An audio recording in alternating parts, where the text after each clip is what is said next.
Alrighty, folks, it is time for the second half of the Innistrad Witching Hour and Valir the Banished Isle set review, covering all cards from red, green, multicolor, and colorless. This is going to be a little bit different because I will be fully transparent up front.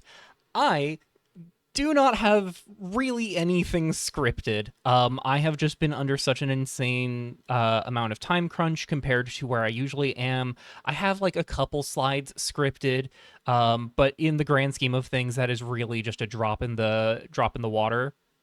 So rather than either trying to rush and script everything and putting all other necessities at the wayside, including the very necessary work to get ready for rotation on the designer end of things, because there is still some work to be done, I'm opting to instead do this second half of the review a little bit differently. So we'll see how this goes. As far as what you are going to notice, obviously I'm not going to be able to just like rapidly have card images on screen for you to see the other cards I'm referring to. So this might be a little more intensive on your overall knowledge of the format. I can't just pull up a card image and say, here's the thing I'm comparing to. I can try, but it is going to be very difficult without breaking the flow of the review, and there is so much to get through that I don't know how much I could really afford to do that regularly. So, what I'm going to recommend if you want to have an easier time trying to follow along is that down in the description below, there are, of course, as always, links to all of the key search engines. That is the LackeyBot search engine and Escape from Limbo. Pulling up either of those and looking up cards that you might be wondering what they do as we go through this might help you out a lot. Because fact of the matter is, I may bring up cards that I'm not thinking of in this moment that I think of in the moment that I'm talking about the card in question, the card that I'm reviewing, because this is not scripted. This is going to be a fully improvised set review. Thankfully, I've sat with these cards for a little bit and gotten to think about these cards a little bit, but there is so much to go through, and we're also going to be breezing past some cards I would normally not even spend some time talking about, because there is just no easy way to filter out the stuff that I would or wouldn't have to talk about. So, this is going to be weird. It's going to be very strange. Before we dive any further, I would like to remind, as always, I'm only human. There are going to be some verbal flubs. There are going to be some moments where I kind of just go off on a tangent. Obviously, there's no script for me to go off script from, but I might get a little distracted, a little like winding down the path, but I'm going to do what I can to try and stay as focused as possible, get us through this as quickly as possible without just, ignoring important things to talk about. This is going to be weird. This is going to be very weird for me. I'm so used to doing this with a script, but I just kind of had to tackle this as best I can without just neglecting the thing that is really important to take care of here. So I had to choose between, script the set review and potentially not get it out until partway through next month, or get you all the set review before the sets are actually in the format so you have time to think about what's coming in. I have chosen to get it all to you now. We'll see how this goes. So, we will start in mana value order and color order as always with Awoken Heir. Awoken Heir is a single red mana 1/2 vampire warlock with menace. Whenever another creature you control enters, it gets +1/+0 until end of turn. You can pay 3 and a red to give, as an activated ability, create a 1/1 red vampire creature token with haste. This is a really good aggro card. This is probably going to be the baseline of any vampire kindred deck that comes together. But more importantly than that, this is just a generally good red aggro card. We have seen 1-drops with menace be really critical for helping aggressive decks push through turn after turn. And this is a 1-drop with menace that can attack for more than 1 damage even without you having to run like any other buffing effects. This just gets buffed by you having other creatures to play.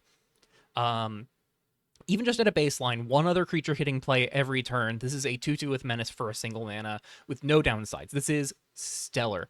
And probably not super important, but this is an activated ability card for Contest Coordinator. I think unlike some of the activated ability cards that I brought up in the first part of the review, I'm not sure this is something that necessarily cares that it has an activated ability for the sake of Contest Coordinator. I don't think those cards, that card really matches this one all that well. I don't think these really want to coexist, but this might still be good enough for activated ability aggro nonetheless, so it could still wind up seeing play alongside Contest Coordinator. I don't imagine as much compared to some other Concord hits, but Awoken Air certainly a very strong card. Up next, we have Blade Flourish. It's a single red mana for an instant. It deals 2 damage to any target. Excess damage dealt to a creature or planeswalker this way is dealt to its controller instead.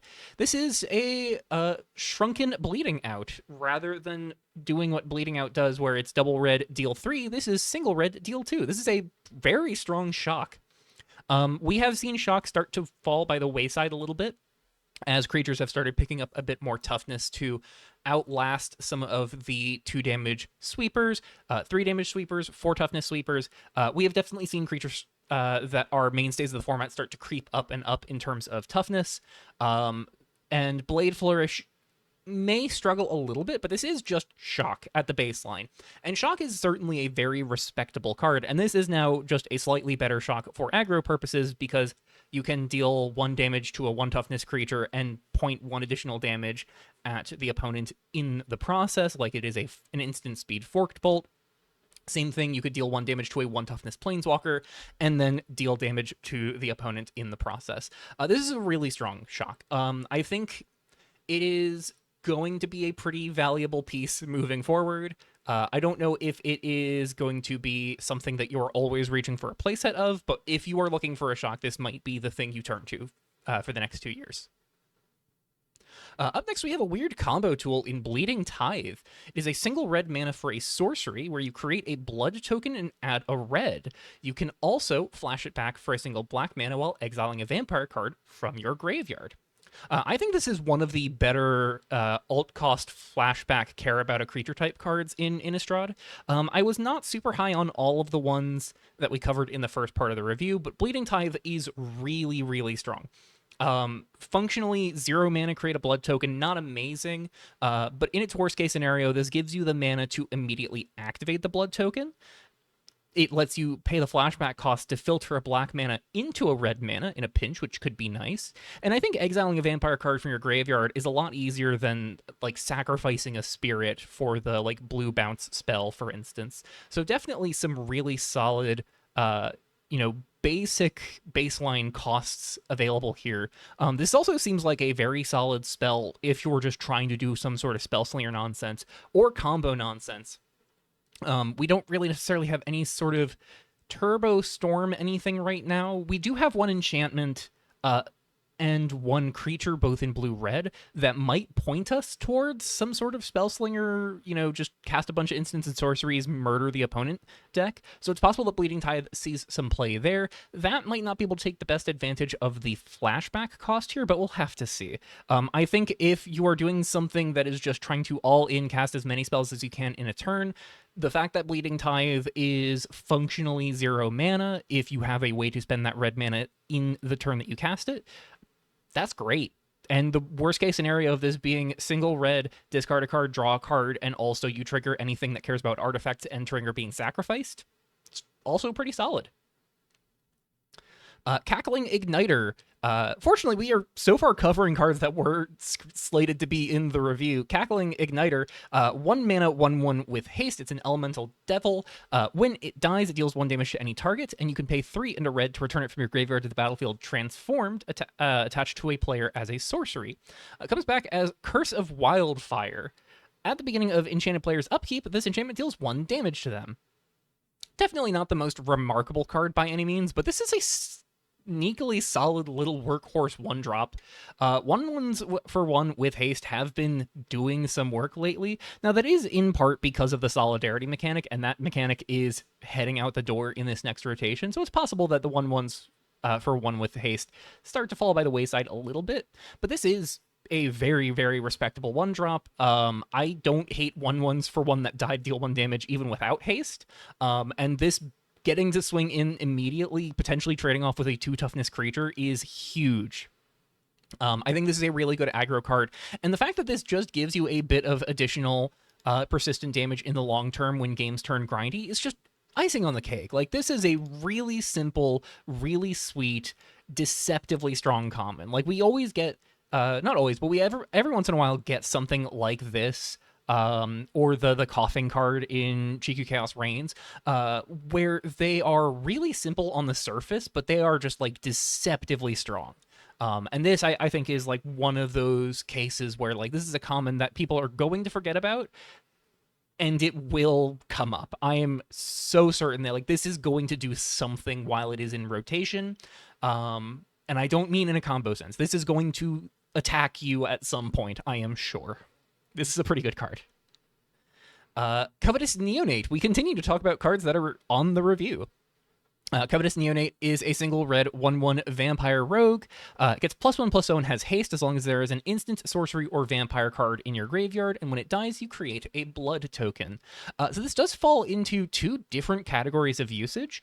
First off, I guess three actually, because first off, it is a vampire that cares about vampires in your graveyard. So especially with the gorge mechanic allowing you to discard non-land cards or sacrifice other creatures, you know, it is pretty reasonable that a vampire deck is going to wind up funneling some vampires into its own graveyard. So this will pretty reliably be a 1-mana 2/1 with haste in those sorts of strategies, which can be a lot of aggression out of nowhere. This is also really solid for, you know, burn or other spellslinger aggro decks. 1-mana 2/1 haste there, also pretty good as it turns out. Third and finally, this is a 1/1 for one that makes something when it dies. This might be a decent aristocrats tool. We have seen Envoy of the Fallen decks really appreciate filling their own graveyard because Envoy brings so many things back. So it's arguable that the blood token here might be more valuable than making a creature off of a 1/1 dying, because of the fact that you can then discard a creature stuck in your hand, or a creature you don't necessarily care about deploying, to tee up getting it back with Envoy of the Fallen later. I really like everything that is on offer here. It is another one of those commons that's just simple but sweet, and I think this also has a solid chance to see some real play. Embers of a New Moon is up next. This is one I'm very excited to talk about. This is a single red mana instant. As an additional cost to cast this spell, you behold a wolf or werewolf or pay 2 mana. You exile the top 2 cards of your library and may play them until the end of your next turn. This is crazy good. I think this is the biggest reason, at least right now, that I can think of to want to play wolves or werewolves. This is 1 mana draw 2. Play until the end of your next turn is so easily approachable. If you have to pay the 2 additional mana, I don't know if you are super keen on that. So this really is dependent on the density of wolves and werewolves you have access to. But the more that you can reach for in like any sort of lean red deck, the better this gets time and time again. So this is something to really keep in mind for every wolf and werewolf we talk about, because there are going to be a lot in red and green. They've all been saved for this part of the review. Yeah, this card is really good if you can behold a wolf or werewolf. Friendly Misdirection is up next. I don't believe have had Hammer Hand ever in Revolution, and this is kind of like Hammer Hand, but less immediacy and more long-term value. Friendly Misdirection is a 1-mana creature aura that gives the creature +1/+1 in haste, as well as whenever this creature attacks, you may pay 1. When you do, target creature you don't control can't block this turn. So Hammerhand, of course, is the +1/+1 in haste, but it makes a creature unable to block when it enters. This is going to require 1 more mana to make something to be unable to block the turn that you play it, but does have that persistent falter effect turn by turn. So if you have the immediate lethal setup, this might be a little less efficient than something like a Hammerhand. But if you don't have the immediate lethal setup, this might be a safer thing to run out because there is long-term value. And because that trigger is mana gated and not based on this entering, there's a little bit of less pain in playing this out and missing the unblockability for a turn, especially if the opponent just has no creatures the turn that you play it. This lets you spend 1 mana, give one of your creatures you just played haste, and swing in, or, you know, spend 2 mana, give one of your creatures +1/+1 in haste, and make something your opponent controls can't block for the turn. So like this is Really simple, really solid role player. A lot of the ones one drops in red are really, I think, very, very comfortable, very stable. And that continues. We've got Full Moon Assault, one of two 1 mana sorceries that deal 3 damage to target creature or planeswalker. We'll get into the other one in a little bit, but this is one of the overlaps between the two sets. Full Moon Assault also has Flash if you control 2 or more savage creatures. As a reminder, a creature is savage if it's transformed or has power greater than its base power. So any deck that cares about +1/+1 counter synergies, any deck running Fabricated Anomaly can get some savage creatures pretty quickly. 2 savage creatures is a bit tricky. Having 2 creatures with +1/+1 counters on them is definitely less trivial than only having 1. But with Fabricated Anomaly and friends, running around, Calamity Cat and all that, it's not beyond the realm of reason that you're able to get a couple savage creatures in play for this to be a 1 mana deal 3 to creature planeswalker at instant speed. Very, very solid removal tool. And that's not the only 1 mana removal tool in Innistrad Witching Hour. We also have Geist Blaster's Breakthrough. It's a single red mana instant that deals damage to a creature or planeswalker equal to the number of differently named instant and sorcery cards in your graveyard +1. So much like the blue rare that we talked about in the first part of the review, this cares about you having a greater density of unique instants and sorceries to play. Definitely leveraging the fact that we have some overlap right now in things like Full Moon Assault and the other 1 mana deal 3, though I don't know if you want to play both of those and the Breakthrough. Might be a little bit too much 1 mana burn for only creatures and planeswalkers. But this does, get to scale up its damage really quickly the more stuff you put in your graveyard. As with the blue rare, this does get a little bit sketchier when your opponent has Graveyard Hate online to remove your graveyard. Unlike the blue rare, I think this floor is a lot worse, because 1 mana deal 1 to a creature or planeswalker is really rough as compared to 1 in a blue instant speed draw a card. But I think it's probably still fine, and there is a really solid additional effect here. When you discard the Geist Blaster's Breakthrough, you can pay 3 and double red to make a 5/5 elemental creature token with haste. Also just a very solid outlet. So if you do have ways to discard, like, I don't know, say a Fabricated Anomaly, you can discard to the puzzle box and just turn this into 5 mana, make a 5/5 with haste. Not the most impressive thing in the world, but when it's the failsafe if you don't need the removal effect, it can be pretty good. Up next is another sort of spellslingery card, Makeshift Justice. It is a single red mana for an instant that gives target creature you control +X/+0 and first strike until end of turn, where X is the number of spells you've cast this turn. So at a baseline, this is single red +1/+0 and first strike, which is a pretty whatever combat trick for limited purposes. But the more spells that you can cast, the more you can allow this to help one of your small creatures really trade up into an opposing blocker or an opposing attacker, depending on the circumstance. This being an instant also has some potential usage, both with the flash package that we have access to from Solstier and Exalted Twill-Tree, as well as the werewolves that we're seeing in Innistrad Witching Hour that care about you having no spells cast on a turn or 2 spells cast on a turn to determine whether or not it transforms. So Makeshift Justice could help play into, the instant speed tricks that kind of deck is looking for. I don't know if you really particularly care for a trick like this in Constructed, though, so I think this really comes down to it being a stealth Stormwind condition, where if you can cast a bunch of spells all in one turn, this lets you translate that into a bunch of additional power on one of your creatures. If you have a creature with trample, that means that you then get to try and count up number of spells you have versus your opponent's health and the number of blockers they have. And multiple Makeshift Justices really ramps up how much damage you get to output in that case.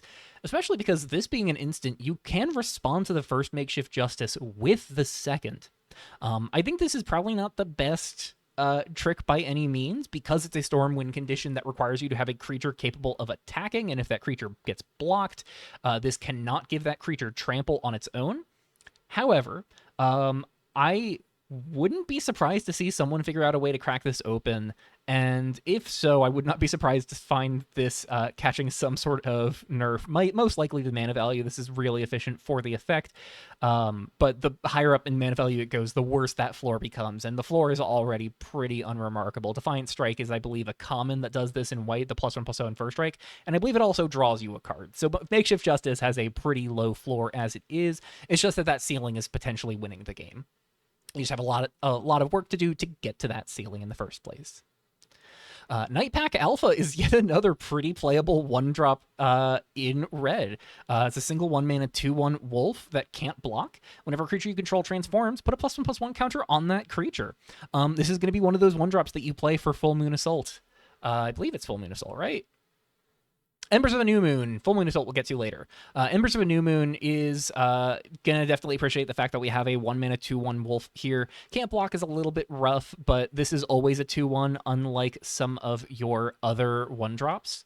And putting counters on your creatures when they transform is pretty solid as well. Wolves and werewolves are going to have plenty of transforming creatures, and getting to buff them over time as they just naturally start flipping is going to be really strong. And with something like Embers of a New Moon wanting to have you play a high density of wolves and werewolves, it's pretty likely that you're going to have things that are transforming over the course of a game. So Nightpack Alpha has prolonged value. All I really have to say about this is that it's no Calamity Cat, but when you care about the type that it has, it doesn't need to be Calamity Cat. This can still be a really strong creature. Audric's Fury is the first one we're going to kind of gloss over. It's 1 mana, give a creature +1/+0 and draw a card as a sorcery, and then if it's a vampire or you cast another instant or sorcery in the turn, it gains menace until end of turn. This is pretty unremarkable. We're just going to kind of move on. This is the first one that wasn't slated in my original version of this Part 2 review. This was, however, Olivia's Debauchery is X and a red for a sorcery. You choose one, deal X to each damage in each, X damage to each creature in each planeswalker, or have up to X target creatures you control gorge. This is really weird, I think. The X damage to each creature in each planeswalker is a pretty solid board wipe mode. Yeah, that's a really good earthquake effect for just X and a red. The Gorge mode seems a little more situational. It's really hard to justify pumping a ton of mana into this unless you have a very wide board, and in that case, it's really hard to justify wanting to pump a ton of mana into this for that wide board when you could just play like any other thing that gives all of your creatures +1/+1. And there are a lot of ways to do that more efficiently than this. So it is this weird push and pull between a very, very good earthquake effect and a very bad board buffing effect. I think this is one of the Gorge cards I'm the lowest on, but it is still very good first mode. I think it could still very much be playable. Sieging Volleymage is up next. This is another really good aggro card. It is single red for a 1/2 human rebel wizard with muster. When you cast a creature spell, this creature deals 1 damage to each opponent. Simple and clean. Unlike our Awoken Heir at the start of this review, this is not always going to be connecting for 2. It does not have menace. It is not going to be attacking for 2. This gets blocked a lot more easily, but the damage from its trigger is a lot more consistent than the trigger from Awoken Heir. Now, because Awoken Heir counts creatures entering, that gets to benefit off of tokens. So in a go-wide token deck, or just a deck that gets to spit out tokens naturally, Awoken Heir can threaten a lot more damage than Sieging Volleymage. But Volleymage just gets to sit there and stare at your opponent as you cast creatures turn after turn. If you remove your opponent's creatures with efficient removal, then this gets to swing in for 1 damage on top of that, and every single creature you cast gets to start chipping away at the opponent turn after turn. So I think this is really solid. This is going to be something that really cares about the rebels that bounce each other, let you keep casting more rebels. This is also something that I think benefits any deck that cares about any spectacle spells, because casting a creature spell allows you to enable spectacle. So if you have a bunch of cheaper creatures just trying to play really lean, Sieging Volleymage can be something you play outside of the rogue typing to give you access to spectacle more reliably. Up next is Strangle. Here is the other card here alongside, I believe it was, Full Moon Assault was here. Sorry, I was remembering that Full Moon Assault was a 1-drop. It was just not Embers of the New Moon. So Full Moon Assault is Strangle with an upside, but we're also just getting Strangle full on. This is a card reprinted from Streets of New Capenna in Official Magic. 1 mana sorcery, deal 3 to target creature or planeswalker. This is just simple and solid. 3 toughness has been a real benchmark right now. Lots of 2 mana 2/3s, Exorcist of Errors being the big one. But there's also, 3 mana 2/3s, Fabricated Anomaly before it gets to buff itself. The 3 toughness is a pretty relevant breakpoint right now, and so Strangle might be a very real check to a lot of those bigger creatures. I don't think it's going to push those 3 toughness creatures out of the format by any means. We haven't seen like 3 and 4 toughness creatures cease to exist with Nightfall, like I was potentially worried about at the start of this current season. So I don't think Strangle is going to just eradicate those kinds of creatures, but it is going to be a real way to help Red deal with them more reliably. Especially since we have access to 2 different versions of it between that and Full Moon Assault. Up next is Sunset Recruit. This is another one we're going to kind of gloss over. It is a Rebel if you care about the Rebel typing. It's a 1/1 for 1 with First Strike and Haste. You can pay 1 in a red and tap it to give target creature you control with power 2 or less unblockable for the turn. This is not very important.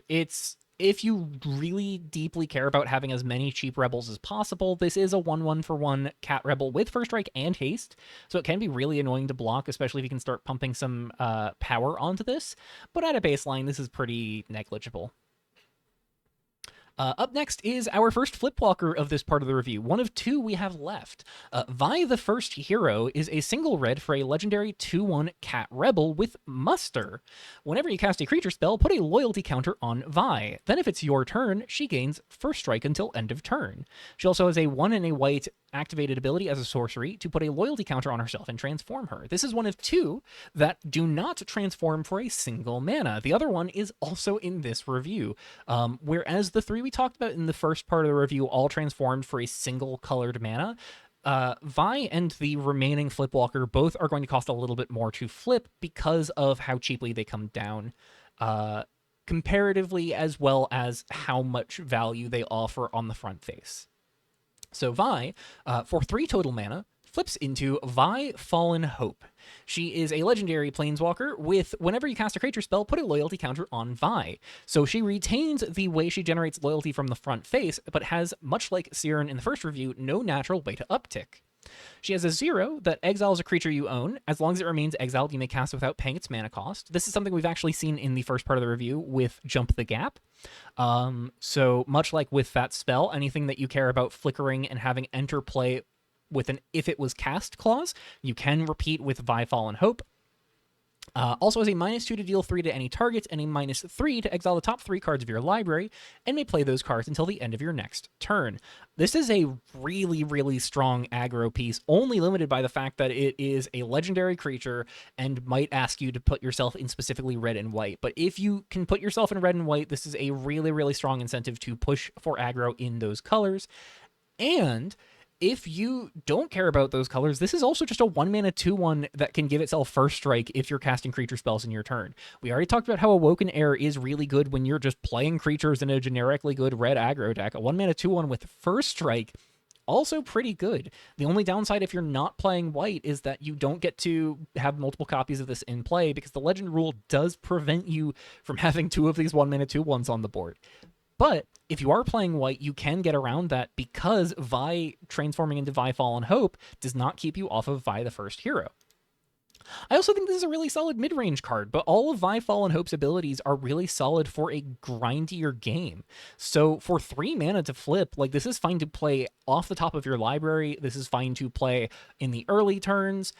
Like, Vi is a really, really easy card to weave into your turns, both with the very cheap casting cost and the pretty cheap activated ability here.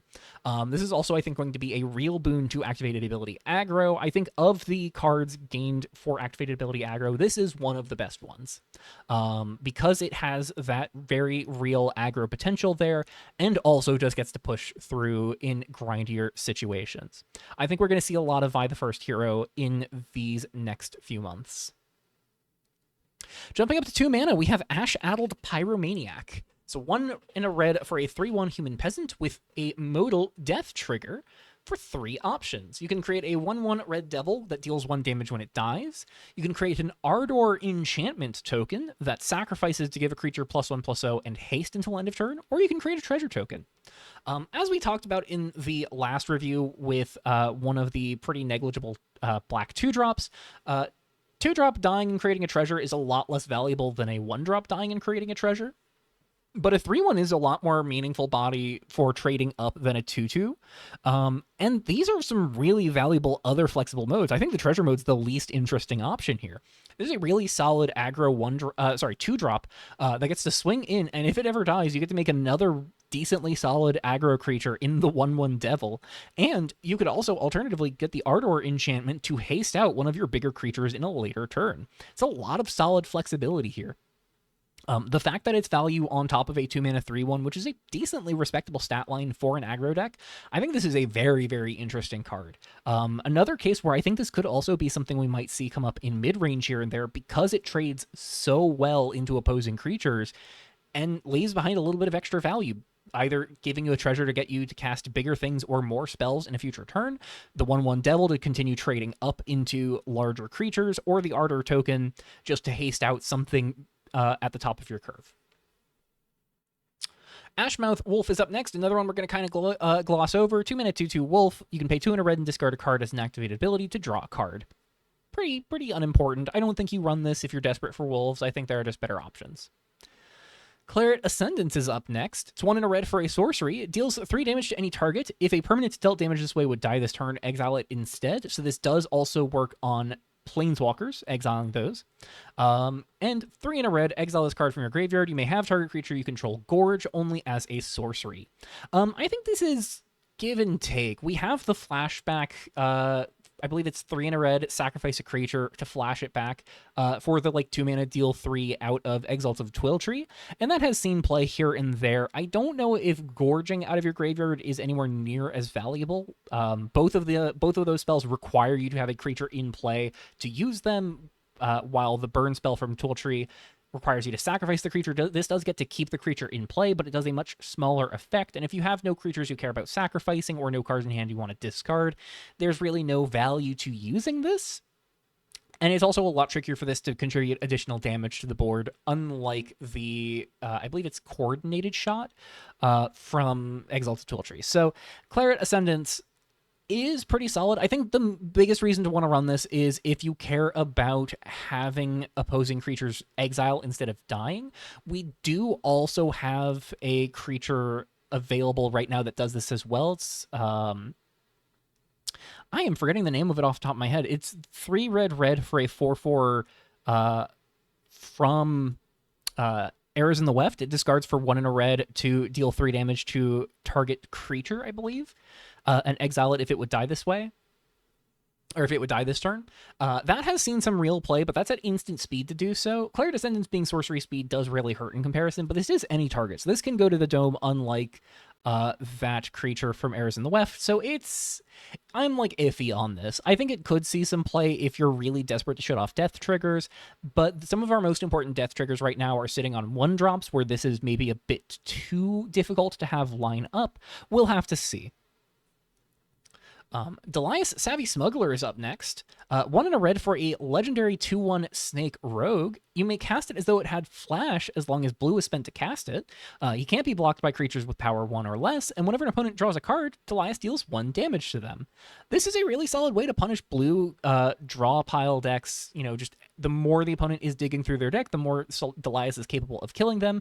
Being able to cast Delias for blue and a red at instant speed lets you ambush an opponent trying to take an opportunity to draw a bunch of cards. So this could be a really solid anti-control tool. Can't be blocked by small tokens, so the 2/1 stat line can actually be used to trade up more reliably. Delias is a very simple, very clean card. The biggest issue for Delias is that I'm not sure what home there is. Obviously, rogues might want to turn to Delias, both in terms of just a decently evasive 2/1 with some additional chip damage over the top. But that trigger not working for Spectacle is a little awkward. Or not reliably working for Spectacle is a little awkward. And The other option would be to try and turn to the Solitaire Flash package and try and squeeze red in to go for a Teamer Flash deck. We saw Teamer Flash do really well in this past World Championships, but the issue is that Delias does not work with necessarily all of the Flash interactions. Specifically, Interstellar Sage looking for instants and cards with Flash in your graveyard. Delias doesn't naturally have Flash, so Delias doesn't count for that. Now, I don't know if that's necessarily the biggest pain point in the world. This is reasonably castable. Even if you don't have blue mana, this can at least be cast for like a green and a red or double red, which cannot be said for all of the like blue-red cards that you might want to turn to in a plan like that. And Delias does still work for anything that might care about you just casting spells on your opponent's turn, so there's still a lot to like about Delias here. I think we could see Delias pop up in a lot of different places, some that I'm not even thinking about. This could be a really solid anti-control tool for control decks, just this like innocent little 2-mana 2/1 that you can flash out in response to an opposing big draw spell. Is that better than countering a big draw spell? Probably not, but this is something that could at least try and provide you a bit of a clock. And slip through opposing counter magic by casting on your opponent's turn. Disgruntled Crook, I'm not going to gloss over. You might think 2-mana 2/2 with a simple enter trigger common creature. This is skippable, right? No, not even close. Disgruntled Crook is 1 and a red for a 2/2 human rogue. When it enters, it deals 2 damage to target player or planeswalker. Viashino Pyromancer is a pretty respectable creature in official Magic. It's not one that always crops up, but if you're looking for just playing the most efficient aggro tools available, this is 2 immediate damage and a 2/2 body behind it. So this is a pretty solid stat line for the cost, all things considered. Not the most remarkable stat line by any means, but that stat line being backed up by 2 immediate damage to the opponent or a planeswalker they control is a real deal. I think that Disgruntled Crook could be a real aggro piece. It's a little awkward as a 2-mana 2/2 rogue that this does not really save you a ton of efficiency for something like Spectacle, but it does enable Spectacle on your first main phase, so that is better than nothing.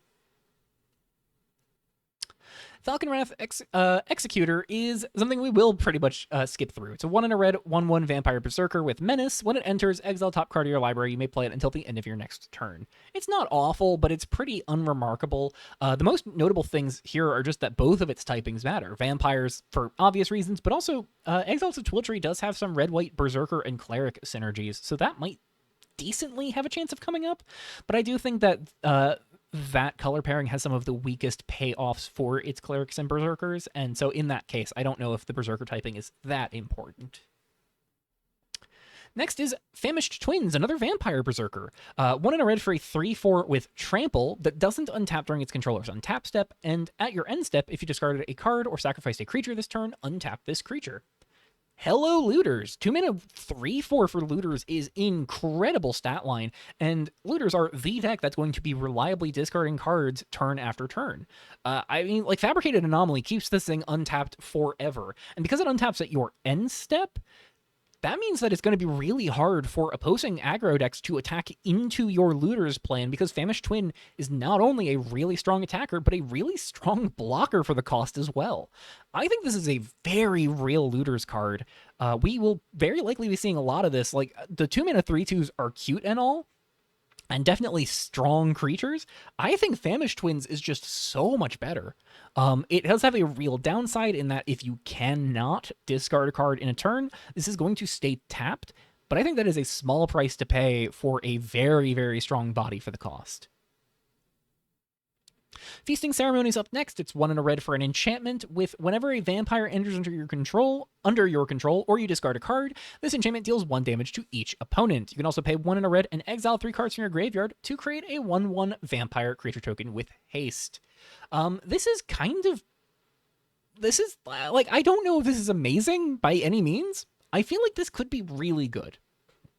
First off, instant speed 1/1 with haste for 2 mana is solid on the activated ability. That's a pretty good activated ability.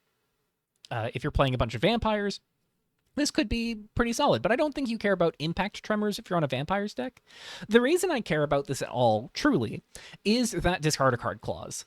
Because Feasting Ceremony works with you discarding, does not ask you to care about vampires, this could either be a very real backup plan for looter decks that you play in the sideboard, where this can be a like grindy tool that eats your graveyard to give you some additional 1/1s on the board, deal some chip damage as you discard cards turn after turn, or, and I think more importantly, this is another way to enable Life Hacker combo. Or sorry, not Life Hacker combo necessarily. This is a way to specifically kill with Omnipotence.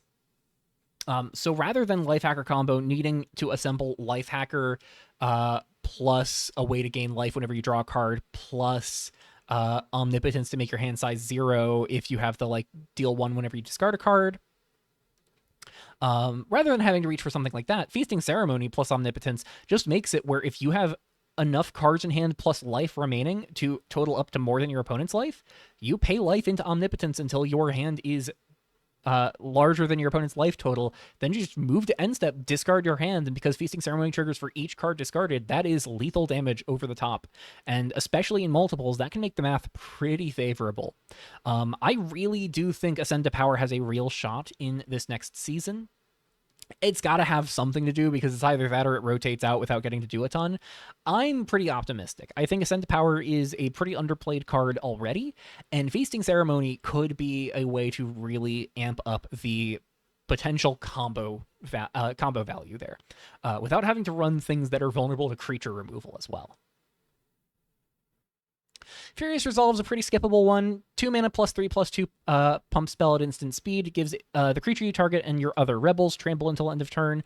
I don't know if this is that playable. This is pretty much a limited card. Getstaff Butcher is 2 mana for a 2/1 human citizen werewolf, our first werewolf of the review.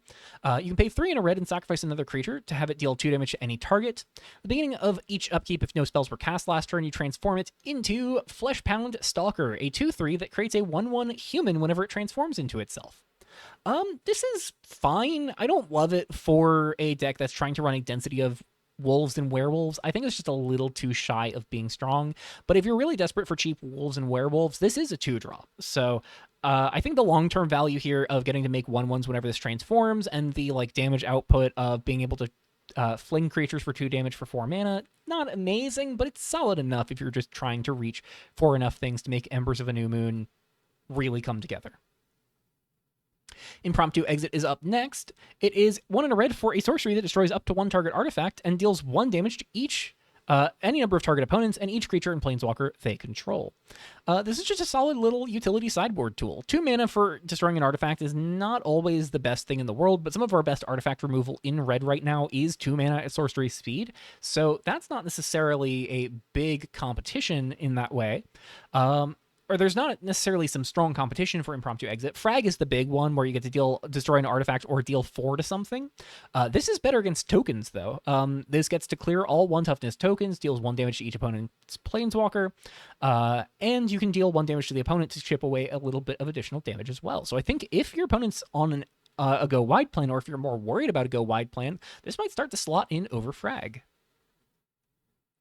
Liberated Convert is a pretty unremarkable muster card. 2 mana, 2/1 bird rebel. Whenever you cast a creature spell, it gets +1/+1 until end of turn. It's decent, but it's not going to be something you're reaching for unless you're really desperate for every single rebel with muster.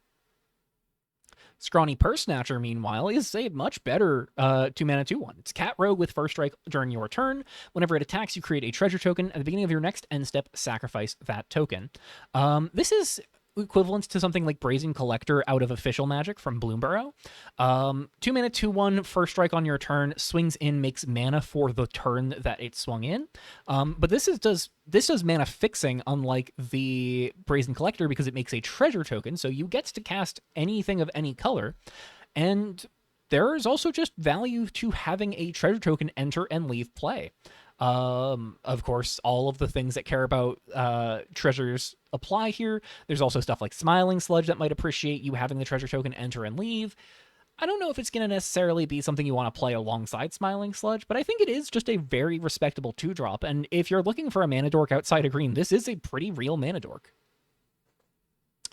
Silverflame Cathar is up next. This is going to be our other of our two cards that has an art overlap. We talked about the first one in the first part of the set review. This is going to be the other slot. We'll get to the card that overlaps with it in a little bit. Silverflame Cathar is 1 and a red for a 2/2 human soldier with haste. It has first strike as long as it's your turn, and you can pay 3 and a white to give creatures you control +1/+1 until end of turn. I think it could be a solid activated ability aggro card. The pump effect's not super strong, but it is better than nothing. And 2 and a 2/2 first strike and haste is a solid attacker. I don't think it's amazing. I don't know if you really are desperate to reach for it in activated ability aggro, but it is an option. Staying with Crimson is another card we're going to kind of gloss over. 1 and a red for an instant. Target creature you control gains +2/+1, gains trample until end of turn. You may have that creature Gorge. We do have 1 mana +3/+1 and trample, and it is doing so by way of giving a +1/+1 counter. That card is very good. This does the same thing, but you have to discard a non-land card and draw a card, or to sacrifice a creature and draw a card. And you have to do so for 2 mana instead of 1. I think it's maybe just a little bit too weak. I think Face of Animosity is very strong. Having to pay 2 mana for Face of Animosity makes it a lot weaker, even if you are getting to loot or sacrifice a creature to get a card. Stormbrewer Alchemist is up next. I mentioned that we have a Goblin Electromancer in blue. Well, we also have one in red, and there is no hoop for this one, unlike the one in blue. It is 1 in a red for a 2/1 human wizard with reach. Makes your instants and sorceries cost 1 less to cast, and you can pay 4 in a red as a sorcery to transform it into Unshackled Sturmgeist, a 3/2 flying elemental spirit in blue. Whenever this creature transforms into Unshackled Sturmgeist, you may return target instant or sorcery card from your graveyard to your hand. It's a really solid Goblin Electromancer. Gives you the cost reduction early when you need it, and when you are no longer caring to make your instants and sorceries cheaper, flipping this into a 3/2 flyer that can attack immediately for 3 in the air while rebuying an instant or sorcery is pretty respectable. I think if you're really desperate for something that rebuys an instant or sorcery immediately, this is pretty expensive. Like, this is 5 red to do so if you're just trying to get the instant or sorcery back the turn that you play this. But I think that should means that you want to play this early and then use it as a 2/1 with the cost reduction clause, and then maybe you get to flip it later. I think if you care to have a Goblin Electromancer, this is probably your best option. If you care about the Graveyard Recursion by itself, this might not be so good. But I think that Graveyard Recursion being incidental on top of this effect is much stronger than it looks. The Haunting of Silburn is up next. 1 in a red for a legendary enchantment. Whenever you cast an instant or sorcery spell, creatures you control get +1/+0 until end of turn. You can also pay 1 in a blue to make it a 3/3 elemental spirit with flying in addition to its other types until end of turn.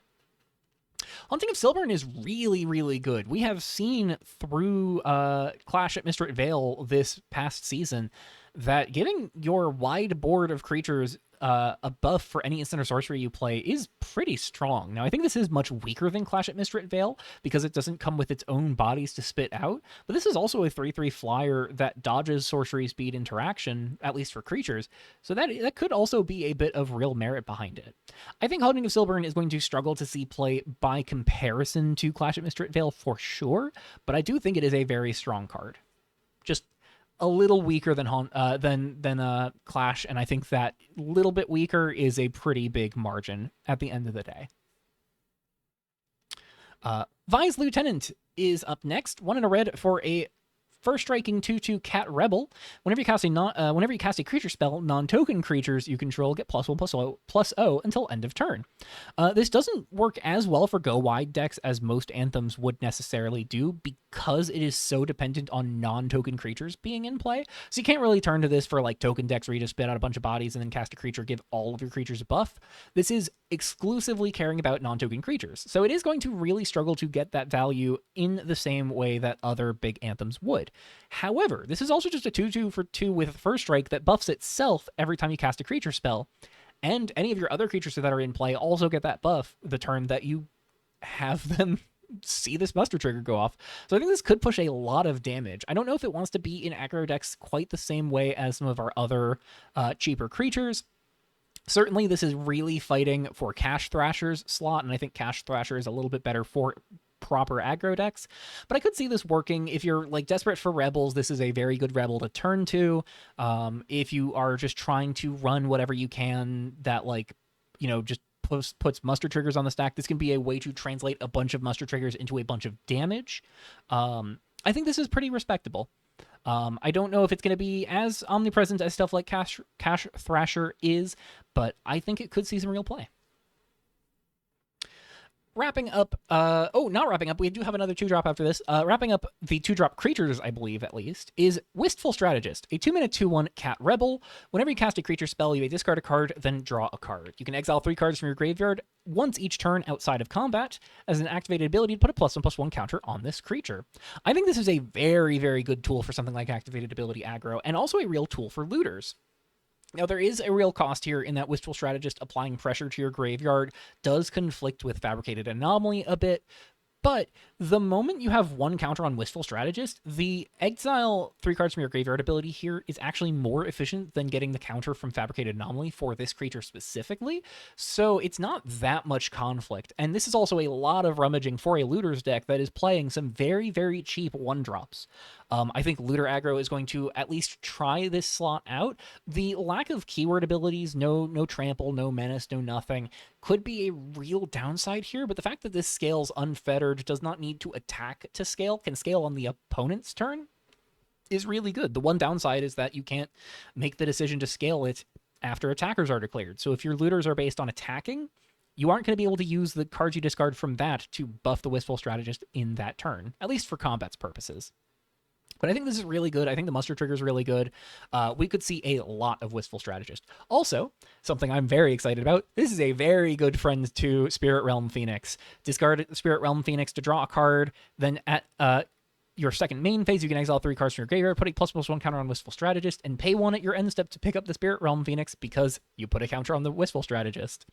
I think Phoenix does struggle a little bit with the cost to bring it back, but I think I am still pretty comfortable calling Spirit Realm Phoenix a very good card. Properly, last card for 2 mana here is Yoink. 1 in a red sorcery, up to 1 target creature can't block this turn, up to 1 target rogue you control gains menace until end of turn, and you may discard a card. If you do, target player draws 2 cards. It's a pretty unremarkable 2 mana draw 2, but this does really open up the board if you're on rogues. Faltering a creature while giving one of your rogues menace is a lot of evasion power. I don't know if it's going to matter too much in Constructed, but it is cute. It might be worth trying out. Up at 3, we're going to move a little bit faster, I think, as we go higher up in the mana value slots, though I think there is still a lot to talk about at 3. Bloodpack Invoker is a 3-mana 1/4 Vampire Shaman. Whenever it attacks, other attacking creatures get +1/+0 until end of turn. You can pay red and tap it and discard a card to make a 2/2. Sorry, discard a card. I think I said discard it at first. Discard a card to make a 2/2 wolf at sorcery speed. I think this is a bit in tension with itself. This really wants you to be swinging with it every turn for the Battle Cry trigger. But the discard a card to make a 2/2 being a tap ability at sorcery speed really does put this into a bit of tension. I think it's some cute tension. I think it's a really interesting card for limited purposes. I don't know if it's a very constructed playable card.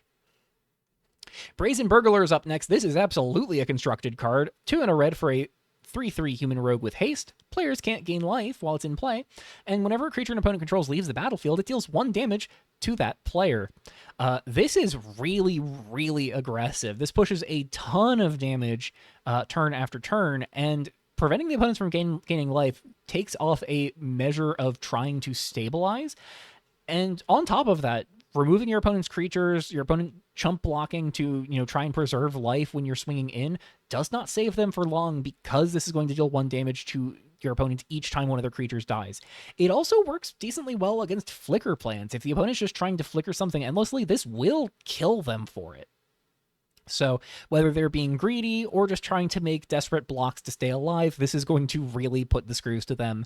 This is a really strong 3-drop. Give me just one moment. Alrighty, Burn It All Down is next. We have had some 3-mana, 3-toughness sweepers around for a little bit, but this is the first time we've had a mono red one since I believe the original 6 sets in Revolution because of Rune Mage's Wrath in Sphereguard. Burn It All Down is 1 red for a sorcery that deals 3 damage to each creature and each planeswalker. Until end of turn, permanents dying don't cause abilities to trigger. So this has some value for stopping opposing death triggers. This can hit opposing planeswalkers, but this is a little awkward to play for a pure control plan if you're leaning on planeswalkers, because if you have planeswalkers in play, this is going to get rid of some some loyalty counters on your own. So this is something you might want to play without a planeswalker in play. You might want to turn to enchantments for value or battles for value rather than planeswalkers in that regard. Also, if you're playing this in something like an Aristocrats deck, this does stop your own death triggers as well. The biggest weakness with this compared to something like Anger of the Gods, I think. Anger of the Gods out of Official Magic is that this does not exile the creatures it destroys, so decks that are leaning on things like Exorcist of Errors can still rebuy whatever you are sweeping away. But I think that's a very small price to pay for being able to hit opposing planeswalkers as well, especially with very cheap lean planeswalkers like Vi available in this next rotation. Planeswalkers that aggro could reasonably turn to makes Burn It All Down a lot more accessible as well. And just having a 3-mana 3 toughness sweeper that does not demand you play either specifically red-white or specifically Grixis is big. Having a sweeper for blue-red to turn to, or red-green to turn to, or red-black to turn to, is a very big deal. I don't know if it fully replaces Deafening Clarion by any means. If you're in red-white, you still might want the Deafening Clarion instead, but this has some very real applications where Clarion might fall a little short. So this will absolutely be popping up here and there. Curse of Devilish Ire is 2 and a red for an aura curse that enchants a player. When this enchantment enters, you create a 1/1 red devil it deals 1 damage to any target when it dies. So pretty uneventful. We've talked about this effect a lot. This is 3 mana for this without haste compared to the 1/1 with haste that has this death trigger we talked about earlier. The advantage of Curse of Devilish Ire is that it also says if a demon or devil would deal damage to the enchanted player or a permanent they control, it deals that much damage +1 instead. So this is actually, functionally, a 3-mana 2/1 that deals 2 when it dies. That's not so much better, but if you're playing some of the other, devil generation cards, this could be a really nice little package. And in multiples, Curse of Devilish Ire makes those devil tokens a lot scarier. The second copy of this being 3-mana 3/1 when it dies, deal 3 to any target. 3-mana 4/1, deal 4 to any target when it dies. That is a lot of scaling damage. I don't know if it's the best 3-drop in the world. Certainly it's going to be something that aggro might struggle to justify reaching for.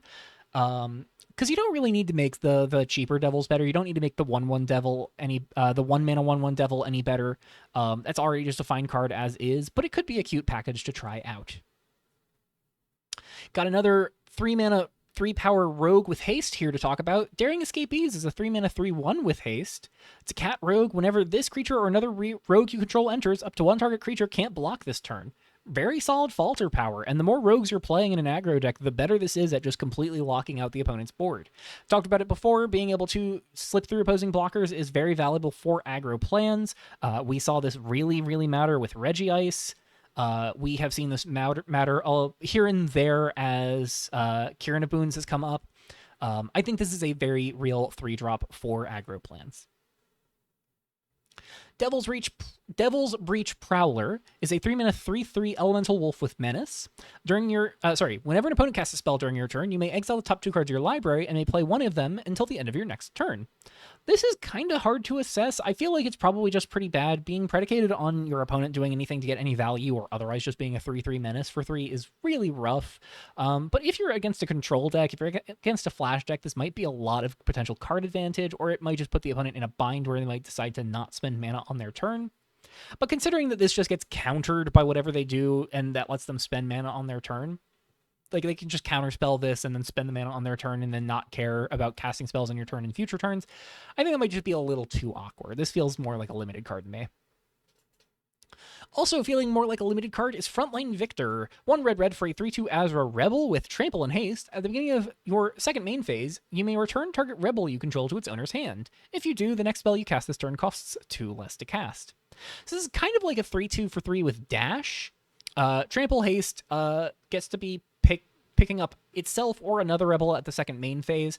The cost reduction that it gives to your next spell in the turn is not specific to creature spells, so if you do have like just a 2-mana colorless spell you want to cast in the second main phase, this lets you like run this out for 3 trample and haste, pick it up so it dodges sorcery speed interaction, and then you get to like free cast something for 2 generic mana. I don't know if that's too important. I think this is just a little too niche. This does give you a way to repeat rebels in red, so if you are not playing the Getaway Proxy package in white, you could have access to this as a way to replay your rebels just in red, but I don't know if that's that important. Up next is another skippable one, Gormare. 2 and a red for a 3/2. Whenever you cast an instant or sorcery, you put a counter on it, it gains menace. Horse Horror. It's cool. It's not constructed playable. Also not constructed playable is Impatient Bandits. 3 mana 4/3 human rogue with trample that can't attack alone and can't block at all. Moving on. Lunar Blind Packmaster. 1 red for a 3/4 wolf with flash. This enters tapped. When it enters, it deals 2 damage to any target, and it can't attack or block unless it attacks or blocks with another savage creature. I don't know if this is as good as the 2 mana 3/4, but this is a pretty solid card, and if you're leaning for wolves and werewolves, this is a wolf that cares about savage creatures, is decently statted, deals 2 damage to something when it enters. It having flash gives you more control over flipping your werewolves, so that could be pretty nice as well. I think it's probably just a little shy of being amazing, but this is some real potential value for the cost, and just dealing with a 2 toughness creature on enter is pretty solid as well, even if it can't necessarily block. Moonlight Firemaker is up next. This is a pretty skippable one, but we'll talk about it anyways. 2 and a red, Human Ranger, Werewolf for 2/3. 2/3 stat line, pay 2, tap, target creature can't block this turn. Transforms into Gormoon Hunter, 4/3 that just makes a creature unable to block when it attacks. Not something that you're really looking to reach for, even if you're deep on werewolves. The same cannot be said for Profane Invoker. Profane Invoker is 2 and a red for a human shaman werewolf with haste. It's a 3/2. Whenever it enters or transforms into Profane Invoker, you can discard your hand to draw 2 cards. So that's some potential real dig value.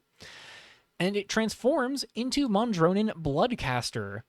4/3 werewolf. Whenever it attacks, you may exile target instant or sorcery card with mana value 2 or less from your graveyard to cast a copy of it without paying its mana cost, and it can transform back into the Profane Invoker. It occurs to me that we're at this point that I have been glossing over what the werewolf transform condition is. I talked about it at the start of last video that it is the classic werewolf transform condition, but I should acknowledge here, because this is the first werewolf where I think it really matters. If it is on its front face, it transforms at each upkeep if no spells were cast last turn, and if it's on the fully werewolf side, it transforms on each upkeep if a player casts 2 or more spells last turn. So this caring about both players' spells does put you in a real pinch, specifically dealing with opposing interaction at instant speed. Opponents can really mess with your ability to flip these consistently, but I do think this is a very real card. Even if you can't flip it, this is 3 mana 3/2 with haste that gets to replace an empty hand with 2 cards. So it's a very solid top deck in the late game. It's a very solid, just like earlier turn card. You dump out your hand and then run this out, draw 2 more. Maybe pitch some excess lands. And then getting some value by getting to replay burn spells from your graveyard is very real. We have some very solid 2 mana burn spells right now, and so that alone makes Mondronin Bloodcaster very reliable.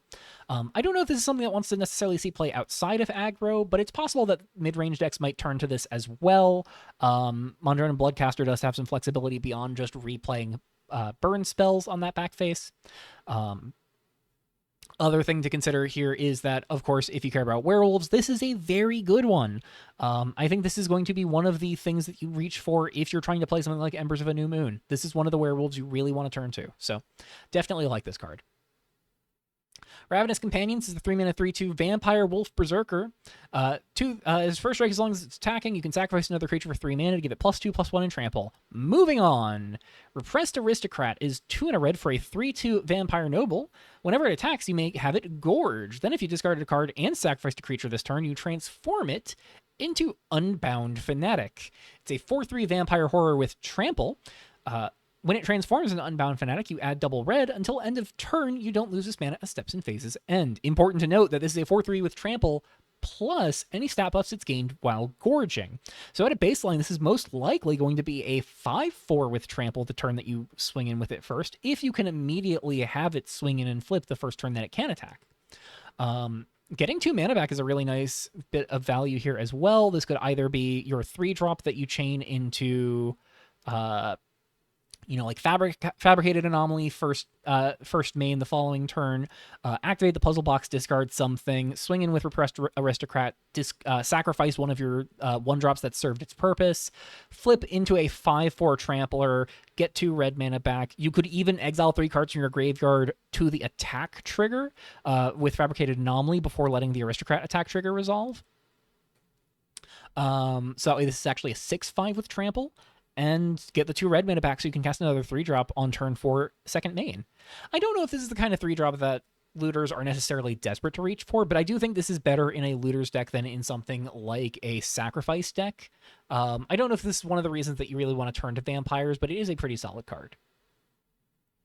Scatter Evidence is up next. 1 red for a sorcery with Spectacle for 1 and a red. Surveil 2, then exile the top 2 cards of your library. You may play them until the end of your next turn. This is certainly no Light Up the Stage. Light Up the Stage, having less pip density and casting for single mana off of Spectacle is definitely a lot stronger, but there is something to be said for just how good this can still be as well, because the Surveil 2 into exile top 2 cards of your library gives you a lot more selection than could be said for Light Up the Stage. And for the Spectacle cost, 1 and a red to exile top 2 cards of your library and play them is a very playable effect, and the Surveil 2 tacked onto that is really remarkable. So while this does not look as flashy as Light Up the Stage, I think this is going to be a very appealing card selection tool for red aggro decks, especially if you're not looking to take advantage of Embers of a New Moon. Spice of Life is up next. It's another Spectacle spell. For 2 and a red, it's a sorcery that deals 4 damage to target creature. If that creature would die this turn, exile it instead. Spectacles for 1 and a red. The Spectacle cost is definitely a little bit harder to hit for a removal spell like this that really desperately wants you to be, trying to use it to remove a bigger creature. Hard for your smaller creatures to get in for Spectacle in that context. But if you can get it online, 2 mana deal 4 is a pretty slick overall cost to damage output, and exiling the creature that it deals damage to if it would die is very, very valuable. I think if this did 1 more damage, it would definitely be more accessible, more playable, but I don't imagine that this is something really warranting a buff. This is just like a fine limited card. Maybe it sees some constructed play. It probably won't, though. Unlike Scatter the Evidence, I'm not so confident in this one. But maybe if you're really desperate for 4 toughness damage, 4 toughness removal in red, maybe you turn to this instead of Frag. Probably not, but it's worth considering if you really care about the exile clause, I suppose. Up next is the next entry in a long line of 3 mana instant speed, deal 2 damage to all creature spells. Wanton Display is 2 and a red for an instant. Deals 2 damage to each creature except for savage creatures you control. So your creatures with +1/+1 counters on them, your creatures with equipment attached, auras that are buffing them, and your creatures that are transformed all get to ignore the 2 damage sweepers. This is very good for werewolf decks, obviously. This is pretty good for looters as well. Definitely a very interesting and appealing sweeper here. Obviously, the competition is really fierce for this particular slot. We had a battle get changed out of Exiles of Twiltree to cut down on how many versions of this effect we have in red right now. So the competition is going to be pretty tight, but I think this is a pretty good effect. Especially because it is very friendly to some of the more aggressive red decks that might want to turn to it. Bloodspill Ruffian is up next. 3 and a red for a 2/3 human berserker werewolf. Beginning of combat on your turn, you may have target creature get +1/+1 gain first strike until end of turn. If it transforms into Blood-Soaked Brute, it gets +1/+1, and it gives the creature double strike instead of first strike. That's not really something you're going to be turning to. It's cute, more of a limited card. Cordelia Stromkirk is up next. 2 red for a 4/3 vampire noble. Legendary. Whenever you discard a card, you may exile that card from your graveyard and play it this turn. Whenever you cast a spell from anywhere other than your hand, create a number of 1/1 black bat creature tokens with flying equal to that spell's mana value. They gain haste. Exile them at the beginning of the next end step. I think this is a pretty interesting and cool card, but it's just too expensive for constructed play. Curse of Searing Ground is 3 and a red for an aura curse that can't be countered, enchants a player, and deals 1 damage to enchanted player whenever they tap a non-basic land for mana. This kills people really fast. This might be a real sideboard tool for red aggro. 4 mana is definitely a lot to ask for, but by that point, you're enchanting this onto a player with 3 or 4 lands in play on the turn that you play this, if you're playing it on curve, which means that they could potentially be taking up to 4 or 5 damage on their next turn, provided they hit their land drop. With so many people turning to shock lands for reliable mana, Temple of Origins for reliable mana, and of course now we also have the check duels from Valir, and we have so many different utility lands that are seeing play. The bounce lands are getting some usage. We have the new Desolate lands. We have the observatories. There is a lot of non-basic mana running around the format right now, and Curse of Searing Ground could do a lot of work for aggro decks to help punish greedy mana bases. Patrol Veteran is that aforementioned art overlap here. It's 3 and a red for a 3/4 human rebel. At the beginning of your first main phase, you add double red, but only for non-creature spells. Cannot be used for non-creature spells. I should know my own card. You can't use this to cast non-creature spells. You can use this to cast creatures or activate abilities or pay additional, or like pay other costs. So like if you're getting taxed for 2 mana on a thing, you can pay that cost as well. This is not going to be super constructed playable, but if you're really desperate to jump up to 7 mana, like this does come down turn 3 off of a turn 2 mana dork, and then you can cast a 7 mana creature on turn 4. If you're like really desperate for some sort of Tron style jump up to 7 as quickly as you can, this could be really accessible. Probably not so great if you're specifically caring about the rebel typing. This is not the kind of rebel you want to be reaching for in constructed play, but it's a neat card. I think this could see some like decent experimentation, especially as a way to jump up to like 2 additional mana the next turn without having to turn to green. Reap the Rewards is up next. It's 3 and a red for an enchantment. Whenever one or more creatures you control deal combat damage to a player, create a treasure token. And then for Wooburg, as a sorcery, you can shuffle your library, exile a top card, and play it without paying its mana cost until end of turn. This is the like Urza Lord High Artificer Mind's Desire effect on an activated ability for an uncommon, but the Wooburg cost is definitely not something that you can make happen reliably. The treasure token generation is really the key thing here. If you care about the treasures at all, this can be a very, very solid tool to really help you bring things together.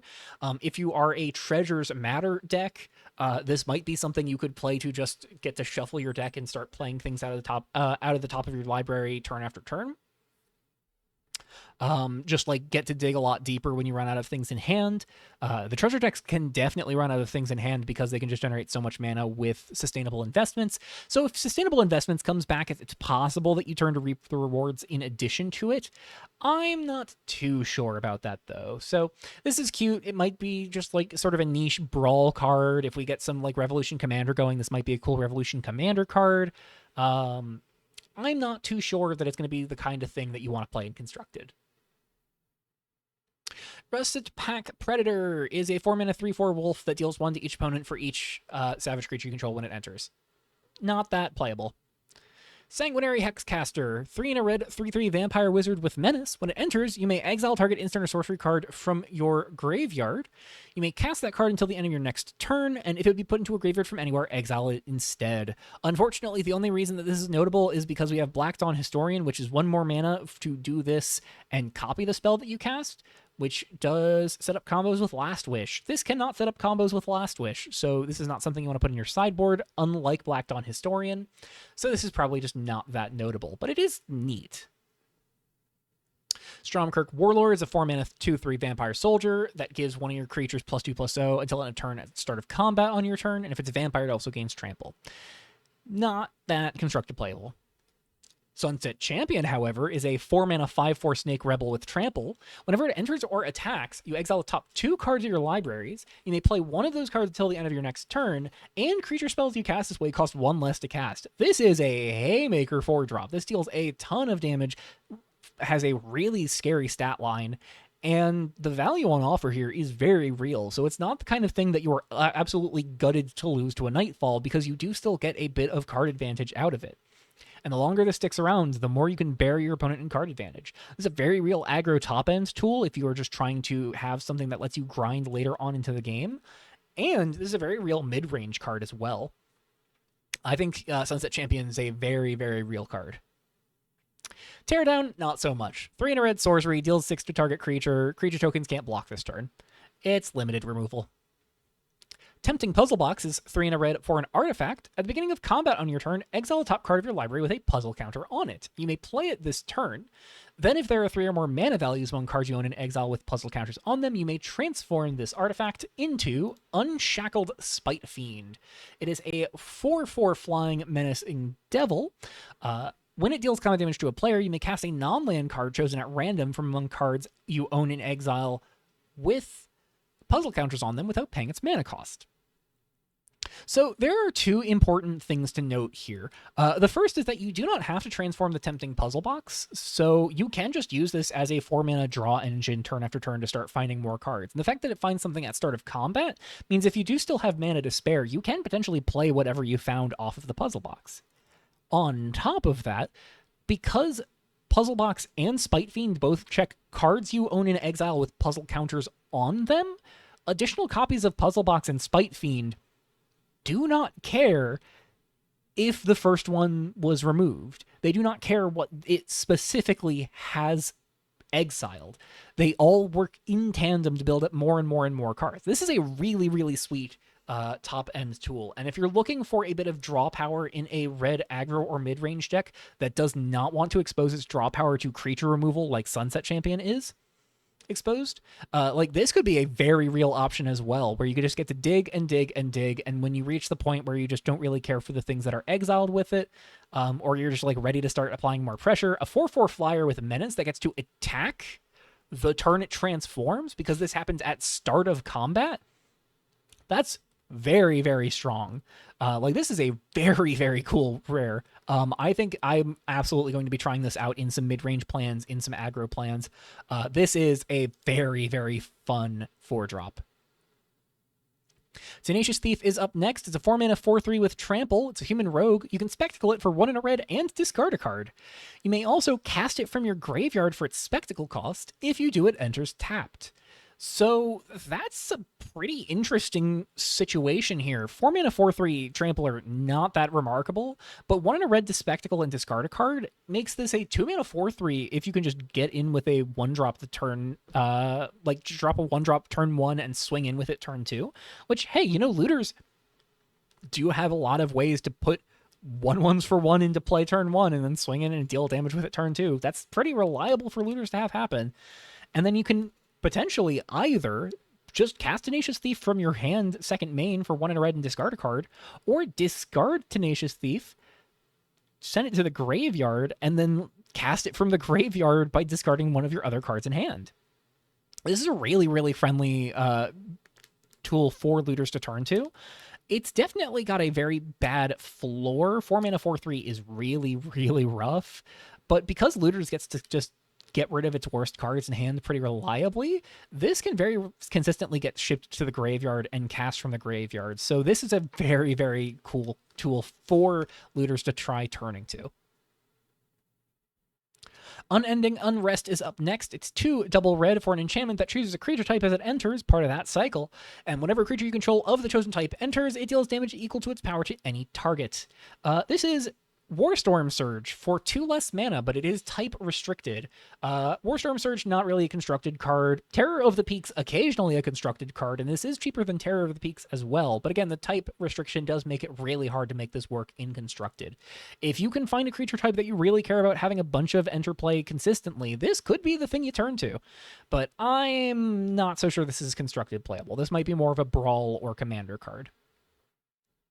Jumping up to 5 mana, we have Ashmouth Intruders. 5 mana 3/4 Menacing Devil. When it enters or dies, deals 1 to each opponent and each creature or planeswalker that player controls. Not a constructed card for the most part. You really want this kind of effect to be really cheap to deal with tokens. Erdwall Fangseeker, also not really a constructed card. 5 mana 4/3 Vampire with haste, and it may gorge when you may have it gorge when it enters. Not constructed playable. Theodrak of Ashmouth, however, is pretty interesting.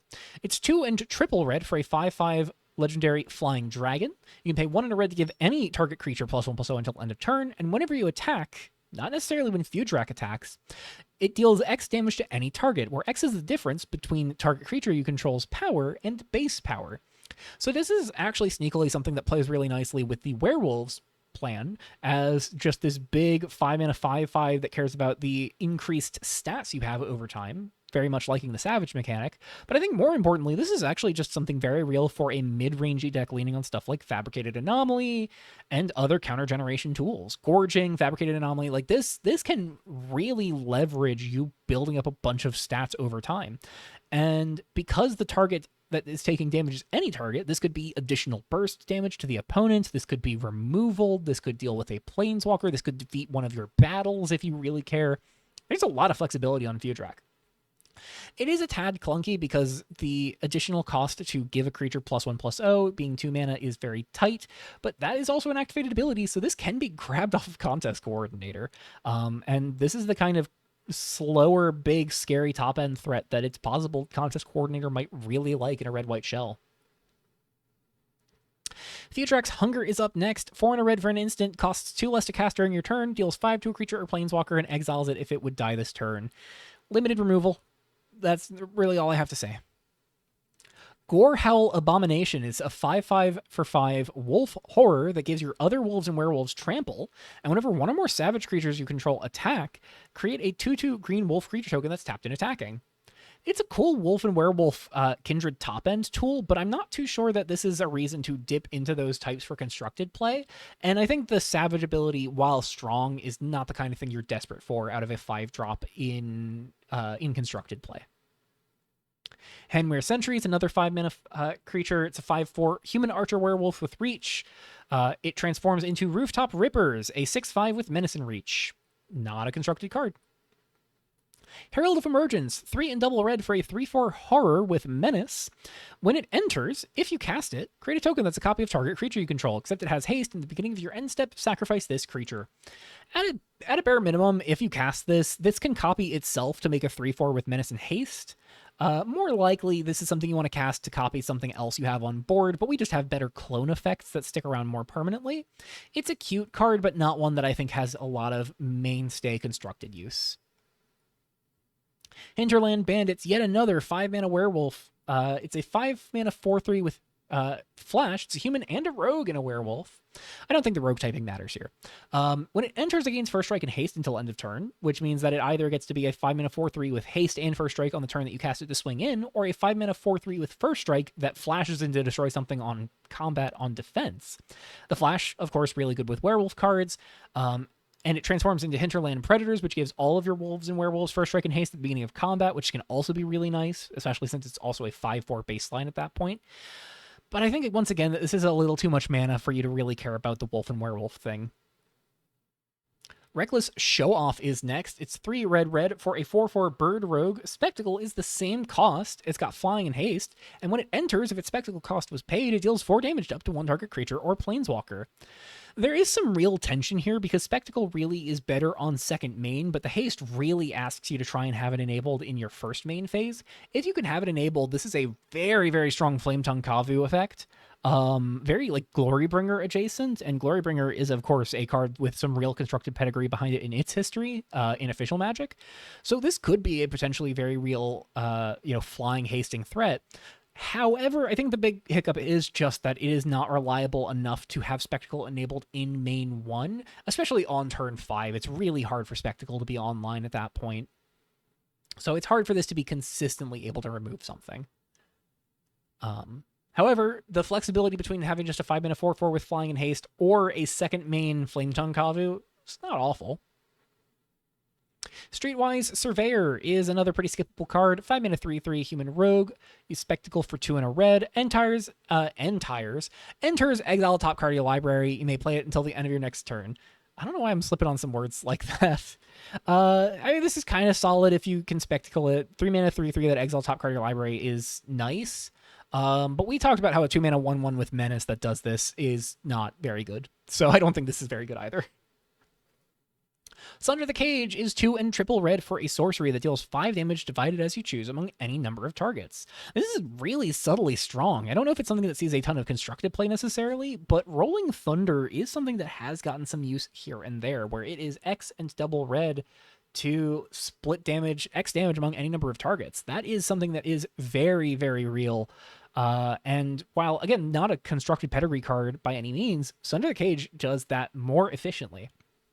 We were seeing people spend 5 mana on Terminal Impact for the past 2 years for just 5 damage to a single target, and this is that same effect, but you get to split it up so you can remove multiple smaller creatures, you can remove one creature and point some damage at the opponent's face. It's definitely a lot less efficient than any effect that would just do like solely one of those things. Dealing 5 damage to a creature does not cost 5 mana. Dealing like 2 damage to multiple creatures and like 1 to face is not something you want to spend 5 mana on. Dealing 5 to face for 5, Lava Axe is not that playable. But the flexibility on offer here is enough to make me think that this could be potentially viable. Not insane by any means, but an interesting card to look to. The Gormoon Unleashed is our last 5-drop. It's 3 red for a sorcery. Choose target creature you control. It deals damage equal to its power to each other creature and each planeswalker.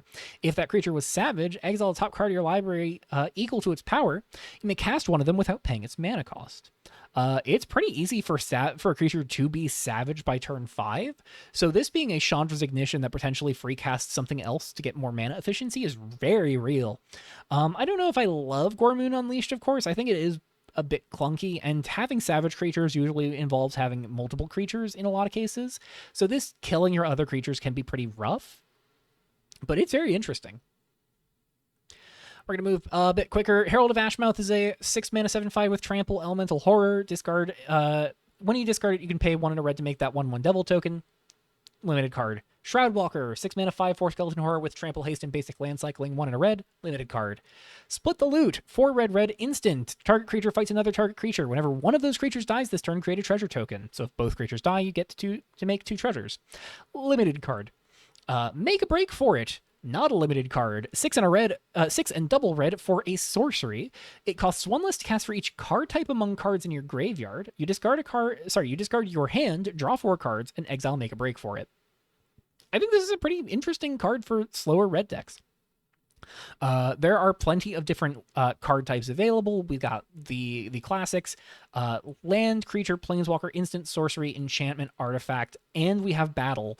So there are, I believe, 8 card types available right now. We've got basic fetches, so this is going to be pretty reliably at least 1 less. Creatures die pretty often. Instants and sorceries go right to the graveyard, so that's another 3 discount. And then Planeswalker, Artifact, Enchantment, Battle. 2 of those types in your graveyard, plus the other aforementioned 4, makes this 2 mana, discard your hand, draw 4. I think control and mid-range decks could very realistically look to play this as a refuel option. The fact that it's a sorcery means that you just kind of get to sit on this. You don't have to commit anything to board. You don't need to like wait and try and plan around when you want to put something in play. You just hold on to this for when you are desperate for better cards in hand than the ones you have right now, or when you're empty-handed. And I think it's going to be a very real refresh tool in those contexts.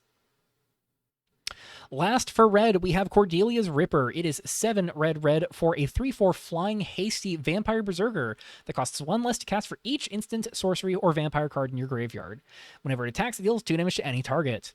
This is a pretty real, Spellslinger tool. Instant sorceries end up in the graveyard pretty rapidly in Spellslinger strategies. Stargazing lets you discard a card to exile it and cast it a second time. Discern just gets into the graveyard naturally. We've got Thought Scour. We've got Eavesdrop. We've got a lot of cheap cantrips that can really rapidly fill out the graveyard, and that's not counting removal spells, any other sort of situational stuff you might have getting cycled here and there. Cordelia's Ripper could be a very cheap, very strong flyer and deal a ton of damage turn after turn. 5 damage for 2 mana immediately. You get to do 2 on attack, 3 more on combat damage with a flyer that gets to swing it immediately. This is a very, very real Spellslinger card. Tolarian Terror, not by any means something that sees a lot of constructed play in official standard, but that is a card that like dominates Pauper, and I think we could absolutely see a much stronger, much more immediate Tolarian Terror do some real work. I think the vampire text in the text box is the least important thing. I don't think you really play this in a vampire's deck, but in an instant and sorcery focused deck that wants to just fill its graveyard as quickly as possible, this is a pretty serious threat. And we are going to move on to green now. Alrighty, we're kicking off green with Creeping Overgrowth. It is XX in a green for an instant that returns up to X target cards with different mana values from your graveyard to your hand, and then you exile Creeping Overgrowth as part of the resolution. This is potentially an option for the green-blue flash shells. Because this is an instant, you get to play this alongside all of the familiar tools. Of course, this exiling upon resolution means you can't really replay it with something like the 2-mana 2/1 Snapcaster for the strategy. I said his name earlier. I don't know why I'm blanking on it now, but it could certainly see some use for a similar purpose of getting back things from your graveyard to your hand. This could be a decent value tool in that regard. Definitely wants you to have a broader mana value curve compared to like these super lean decks, but does get to take advantage of the fact that the flash decks typically have spells ranging from 1 to 4 mana, sometimes even 5 mana. So like there is a lot of flexibility for Creeping Overgrowth to get back a bunch of things later on in the game. The 3-mana 2/3 from Exalted Twiltree that generates Everywhere tokens can also help make bigger Creeping Overgrowths later in the turn, later in the game, a little bit more viable. I don't know if this is something that kind of deck wants to play in the main necessarily, but this might be a real sideboard tool for those kinds of shells to have a bit more resiliency and long-term value. It is, of course, vulnerable to graveyard hate, as is true of so many cards like this, but I think that's a small price to pay, and if the only thing you have is Interstellar Sage, I remembered its name, in the main that cares about your graveyard, it's possible that Creeping Overgrowth just gets to not have to worry about graveyard hate out of the sideboard because people are not wanting to bring in graveyard hate just for this and Interstellar Sage. So, potentially a tool there. Do Reward gives us our first proper 1-mana card in green.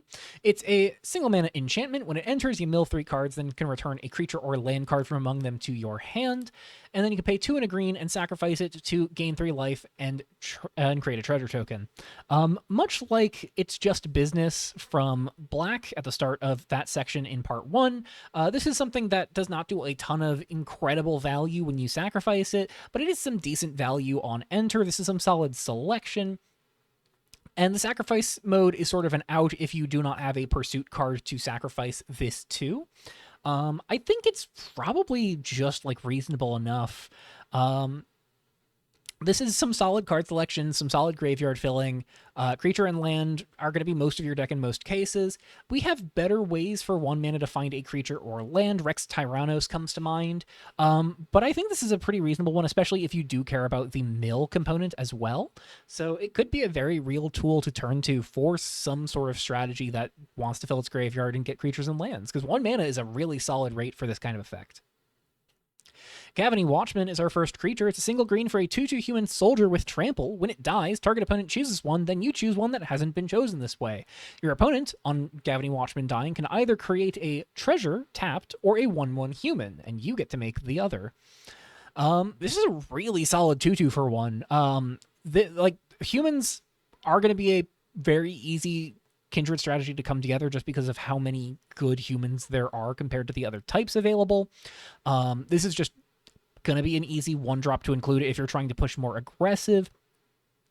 And I think the soldier typing could matter as well. The green-white color pairing in Exalted Twiltree was soldiers and angels, and there are already some solid reasons for the Radiant Devotee deck to want to try and push green. This could be another way to help reward those decks and enable those decks to push green by having some real 1-drop soldiers in the color to run, so that way you can have creatures in play to convoke out your green angels rather than having to keep green mana available in your land for it. So it's potentially a very real card. Outskirts Steward is up next. It's a 1-mana 1/1 human druid. Whenever you cast a spell with mana value 4 or greater, put a ++1 counter on this creature. Now, this is not the only card with this effect that we have seen. We have a 2-mana 2/2 in Kitsuo Dusk of Time that has this alongside a revered condition. So if you have Outskirts Steward in play and that 2-mana 2/2, once Outskirts Steward gets a counter on it, it gets to also get access to that revered ability to start stacking things up more and more and more. Also, because both of those cards care about mana value and not mana spent, any 4-drop or more, any 4-cost or more spell that you get to cast for cheaper does still also trigger these. The 2/2 for 2, I'm not super keen on. I don't think it's actually all that good, but Outskirt Steward being a 1-drop that does this could allow it to be a decently real scaling threat that you just get to develop early. The most important thing about Outskirt Steward, and we're going to talk about this a couple times because there's a couple cases of this at 1 mana in green, is the fact that this is a 1-drop druid, and we'll get into why that matters in the multicolor section towards the end of the multicolored section, because there is one very important reason why you might care about cheap druids. Otherwise, I think this is a pretty unremarkable card. It's not amazing, but it's not awful. So just sort of middle of the road. I would not be surprised to see it pop up here and there, but I also wouldn't be surprised if it just doesn't really get play. Up next is a huge inclusion for sideboards. Pick Your Poison is being reprinted from Murders at Karlov Manor in Official Magic. It's a single green mana for a sorcery with 3 modes to choose from. You can have each opponent sacrifice an artifact, enchantment, or creature with flying of their choice. This is a really, really good sideboard tool to have access to. I think this is going to be something we see a lot of moving forward, and it is going to be a part of green sideboards for 2 years. There's no question about it. This is a very, very solid sideboard tool with a lot of flexibility, and for 1 mana at sorcery speed, this is a really good equation. This is just super efficient, super reliable. No doubt about it. This is good. This is our best flying hate, I believe, at the moment, and 1 mana pop an artifact or enchantment is super clean. Now, it being sacrifice is a little awkward for decks that can put a lot of a given thing into play, but I don't think you really board these in those matchups. So it's kind of just whatever. Secluded Recluse is up next. It is a 1 mana 1/1 human druid werewolf with ward 1 when it transforms into Secluded Recluse. So obviously there's a werewolf that can transform out of being Secluded Recluse and transform back. You have to tap it and put a stun counter on it. It also has at the beginning of each upkeep, if no spells were cast last turn, transform this creature. The normal werewolf clause. Transforms into Unleashed Terror. It's a 3/2 that can't be blocked by more than 1 creature. I am very uncertain about this. I think Unleashed Terror is actually really hard to reliably get because it requires your opponent to do nothing on their turn. And if you have Unleashed Terror and your opponent casts 2 spells on their turn, you have to flip it into Secluded Recluse for your next turn, tap it, put a stun counter on it, and then it doesn't untap on your next untap step because this transforms at your upkeep after the untap step. This is so awkward and so awful to get stuck as Secluded Recluse. But a 1 mana 3/2 that can't be blocked by more than 1 creature is really appealing. I think ultimately this is just a little too tricky to get in consistently with on Unleashed Terror. It's a little too inconsistent to get it to be Unleashed Terror. And I think the front side is just so awkward. The one thing it has going for it for me, the 2 things it has going for it for me are it's a 1 mana werewolf for Embers of a New Moon, and it's a 1 mana druid for the multicolor card we'll get to in the green-blue section. Sexual Arborist, also a 1 mana druid. It is a 1 mana 1/1 cat druid. Whenever it attacks, you may discard a land card. If you do, put a +1/+1 counter on this creature. You can also pay 1 and tap it to surveil 1. If a land card is put into your graveyard this way, you may return it to your hand. This is a little bit awkward. Discarding cards in the early turns, discarding your lands can be a little valuable, but can also just be really awkward. This is a decent looter, but this is not replacing the land that you discard, so it's not really a proper looter in the way that you want to reach for it. So that makes it much clunkier than the things you would reach for in general looter plans for your 1-drops. The 1-tap and surveillability is nice to try and get some additional value long term, but I think ultimately this is just a card that's a bit in conflict with itself. But it's a 1 mana druid, and 1 mana druids, as again we will get into, pretty appealing. Shape the Pattern is up next. It is a 1 mana sorcery. Search your library for a basic land card. If you're ancient, instead search your library for a creature or land card, reveal that card, put it into your hand, then shuffle. So as a reminder, if your ancient counts for as long as you have 8 or more total lands in play or in your graveyard. So total between both zones. This is a solid, version of this effect. We've seen this in canon before. Traverse the Ulvenwald, Analyze the Pollen. Have seen fringe standard play. Traverse was something that got some standard play, got some modern play as well. Analyze the Pollen a little bit trickier to enable. I think Shape the Pattern leans more towards Traverse the Ulvenwald. Getting 8 lands between your battlefield and graveyard is not a very difficult task with the fetch lands that we have available, with the draw and discard we have available. This can very rapidly become online, and then you pay a single green mana to find any creature in your deck as like a 1 mana tax to get to cast that creature. Or you weave this into the end of a turn and then go find the thing that you want to play like after the fact. This is a really, really, really strong tutor option. Shroud Piercer, also really strong. 1 mana, 1/1 horror with Death Touch. And when it enters, you surveil 2. You can pay 2 and a green and exile it from your graveyard to surveil 2 again. If you care about filling your graveyard at all, this is a lot of potential value. If you care about having a like cheap Death Toucher, this is a lot of potential value. The big thing for me is that this is a good Ninjas card. Ninjas has been desperate, not only for just like good tempo tools, as we mentioned in the blue section in part 1 of the review, but reasons to care about green. Green has some really good ninjas, but no good reasons to care about green in the early turns, which can just create some awkward tension where some of your best ninjas to rush out in the later turns for actual lethality are in the color that does not line up with all of your tempo tools and all of your cheap evasive creatures. Shroud Piercer bridges that gap really nicely. 1/1 Death Toucher is really annoying to block. You do not want to block it unless you've got a bunch of tokens to spam. The Enter Surveil 2 means that even when this trades off, you'll have gotten a little bit of value from it, and if you have to pick it up for ninjutsu, redeploying it is actively beneficial because you get to fix your next top deck, put some cards in your graveyard, and the From Graveyard activated ability means this is also really valuable when it trades off. You can get more value later on in the game at instant speed, potentially, because this is not something restricted to sorcery speed activation. It's a really, really solid little workhorse 1-drop. I think it is going to be one of the things that helps green get into the Ninjas plan, helps green get into some of these early turn board investments without having to lean on Huskforge or Acolyte every turn. I think we could see a lot of Shroud Piercer. Speaker of Grindanu is another 1-mana Human Druid. It's a 1/2. When it enters, surveil 2, so another surveil 2 at 1 mana. It also has a Concord ability for 2 and a green. You put a ++1 counter on target human you control, only as a sorcery and only if there are 4 or more card types among permanents you control. I think Concord's going to be a bit difficult for druids to pull together, but this is one of the better 1-drop druids. This helps accelerate your ancient, and of course, as I will definitely be getting into at green-blue, I promise, 1-mana druid, pretty good. Backroads Incursion brings us to 2 mana. This is an instant that destroys target creature with flying or an artifact. If you control a savage creature, you then surveil 2. I think this is kind of neat and could be decently valuable for more pinpoint removal than something like Pick Your Poison, but the efficiency of Pick Your Poison is definitely more appealing in that regard. The surveil 2, if you control a savage creature, is also pretty nice. If you care about an instant, this is maybe a bit better for like the green-blue flash plan. But I think Omenmare covers their bases a little bit better in terms of the non-creature permanent removal, and then they can just run counter spells or bounce spells to try and deal with flyers.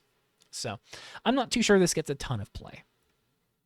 Blossoming Steward is up next. It's a 2/2. It's a 2-mana druid, a 2/2 Treefolk druid with landfall. Whenever a land you control enters, you gain 1 life. As I mentioned briefly with one of the blue cards in part 1, there is a bit of landfall here for druids as well, on top of ancient, but ancient is their primary mechanic.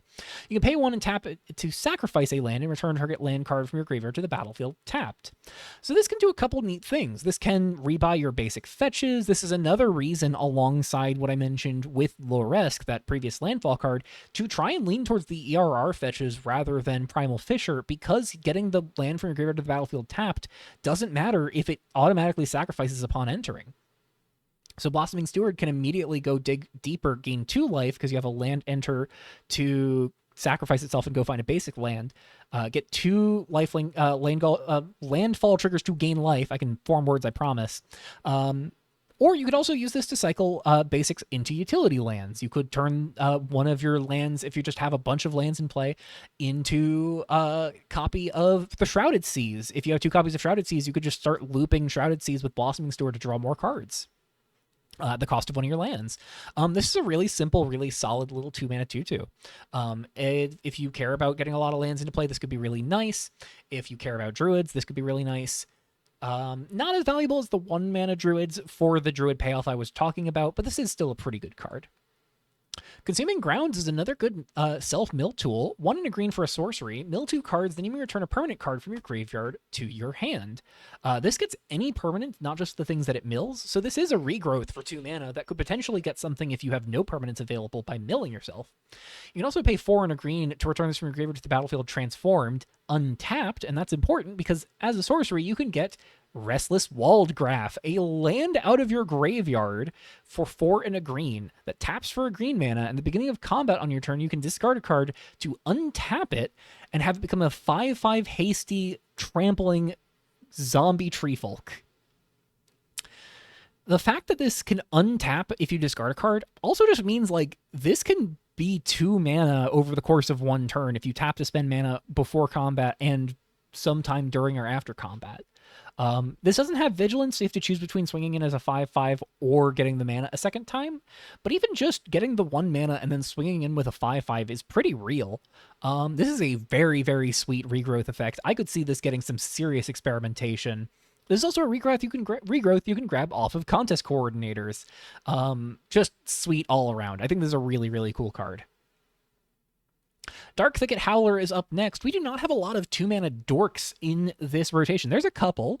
This is the first one that I can think of. Sorry, we talked about a red one in the like Brazen Collector riff. But this is the first green one. Dark Thicket Howler is a 2-mana 2/3 wolf that taps for red or green. So really solid stat line, relevant type line, especially since it makes red. So this is something that you could really reasonably play in an Embers of the New Moon deck if you're playing red-green. You can also pay 1 and tap it to give Wow. You can pay 1 and tap it to set up a delayed trigger when target savage creature you control deals combat damage to a player this turn, so you can draw a card, only as a sorcery. I think that last ability is a bit niche, but it could come up here and there. Otherwise, it's a 2-mana, 2/3 mana dork. That's a really respectable stat line and makes relevant colors for the type that it has.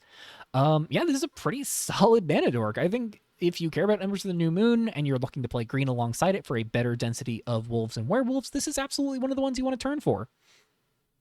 And that last ability, while I mentioned, is a bit niche. It's not irrelevant. This could absolutely draw you some cards later on if you'd rather not swing in with the 2/4. Sorcery speed activation does mean you have to be a bit committal to it, but that's a small price to pay. Defend the Groves is up next. This is a bit of a skippable one. 1 and a green instant. Put a counter on target creature you control. If it's a druid, then it fights a creature an opponent controls. Bit whatever. Same with Ends the Chase. 1 and a green sorcery for a bite effect. Target creature you control deals damage equal to its power to target creature or planeswalker you don't control. We have this for 1 mana right now at sorcery speed. Sorry, I believe at instant speed with Momentous Strike. So Kitsuo definitely has this beat, but this also has Pursuit for 3 and double green. So this can be removal out of the graveyard. A double bite spell is a lot better than a single-use bite spell, but I don't know if the upfront cost being 1 more than Momentous Strike is worth turning for this over that.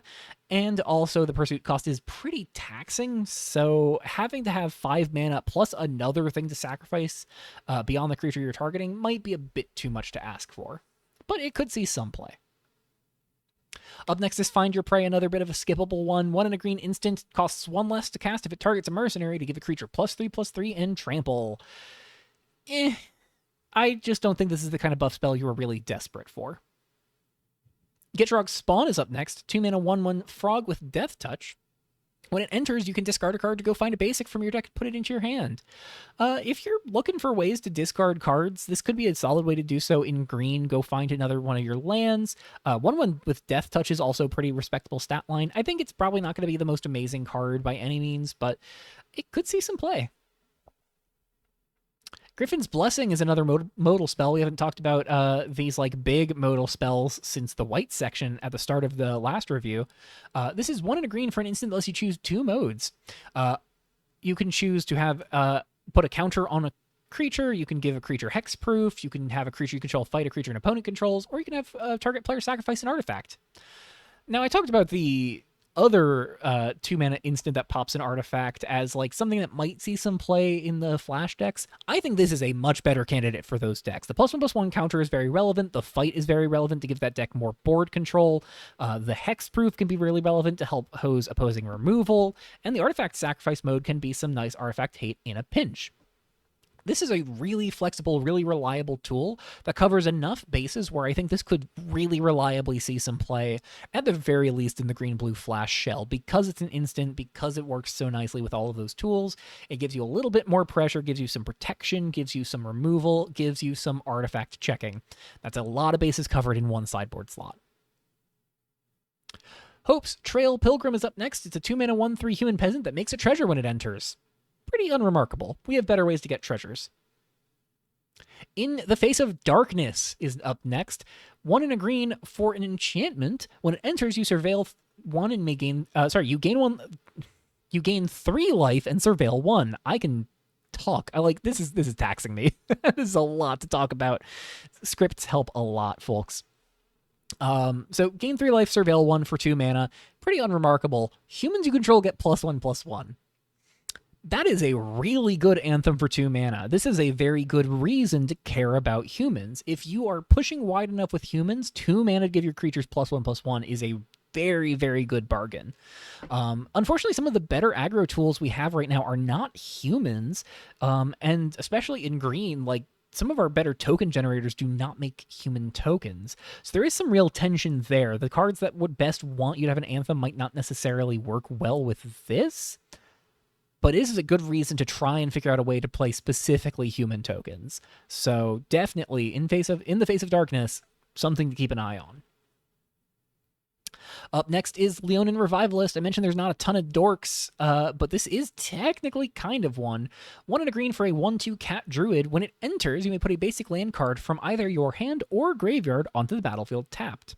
Getting a basic into the graveyard in the early turns can be a bit tricky, but this can allow you to hit basic land drops even without something in your hand.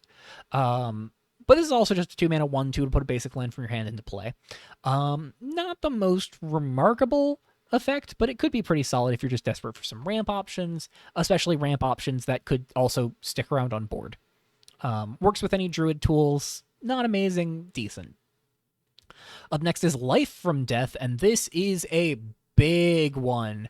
1 and a green enchantment. Whenever 1 or more cards leave your graveyard, put a +1/+1 counter on target creature you control. When you sacrifice this enchantment as a cost to cast a creature spell, that creature enters with an additional +1/+1 counter on it. This is gonna be really good with a lot of different graveyard ripping tools. We have seen some of the leaves your graveyard tools from Solitaire start to try finding some room to exist. This could be a very good incentive to start leaning into those synergies. This is amazing with something like Blightstalker. This is amazing with Fabricated Anomaly.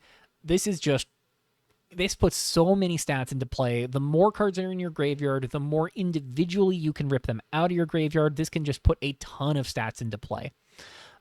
And this is also just working well with Pursuit in a pinch. This gets to let your Pursuit spells enter with a +1/+1 counter on them if you sacrifice Life from Death to pursue it.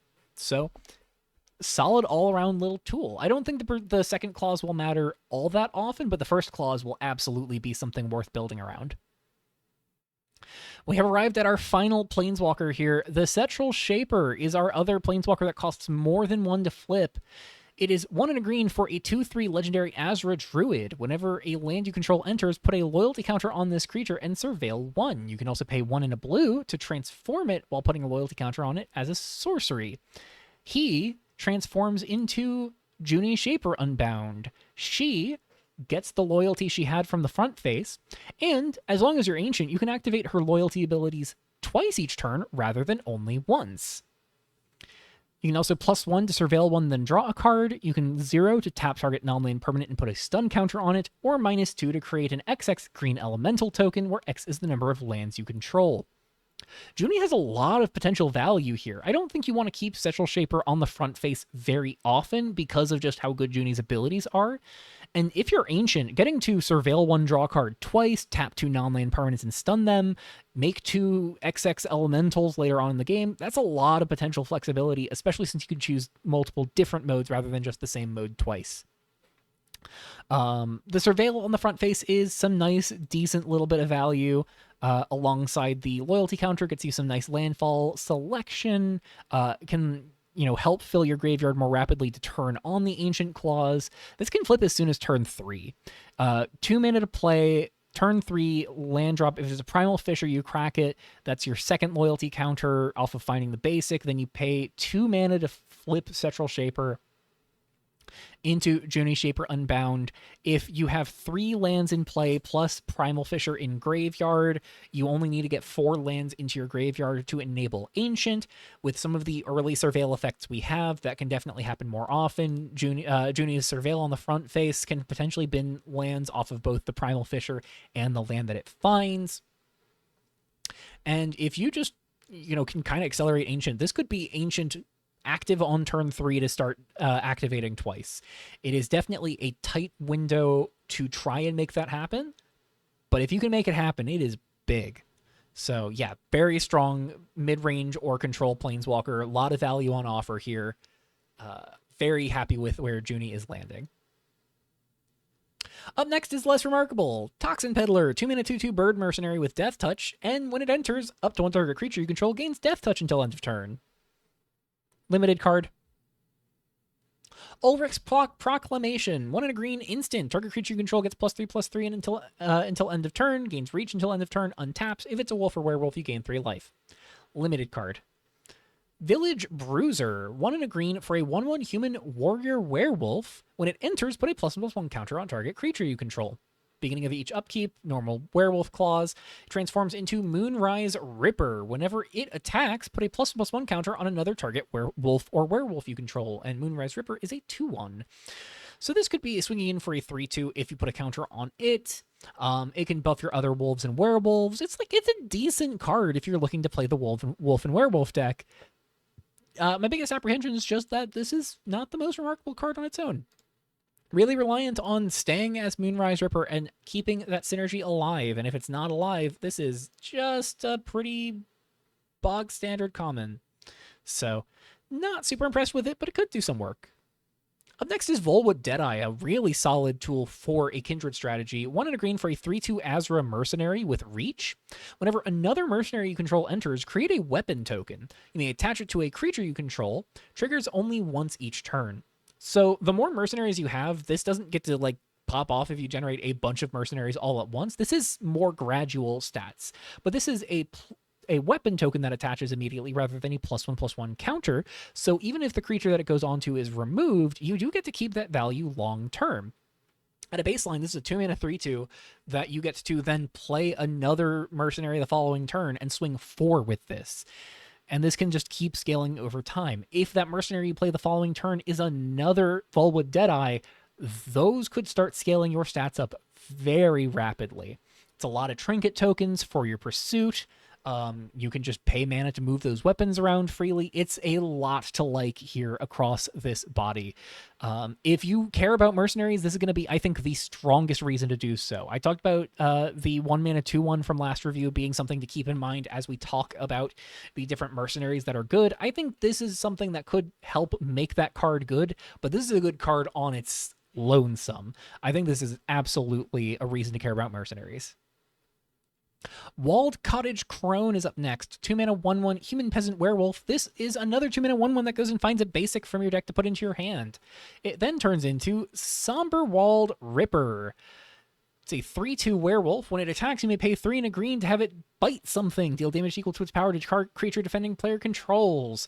I don't know if this is that amazing. I don't think werewolves necessarily want to play a 2 mana 1/1 that goes and finds a basic. The Somber Walled Ripper effect is pretty expensive. I think this is just kind of a limited card more than a constructed tool. Watching the Trails is up next. 1 and a green for a sorcery. You mill 4 cards, then may put a permanent card from among the cards milled this way into your hand. Third version of this effect we've gotten. This also has a Concord trigger. If there are 4 or more card types among permanents you control, create a weapon token and attach it to a creature you control.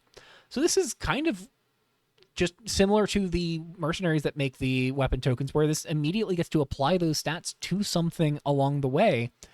Concord's definitely trickier to have active than just playing a bunch of mercenaries, but we've talked about ways where Concord can be enabled by very few cards collectively, and this is some pretty good card selection. I think the other sorcery in green that like mills 2 and then you get any permanent in your graveyard is just a bit better overall, but this could be interesting to try.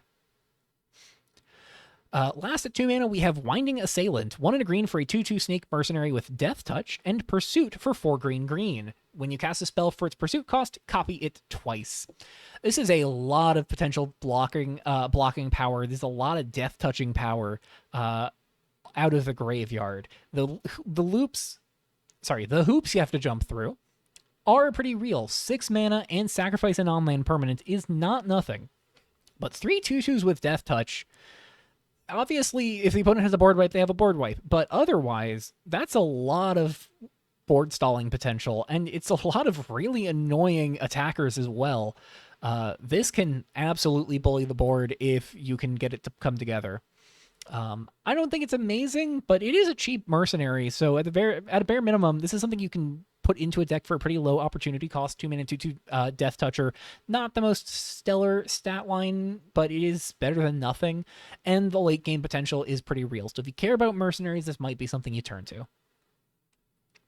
Blood Trail Reclaimer. 2 and a green for a 2/3 human ranger with reach. When it enters, you may return an artifact or enchantment card from your graveyard to your hand. Not awful. I don't think this is amazing. I think if you have artifacts or enchantments in your graveyard, you probably just have multiples you could go find to get extra copies of. But if you're really desperate to get a specific artifact or enchantment and want to have some insurance against removal, this could maybe be an option. Probably not that great, but better than nothing. Culvert Inspector is up next. 2 and a green for a 3/3 rat druid with can't be blocked by creatures with power 2 or less. Beginning of combat on your turn, if you're ancient, you get to put a ++1 counter on a creature you control. I think this is a little awkward because this really wants you to have ancient active for an aggressive function. And this is just maybe not the best aggressor, but if you play it on turn 3 and ancient is active on turn 3, this could allow you to immediately start putting counters on your creatures. I think if you are playing just sort of a like fairer green mid-range or stompy deck, just sort of like a creature-based aggro deck or mid-range deck looking to just kind of go over the top, this could maybe come together if you can put enough lands in your graveyard. It is really dependent on that graveyard synergy though. So if you can tie everything together, then that is how you make it work. If you can't rush things into your graveyard, obviously that's going to be a real problem. Descent of the Mists is 2 and a green for an instant that deals 3 to each creature with flying, and if a creature dealt damage this way would die this turn, exile it instead. This is a really nice sideboard card for decks loaded with flying creatures. To fight decks loaded with flying creatures. Not amazing against all options with flying creatures. Obviously, the dragons that have been seeing a lot of play do not care about 3 points of damage, but we are getting a lot of flying spirit tokens. We're getting a lot of just smaller flying creatures between tempo decks and spirits, and I think Descent of the Mists could be a real sideboard tool if those decks are giving you trouble. It's also an instant, so, you know, the flash decks got access to it. Up next is Devotion to Grindanu. 2 and a green for a legendary enchantment. When it enters, mill 2 cards and you gain 3 life. When you do, you may return target land card from your graveyard to the battlefield. So right away, mill 2, gain 3, and then a bit of ramp. Pretty solid, especially if you're getting back like a basic fetch. One of the ERR fetches, another case where this is better with those than with something like Primal Fisher. But this also just gets the land into play untapped. So you can get a basic from your graveyard to play and then just use it immediately if you have a 1-drop to follow up with on turn 3. Then you can transform it for 3 in double green as a sorcery if you have 7 or more cards in your graveyard into Grindanu's Dark Return. At the beginning of your end step, choose a card at random from among permanent cards in your graveyard. Return that card and each card in your graveyard that shares a name with it to the battlefield. That is a big, big deal. This is a serious late game value engine, and if you are actively rapidly filling your graveyard, you can play Devotion to Grindanu on turn 3, flip it on turn 4, and immediately start getting that long-term value. And card that gets found off of Contest Coordinator on 2, Devotion to Grindanu on 3, potentially flip on turn 4. Flipping on turn 4 is a little bit trickier. 7 or more cards in your graveyard is Not an easy hoop to jump through, especially that early. But this could be a very, very real mid-range or control tool to just bury the opponent in card advantage. The biggest hoop is just making sure you have a consistent enough base of good permanents in your graveyard. But Contest Coordinator is a good permanent to get back in a pinch. Not having the choice is awkward, but I think it's just flexible enough that this is going to be able to do some work. Up next is Dockside Hawker. 2 and a green for a 1/3 cat citizen. When it enters, create a weapon token. You may attach it to a creature you control. So it's functionally a 3-mana 2/4 that could shift one of its stats over to something else, but much like that 2-mana 1/1 werewolf that puts a counter on something, I think it's just a little niche. More of a limited card. Foray into Stenzia, 2 and a green sorcery. It's an additional cost to cast. You may behold a human, put a counter on each creature you control. If a human was beheld, they gain vigilance. It's a limited card. Gatander Wildlander, 2 and a green for a 2/3 human ranger, makes a tapped treasure whenever it enters or attacks. You can pay a single green and sacrifice 3 artifacts or enchantments to make a 4/4 bear at sorcery speed. This is actually a pretty real card, I think. Artifacts and enchantments do not have a ton of good sack outlets. We do have a 3-mana 3/4 that can sacrifice 1 artifact or enchantment for a single mana, but it puts a single counter on itself to do so. I think the 4/4 body here is much more appealing, and the treasure tokens are also some very real, trinket generation. I think trinket tokens have less incentive to just burn them all up all at once. We're losing Cyberos, which is a big knock to trinket tokens, specifically artifacts. In terms of overall strength, we lose Cyber Soul as a mechanic, so trinket tokens just being in play to tap them for Cyber Soul cost is less valuable. We have less Artifact Matters synergies, but this could still be a pretty decent card to try out. I think it's a little awkward, but it's interesting.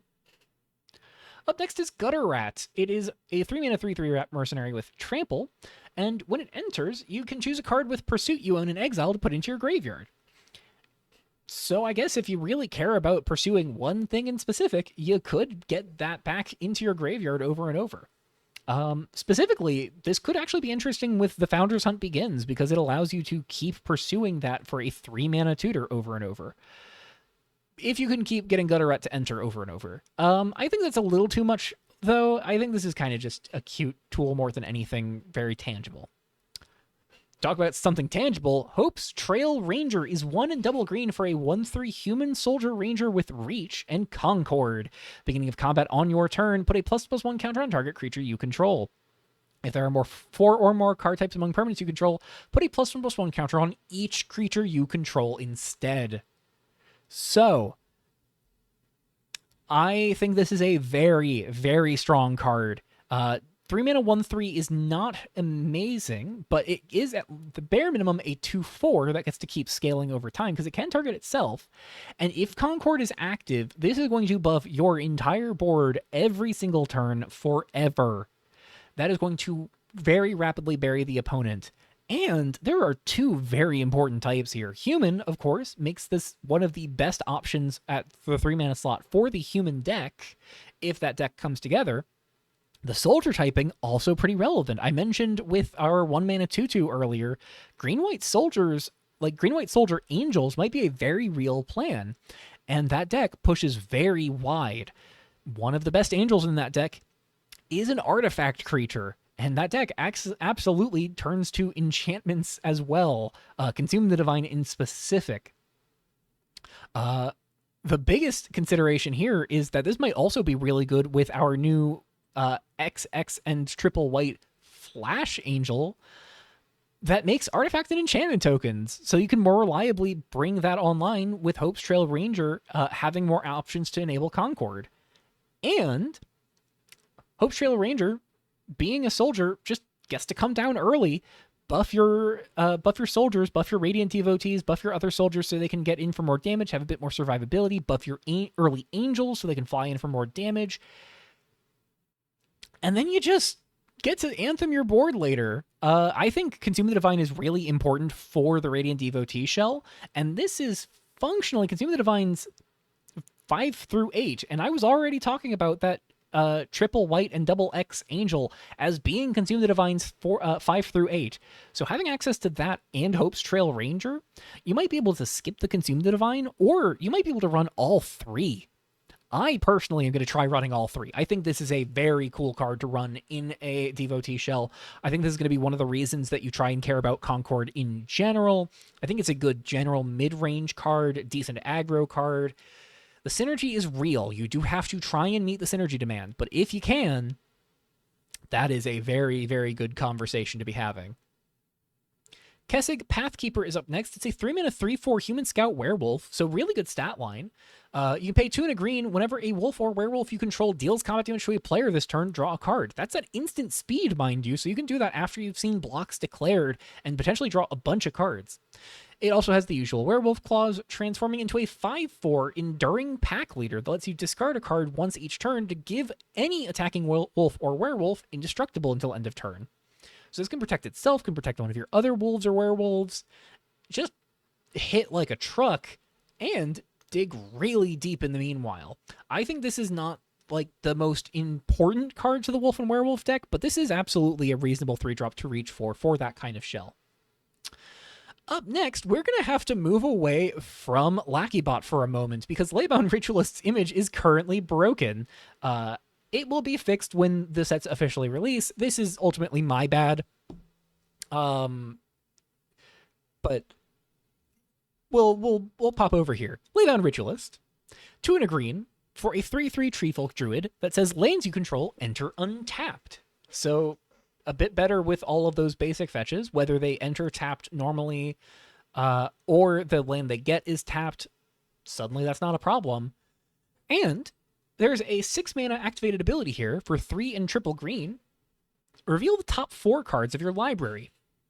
Put any number of permanent cards from among them into your hand and the rest on the bottom of your library in a random order. So if you're just ramping and ramping and ramping and ramping, this thing flips so much of your deck into your hand. It makes it so all of your duels are in untapped, no matter what. Makes it so all of your basic fetches get untapped lands no matter what. This is really, really solid. This does a lot of really cool things where you might care about lands entering untapped. This lets you get extra mana out of the Nebula lands or any of the bounce lands a turn ahead of schedule.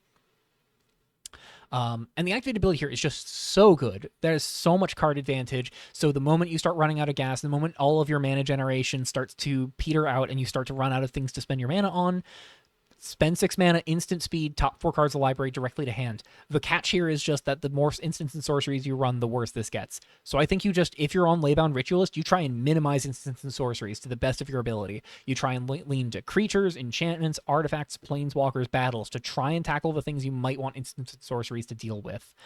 And I think that is a very low demand to try and make a very cool card very strong. So yeah, I think Leybound Ritualist is real. Malignant Entangler is up next. 1 green for a 2/4 reaching, death-touching Spider Horror. When it enters, you surveil 2. Then if there are 7 more cards in your graveyard, you can pay 1 and a black to destroy any target non-land permanent. I think this is okay.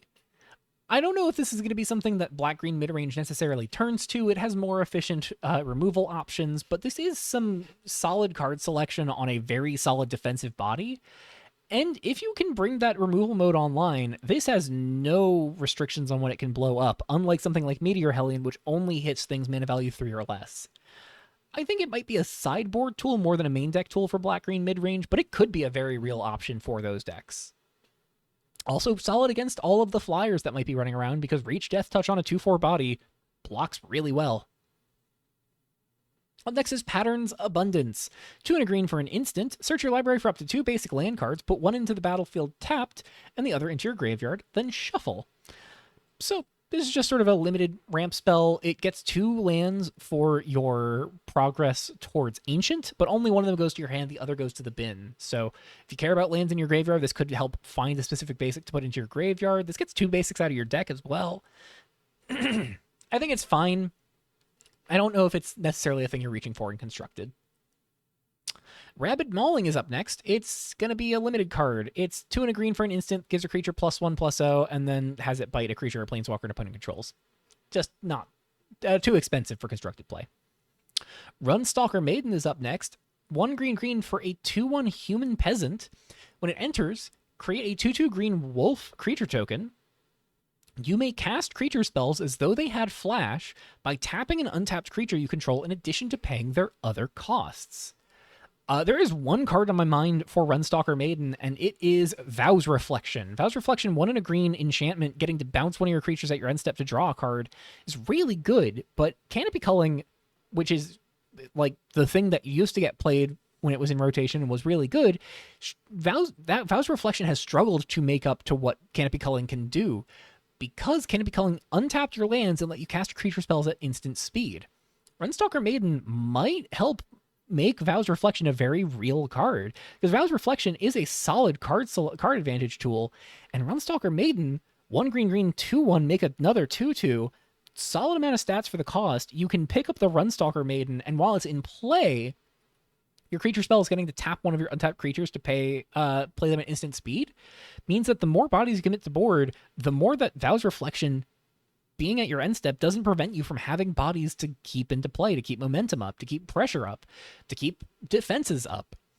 I think Vow's Reflection really wants you to untap your lands as well, which this cannot help you with getting more mana available, but this might be a serious piece to making Vow's Reflection properly work. Up next is Ruthless Duo, 2 green for a 1/1 Death-Touching Human Mercenary that makes a 1/1 Death-Touching Mercenary token when it enters. 3 mana for a pair of 1/1 Death Touchers is a lot of board protection, a lot of defensiveness. Not something that you necessarily want to play for aggressive purposes, but hey, I mean, if you're bouncing this or replaying it over and over, that also gets you a lot of Death Touchers over time. Somberwald Boar is 2 and a green for a 3/2 boar that mills 3 when it enters. You can pay 4 and a green and exile a land card from your graveyard to transform it as a sorcery into Malignant Swine, a 5/4 that returns a non-boar creature card from your graveyard to your hand. I don't think it's very good. Limited card. Spit Venom, also a limited card. 2 and a green for an instant that gives target creature control +1/+0 and Death Touch until end of turn, and up to 1 target creature you don't control blocks it this turn if able. So it's a weird, funky sort of bite spell. Not something you really want to lean to for constructed play, but there is one niche for it, which is that it gives any creature Death Touch. So if you have a creature that just deals damage to everything, this could let that creature become a board wipe. We did talk about that 5 mana 3/4 red devil, I think, that I kind of just glossed over in the last section. This could work with that, but that's 8 mana to wipe your opponent's board. I think that's a little bad. Sporcist Toad is up next. 2 and a green for a 2/2 fungus frog with vigilance. You may play an additional land during each of your turns, and you pay 3 and a green to surveil one and draw a card. I believe this is the only option we have right now for playing extra land drops, and it's not embarrassing. 2/2 for 3 with vigilance is not the most amazing stats, but the activated ability does mean that if you are just getting a bunch of lands into play, you are not out of options. I think this is a pretty exciting potential tool to try out for ramp decks. I don't know if it's going to be something that necessarily is a mainstay for those decks, but it is interesting, and it is appealing. Up next is Tovalar's Ire. 2 and a green for a sorcery. A target creature control gets +2/+1 until end of turn. You can have it fight something. You can flash it back for 5 and a red and tap an untapped wolf or werewolf you control. This is probably the worst of the flashback cycle, in my opinion. Yeah, limited card. Trespass the Volwood is up next. It's a 2 and a green enchantment that is a forest land in addition to its other types, as long as it's on the battlefield. As long as you're ancient, it's also a 5/5 tree folk in addition to its other types, and it has vigilance, reach, and haste. So, vigilance means that this can attack and still tap for mana. Reach means that you get some value blocking in the air. Haste means that once you're ancient, this is a 3 mana 5/5 with haste. And because it picks these types up without shedding its other types, this is 3 out of 4 types for Concord on its own once you're ancient. This is a land, enchantment, and creature.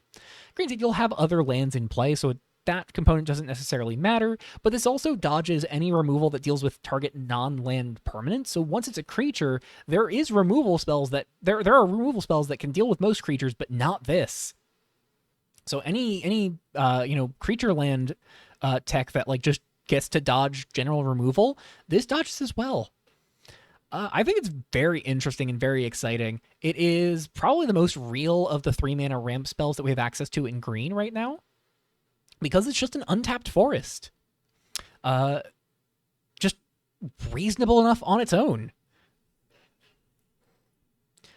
Walled Shadow Ambusher, not so much. It's a 3-mana 3/2 wolf. It enters the ++1 counter on it. If you have another savage creature, it's got flash.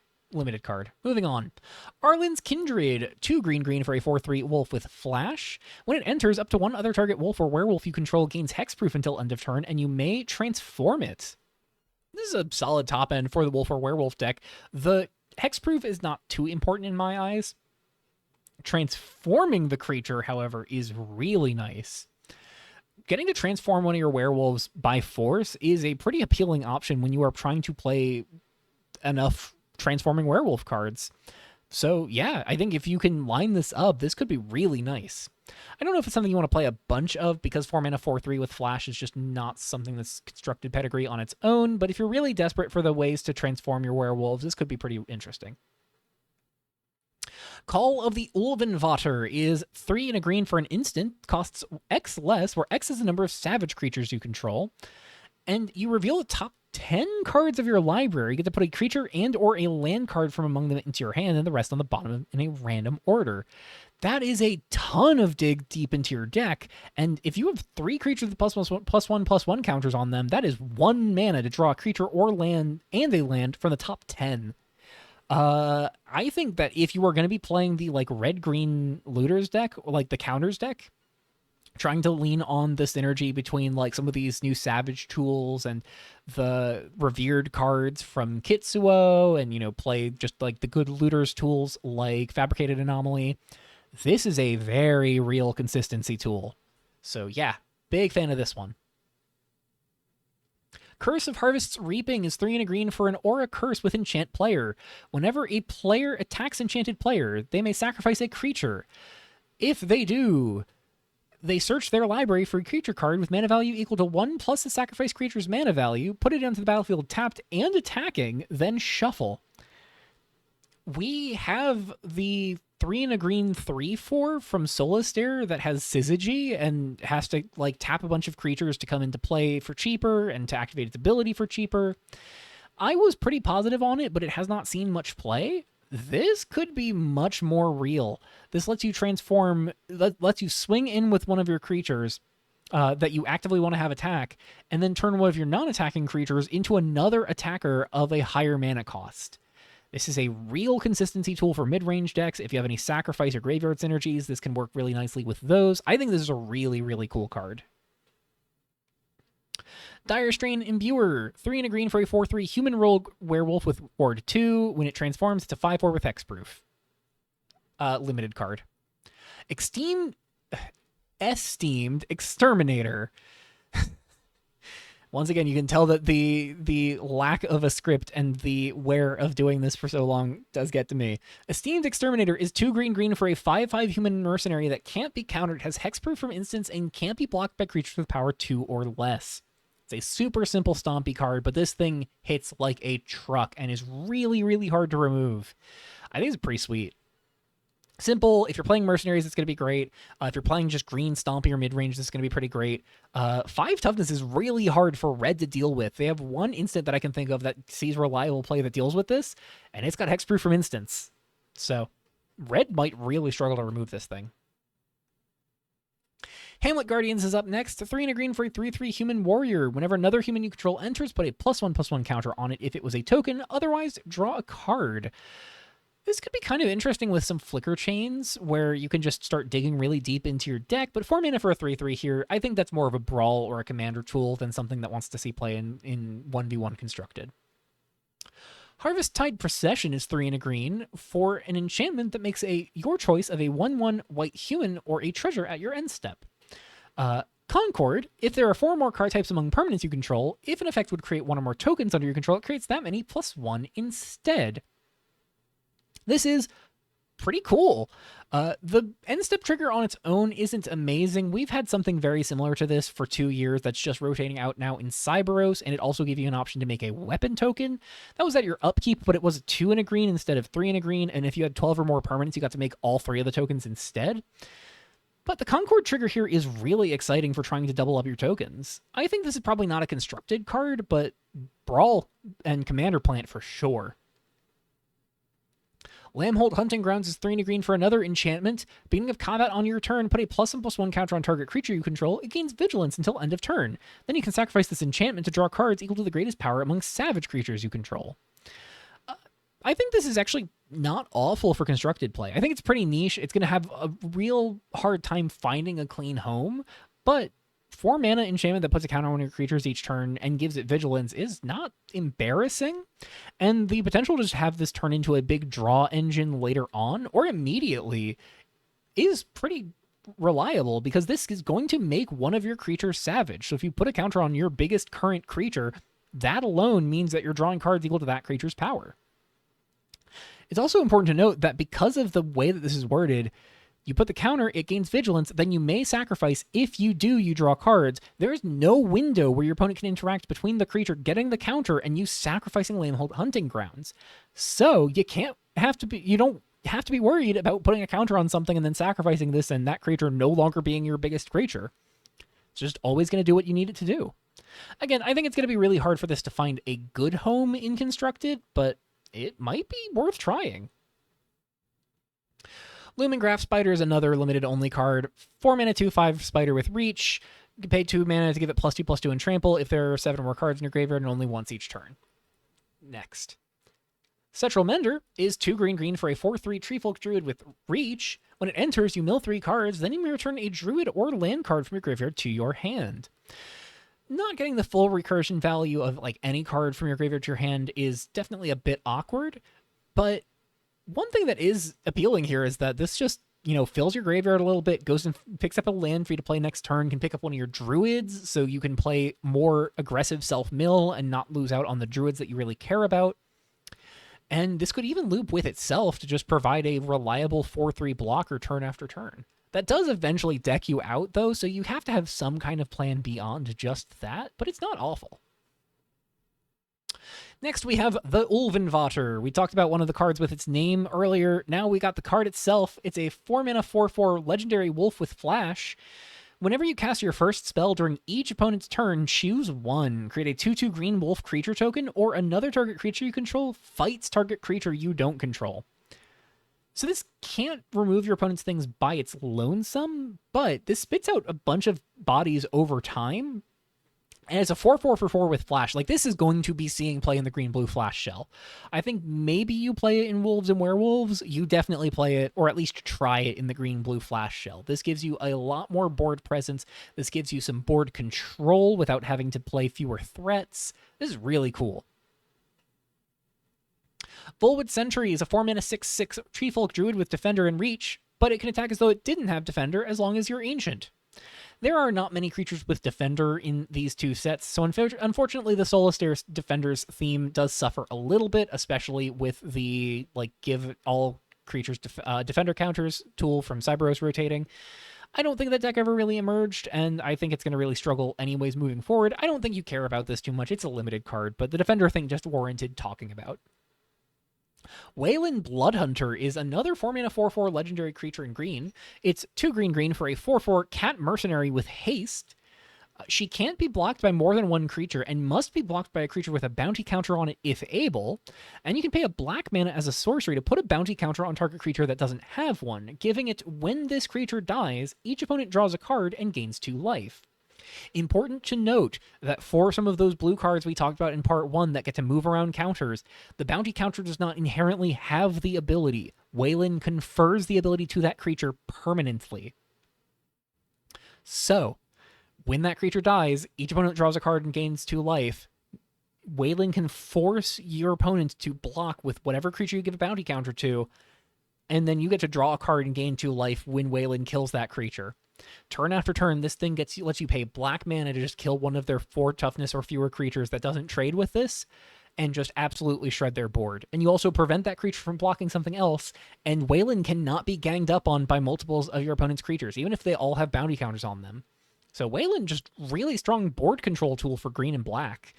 I think this is even something you might want to look to in just mono green. 4 mana 4/4 with haste that can't be blocked by more than one creature is tricky to block, and it might be a reason for your mono green decks to splash black just so you can pay for Wayland's ability. This is a very strong legendary creature.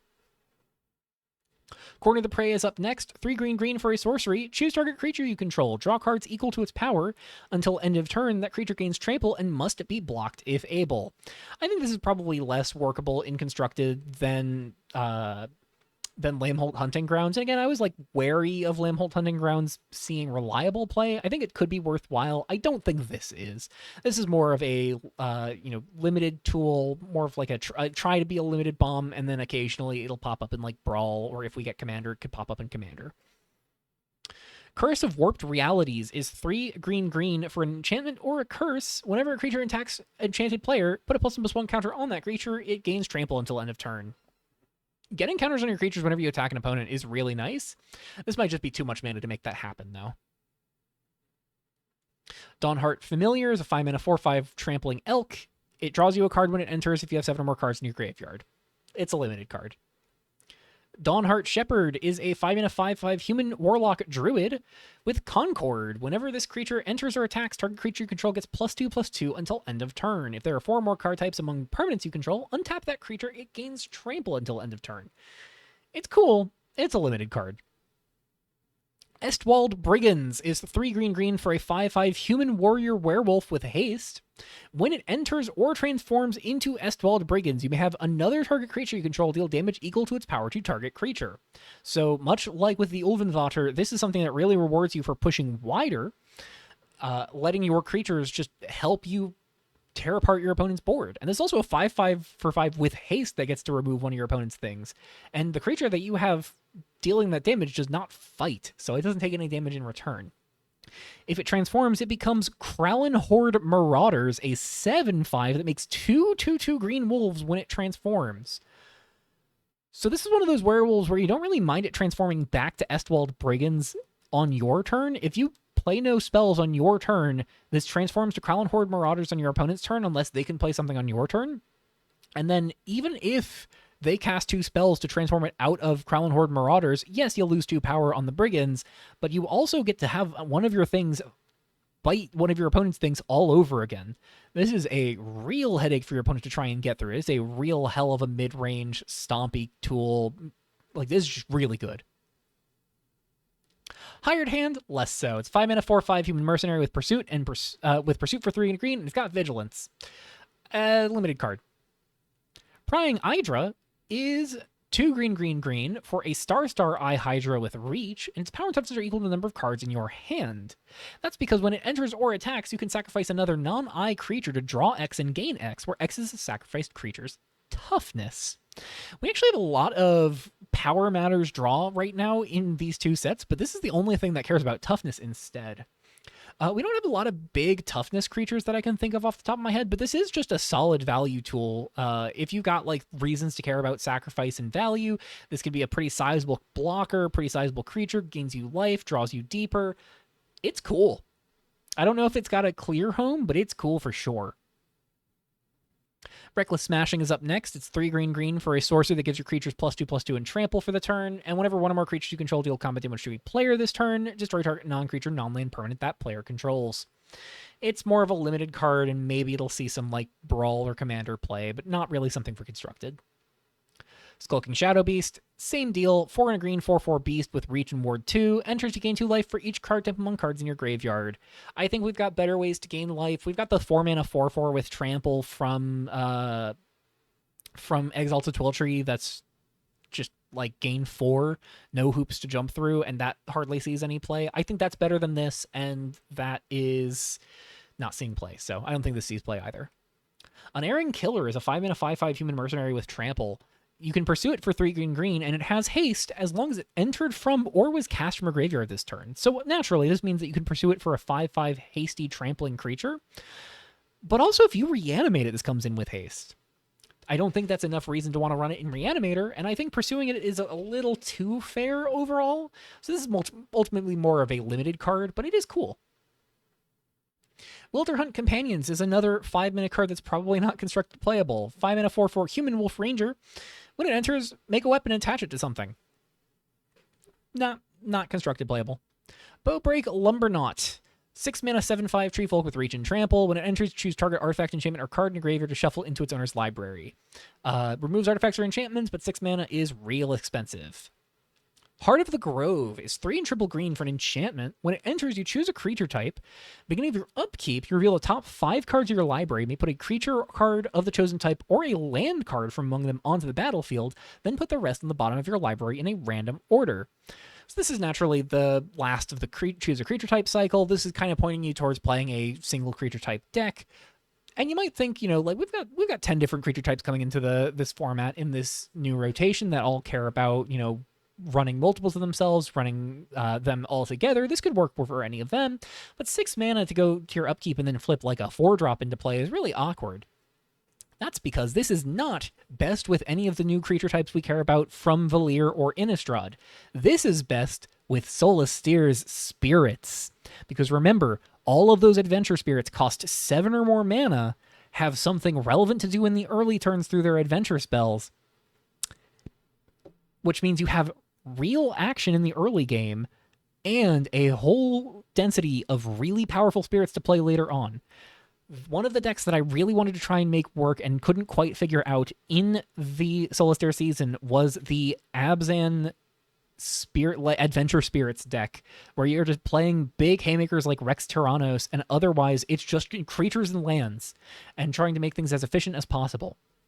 Heart of the Grove might be a real way to bring that deck together, because when all of your spirits are absolute houses, yeah, this can do some real work. I'm pretty optimistic about Heart of the Grove. It's a little sluggish, but if you can untap with it, this will just bury your opponent over time. Stewards of Ulvenwald, are 6 mana 6/5 human druid werewolf. When it enters a game life equal to the greatest power among other creatures you control, turns into Ulvenwald Overseers, an 8/7 with vigilance. It's a limited card. Harvest Warden is 5 green for a 5/8 artifact creature tree folk scarecrow with reach. You can pay 1 and a green and return it from your graveyard to the battlefield transformed, attached to target player. As a sorcery, into Curse of Eerie Fields. It's an aura curse with enchant player. Whenever a land you control enters, if you control more lands than enchanted player, surveil 1 and you gain 1 life. If this enchantment will be put into a graveyard from anywhere, exile it instead.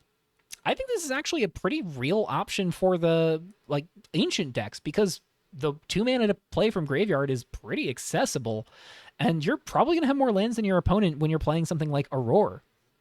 Surveil 1, gain 1 life for each of your lands off of Aurora. That is a lot of Surveil and a lot of life gain.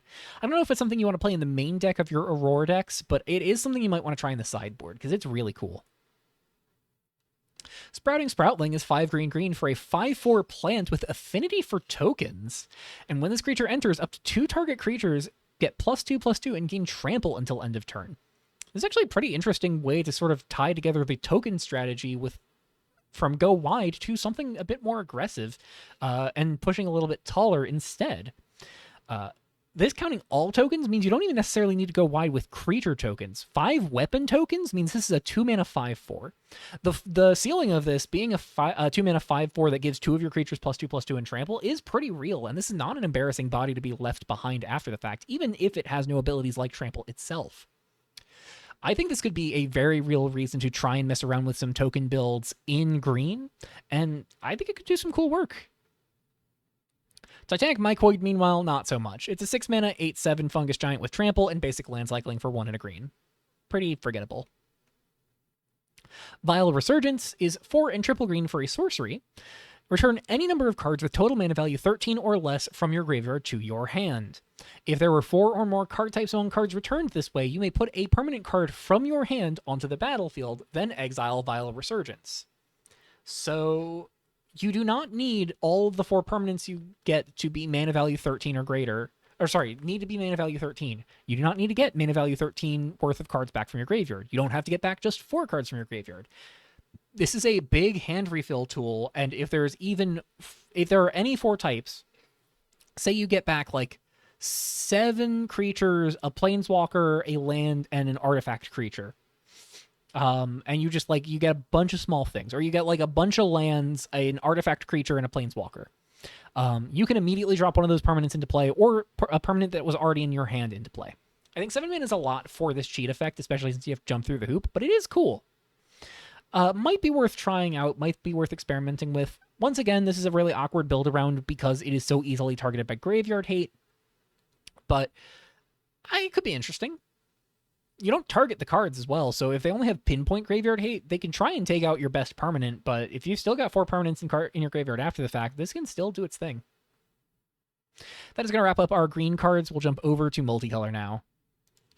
Alrighty, we're on to multicolor, and just a disclaimer as we get into this section, I have neighbors upstairs who are vacuuming, so if there's a little bit of feedback from my microphone on picking that up, not much I can do about that. I could stay paused between sections and just wait for them to finish, but there's still so much to go through. I don't want this to dominate my entire day.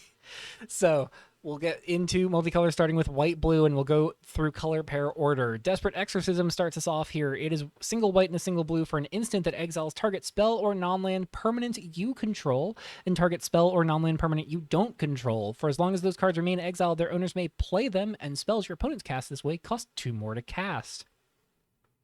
Now, I've talked a lot about the blue-green flash shell over these 2 parts of this review, and one of the things that's been on my mind is playing a third color in that deck. Now, we've seen Teamer Flash do really well. That was the baseline for Lee's deck at Worlds this month.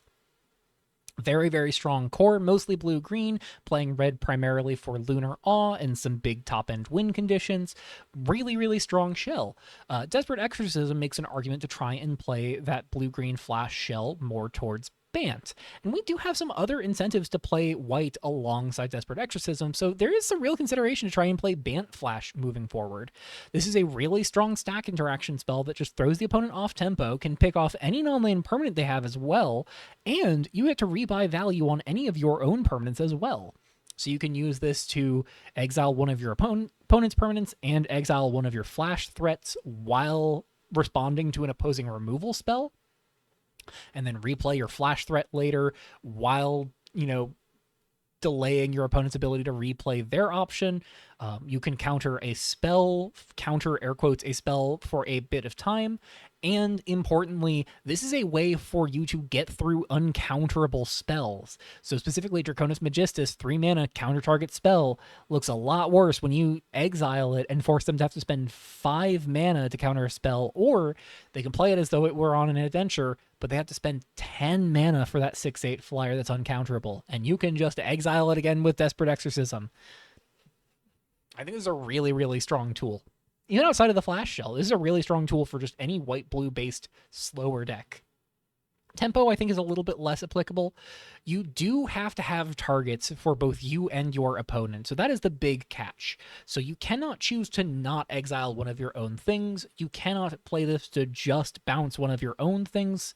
You do have to have something on your opponent's board and something on your board, or for any case where there's something on board you don't want to target, something on the stack instead. So I think it's pretty cool, pretty strong. There is a catch, but I think for the most part it's pretty good. Next is Guide of Faith. It is a white and a blue for a 2/1 spirit cleric with Possess. Whenever another spirit or aura enters under your control, put a +1/+1 counter on this permanent. Enchanted creature gets +1/+1 for each +1/+1 counter on this permanent. It's simple. It's a good way to pay off putting a bunch of spirits in play because it counts auras. It naturally works when any of your spirits die, as long as they have Possess. And the aura effect here makes it so that way you get to functionally get 2 copies of this, provided you have another spirit in play when this dies. One thing that's been on my mind for a lot of the possessed creatures is that they're really awkward in the face of board wipes because all of your possessing creatures just kind of collectively go into the oblivion. None of them get to return to the battlefield, so they all just kind of stop working. Can be a bit awkward, but against target removal, this and a lot of the other possessed spirits are pretty good. So certainly an interesting option. Riding the Geist Roads is another potential spirit payoff. It's a white and a blue for an enchantment that gives non-token spirits you control +1/+1. And whenever this enchantment or another enchantment you control enters, you create a 1/1 white spirit creature token with flying. So at a baseline, this is a 2-mana 1/1 flyer. Any of your other enchantments that come down also come with 1/1 flyers. Multiple copies of this start to spit out a bunch of flyers all at once. And any of your non-token spirits get an Anthem alongside it. I think the Anthem effect's actually pretty unimportant. I like the second ability more. I like the triggered ability for the most part. This is a really nice way to pay off generating a bunch of enchantments. If you can copy up writing the Geist Roads, that's really powerful. The more copies of this you have in play, the more powerful each subsequent enchantment becomes. It's a damn shame this didn't exist alongside Theros Age of Tracks, because this is the kind of thing that I would love to copy up with Benthelos. Any sort of enchantment copying, like this is really good with. So definitely interesting way to try and approach this sort of tool. It's a bummer that I don't think it's very good for spirits themselves, but for an enchantment-based deck, this could be a pretty serious option. Blinded Arbiter is pretty skippable. It's a 3-mana 2/2 flyer. It's an angel. Doesn't really matter for the devotee deck. It gives one of your attacking creatures without flying until end of turn. Next is Starry-Eyed Scholar. 1 white and a blue for a 1/4 cat wizard with ward 1, and whenever you cast your second spell each turn, you gain 1 life and draw a card. This is pretty good. I think if you can cast 2 spells a turn, this just keeps the engine rolling, keeps a lot of things going. It's a pretty solid defensive body, blocks decently well. It's not trivial to remove. It kind of just does a lot of really simple, really nice things. We've got some second spell synergies outside of this set, of course, but this is one of the most interesting second spell synergies in this coming rotation. Up next, we've got Tethered Fettergeists. 1 a white and a blue for a 4/5 flying vigilant spirit with Possess. This creature or enchanted creature can't attack or block unless this creature's or enchanted creature's controller pays 2. This is really weird. I don't love playing... I like the overstated 3-mana creature, especially with flying and vigilance. I don't love having to pay 2 to be able to attack with it. I kind of like the possession ability, but I don't love it overall. It's a really cool card, but this feels like a limited tool for me. Silent Warden, meanwhile, is, unlike the other angel I talked about, a real reason to look at blue for devotee shells. It's 2 a white and a blue for a 3/4 angel with flying. Opponents can't cast more than 1 spell each turn, and the second spell you cast each turn costs 1 less to cast and can't be countered. So that lets you put multiple things into play every turn because you can weave a second spell into your turn a little more reliably. Radiant Devotee into something else that's bigger, getting cost reduced by 1. Really nice off of Silent Warden. There are some blue soldiers that could be worth playing, and Silent Warden is a really good reason for devotee shells to tap into blue. Blue also gives devotee shells access to some real interactive tools that get to just deal with anything for tempo purposes, and devotee decks would love to have access to more tempo tools. So in a weird way, though this is probably the only angel for you to play in a devotee shell, this might be a reason to splash into blue. One of the nice things about this coming rotation, bringing us the check lands, is that there are more duels available for you to try and generate blue mana with. So you could still play a mostly mono-white devotee shell and splash blue exclusively for the Silent Warden. The one drawback to approaching it that way is that you can't cast this Warden for free if you do so. You have to have at least the blue up to cast it. But if it can come together, I think it looks pretty good. Up next, we've got Soul Cage. It's 2 and a white and a blue for a sorcery that puts a +1/+1 counter on target creature you control, then lets you cast a copy of that creature without paying its mana cost, having that copy enter with an additional +1/+1 counter on it. So this is much like some of our other, cast a copy or, flicker, then you may recast. A lot of the Valir stuff that does this is designed for that double spell archetype, but it also does mean that you once again have a way to clone and get around the if it was cast clause. Now, importantly, any creature that clones does that as well, and at 4 mana, that's pretty much the usual going rate for a creature that can clone something, so that's not particularly remarkable on its own. What I think is interesting about Soul Cage is that this is just fine. One of the weirdest things about Soul Cage is that this technically casts the creature from the battlefield because you're copying it on the battlefield and then casting it. But notably, it's not that that creature is ever leaving the battlefield. It never exists on the battlefield, but that is the zone you're casting the spell from, as I understand it. Overall, I think it's a pretty forgettable card. I don't think it's going to see a ton of constructed play, but it is cool. Traft, Aiding the Worthy, is our last white-blue card. It is 2 white and a blue for a 3/3 Legendary Spirit Cleric with Ward 2. Enchanted creature also has Ward 2. It's got Possess. And whenever he or enchanted creature attacks an opponent, you create a 4/4 white angel creature token that's with flying that's tapped and attacking, and exile it at end of combat. I think this is fine. It's not amazing. 3/3 is pretty blockable on the ground, but Spirit Cleric, Spirit's a relevant typing, and Ward 2 for a 3/3, solid. Make the 4/4 swings for 7. It's pretty solid. And if it dies while you have another creature available, you can keep getting value out of that. I think this is one of the most appealing Possess cards. I'm not crazy about it, but it is just sort of a solid mid-rangey option. It's just really easy to block is the downside. In blue and black, we start off with Adult Psyche. For 1 blue and 1 black, it's an instant where you can choose to either exile target spell with mana value 2 or less, target creature with power 2 or less, or target planeswalker with 2 or fewer loyalty counters on it. It's a solid, flexible tool. It definitely doesn't reach too high up, so I don't know if it's all that amazing, but curves do tend to stick pretty low, and this does have a lot of solid flexibility. I think ultimately, with Cursory Glance not getting to see the kind of play that it really wanted to, I'm not too confident in this seeing a lot of play, but it's got more flexibility than Cursory Glance, so maybe it gets tried at the very least. Founder's Malice is up next. It's a blue and a black for a sorcery. You draw a card and gain 2 life. Each opponent discards a card and loses 2 life. That's some solid value off the base cast, and it flashes back for 2 blue-black. I'm not sure what what deck really wants to be running this, because it's a sorcery and it's not like the most impressive card advantage tool. This is a cantrip that hits your opponent for a single card in hand, which is some real card advantage and some real life total swings, but I don't know. I'm not sure where this wants to exist. Nephalia Heartsower is a blue and a black for a 1/3 human warlock scientist. It taps to draw a card and then discard a card. And you can pay X and tap it to Stitch X. The token enters tapped.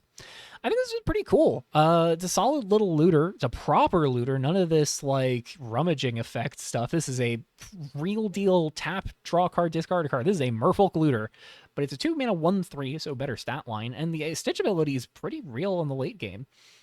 I don't know if I think this is like the most awe-inspiring creature by any means, but it's a solid little, utility tool. Nice little value card. Just give you some selection, turn some stuff in your graveyard into a better thing when you have mana to spare. The fact that you can stitch at instant speed also means that this is a pretty real option for getting around the fact that when you're staring down your opponent and just holding up mana constantly, sometimes you don't want to pass the turn over to your turn, pass your opponent's turn over to your turn while not spending any of your mana. So this could be a way to do that. Stonegraph Awakener is up next. It's a blue and a black for a 2/2 zombie warlock with menace that gives your other zombies +1/+1, and you can exile a zombie card to stitch rather than a creature and instant or sorcery card. This is the thing I mentioned back in the mechanics section at the start of part 1. I think this is like decent for stitching, making stitching a little bit easier, but I don't know if this is actually that important. This feels more like a limited card. If you have a strong way to go really wide with zombies, this could be pretty cool, but I don't know if it's really necessary if you can go wide enough. Volwood Defilers is up next. 1 blue and a black for a star 3 dog horror with menace and ward 1. Its power is equal to the number of cards put into your graveyard from anywhere this turn, and whenever it attacks it, you mill 3 cards. So at a baseline, when this attacks, it's a 3/3 for 3 with menace and ward 1. But if you can put other cards into your graveyard, it starts to swing for a lot more than 3. This could be a really scary, really lethal threat out of nowhere. It requires a lot of work to make that happen, but this could hit for a ton of damage. The ward 1 helps for some nice protection as well. The one big drawback is that this is a really rough blocker. No dog pun intended. These things are hardly dogs anyways. But yeah, this is not something you really want to have on defense. But on offense, this is a really, really nice way to pay off a lot of self-mill. And it works with self-discarding, works with sacrifice, works with anything you might have. Memoriam is up next. It is 2, a blue and a black for an instant. You mill 4 cards. When you do, return up to 2 target non-creature, non-land cards from your graveyard to your hand. Then you exile Memoriam. This is pretty strong. Solid card advantage. You turn 4 mana into any 2 cards from your graveyard. You even get to mill 4 cards in the process. There is a delayed trigger here to return the cards, and you do target. So your opponent does have a window to interact between the mill and the recursion. But if they can't interact, this gets you some really solid value. You get to rebuy any 2 things from your bin and just keep using them on your opponent. Of course, you can't keep looping Memoriam that does self-exile, but it's pretty interesting. So I could see some blue-black decks, some control decks really turning to this as a draw tool. Shroud Scholar is pretty skippable. 4-mana 2/2 flyer. Its strategic planning's on enter. It's not a relevant type. It's a bird wizard. It's a bird that's also a wizard. Drowned Tide Rising is 3, a blue and a black for a sorcery that returns each non-zombie creature to its owner's hand. Then each opponent exiles a card from their hand at random. So this is a one-sided board wipe if you're playing a zombies deck, and it strips away a card from your opponent's hand after the fact. This is pretty cool, but it's very niche in where it's actually usable. I'm not too sure you want to run this outside of zombies decks because 5 mana to bounce the board is just not that great, but maybe you try and turn to it. Finally, for blue-black, we have the Collabomination. It is 2 blue, black, black for a 4/4 legendary zombie horror. Whenever it or another non-token zombie you control enters, you mill 2 cards and make a 2/2 black zombie. And you can pay 1 life and exile a card from your graveyard to add a colorless, though you can only spend it to cast instants and sorceries that don't have X in their mana cost. So you want to have some decently big instants and sorceries, you want to have some ways to fill your graveyard, and this has every single one of your non-token zombies, itself included, get joined by a 2/2 zombie and a bit of self-mill to go with it. I think it's kind of cool. I don't know if it's necessarily the most amazing top-end tool for a zombie deck, but it is interesting, and it really works nicely with the instants and sorceries that the zombies in Innistrad really ask you to play. So, it could be worth trying.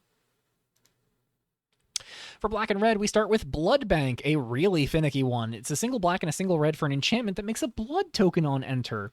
Once each turn, if you would sacrifice a creature to pay a cost, or an effect you control would cause you to sacrifice a creature, you may instead sacrifice an artifact or enchantment. So, naturally, anything that says, sacrifice a creature as an additional cost, or an activated ability that asks you to sacrifice a creature, you can sacrifice an artifact or enchantment instead, either the blood token or Blood Bank itself, or any other tokens you have lying around. But this also works with a lot of really weird triggered abilities. Importantly, something like Decayed, an effect where when this creature attacks, sacrifice it at end of combat, you can sacrifice an artifact instead of the creature with Decayed to circumvent it being forced to sacrifice itself. If you have a Ball Lightning style effect, sacrifice at end step, sacrifice an artifact token to preserve that Ball Lightning for a turn. If you have a temporary token, temporary hasty token sacrifice at end of turn, you can preserve that with the Blood Bank. There's some really weird, really cool things you can do with Blood Bank that I think make for a very funky overall build around. 2-mana enchantment in these colors really hard to find consistently, but if you can pull it together, this might make for some really, really cool lines. Might also lead to a lot of judge calls, though. Encroaching Voidborn's our first hybrid card I'm actually going to spend some time on. It's 1 in a black and a red, 1 in a black or a red for a 1/3 horror with menace. Whenever it attacks, you can exile 2 cards from your graveyard, give it +2/+0 until end of turn. 2-mana 3/3 menace is pretty respectable if you can keep that graveyard ability fed, and it's available to 2 different colors at a bare minimum. So I think there's some genuine consideration for this being a tool either for something like looters where you have ways to fill your graveyard reliably. I don't know if it's the best 2-drop for looters by any means, but this is also really friendly to something like Fabricated Anomaly. Obviously, it peels cards out of your graveyard, so it's not amazing with Fabricated Anomaly, but a 1/3 baseline with Menace does get counters from Anomaly pretty quickly, and you can stack the attack triggers where this gets the Anomaly power boost before it gives its own power boost, so could work really nicely. Envoy of the Red Court is a black and a red for a 2/2 Vampire Noble that gives your other vampires +1/+1 and has Ward pay 2 life. I think much like the Zombie Lord, I'm not too sure you want to be running this in Constructed. I think the vampires that are good don't necessarily care for a Lord like this, but if we get enough density of Lords in either of those types, this could be something that comes up maybe in like Eternal. Not so much, I imagine, in Constructed play, though, unfortunately. Sanguine Liturgy is a black and a red for a sorcery. You may have target creature you control gorge. When it does, you may destroy target artifact or creature with mana value less than or equal to that creature's power. So, Gorging for 2 mana I don't think is that great on its own, but getting to destroy an artifact or creature in addition to Gorging is pretty good. I don't know if it's going to be the best 2 mana removal spell by any means, but it could be worth trying out if you're in a Looter's deck or a Sacrifice deck. Founder's Echo is 1 black and a red for a 2/4 horror shapeshifter with haste. Beginning of your end step, if a card left your graveyard this turn, each opponent loses 2 life and you gain 2 life. So I've talked a lot about Looter aggro, but one component of Looter aggro that sometimes gets to see play, as evidenced by the start of the Soulless Dare season, is the Unearths portion of the deck. And this could be a really strong card to unearth, allowing it to functionally swing for 4 total damage between the 2 base power and the life drain at end step, and gain you 2 life. This also works really nicely with Fabricated Anomaly and anything else that eats up your graveyard, allowing you to reliably get this end step trigger. The life gain makes this a really strong tool into other aggro matchups, and the reach over the top means that even if this isn't safe to swing in with, you can still reliably drain your opponent for 2 at the end step to keep applying pressure to them. I think this could be one of the 3 drops you want to try alongside Fabricated Anomaly in a black-red Looter's shell. Searing's Betrayal, I'm going to be honest, is not a card I'm particularly proud of, because it's not really a red card at all. It's 1 black and a red for a sorcery. You choose up to 2 target creature cards with mana value 3 or less in your graveyard, return 1 to the battlefield and the other to your hand. This is really just a black effect. I'll be fully transparent. I know I mentioned at the top of the first part of this review, and I have been doing so through all of this, I'm doing my best to try and talk about these cards in their current state. I will not be talking about the change coming to this card, but I have been rallying for a change to this card because this is the one card of Valir that I am just truly kind of embarrassed was part of the set that got put in front of the curators. Which is sort of a thing I desperately tried to fill a slot with to make sure the set was complete. This was a slot that was in flux. I was trying to redesign it and just never settled on something to do with it, and I'm not proud of it. So I'm rallying for a change. If it gets that change, we'll talk about it at the start of the next month. But otherwise, yeah, I don't think it's constructed playable in its current state anyways. So it's either embarrassing and forgettable, or we'll get to talk about what it does next month. We'll see. But yeah, not a card I'm proud of, because it's definitely not a black-red card. This is a mono-black card if I've ever seen one. Smolder Away is 1 black and a red for an enchantment. At the beginning of your upkeep, you may exile 2 cards from your graveyard to draw a card and lose 2 life. At your end step, you may exile 2 cards from your graveyard to have it deal 2 damage to each opponent, and you gain 2 life. So much like Founder's Echo before, this does get to apply some pressure turn by turn as you eat your graveyard, but this does the eating your graveyard to apply pressure. This doesn't enable Founder's Echo because Founder's Echo is an intervening if, so this needs something to have left your graveyard before your end step. But Smolder Away doesn't even necessarily need you to be with Founder's Echo. In fact, I think they want 2 very different decks. Smolder Away is more of a control card.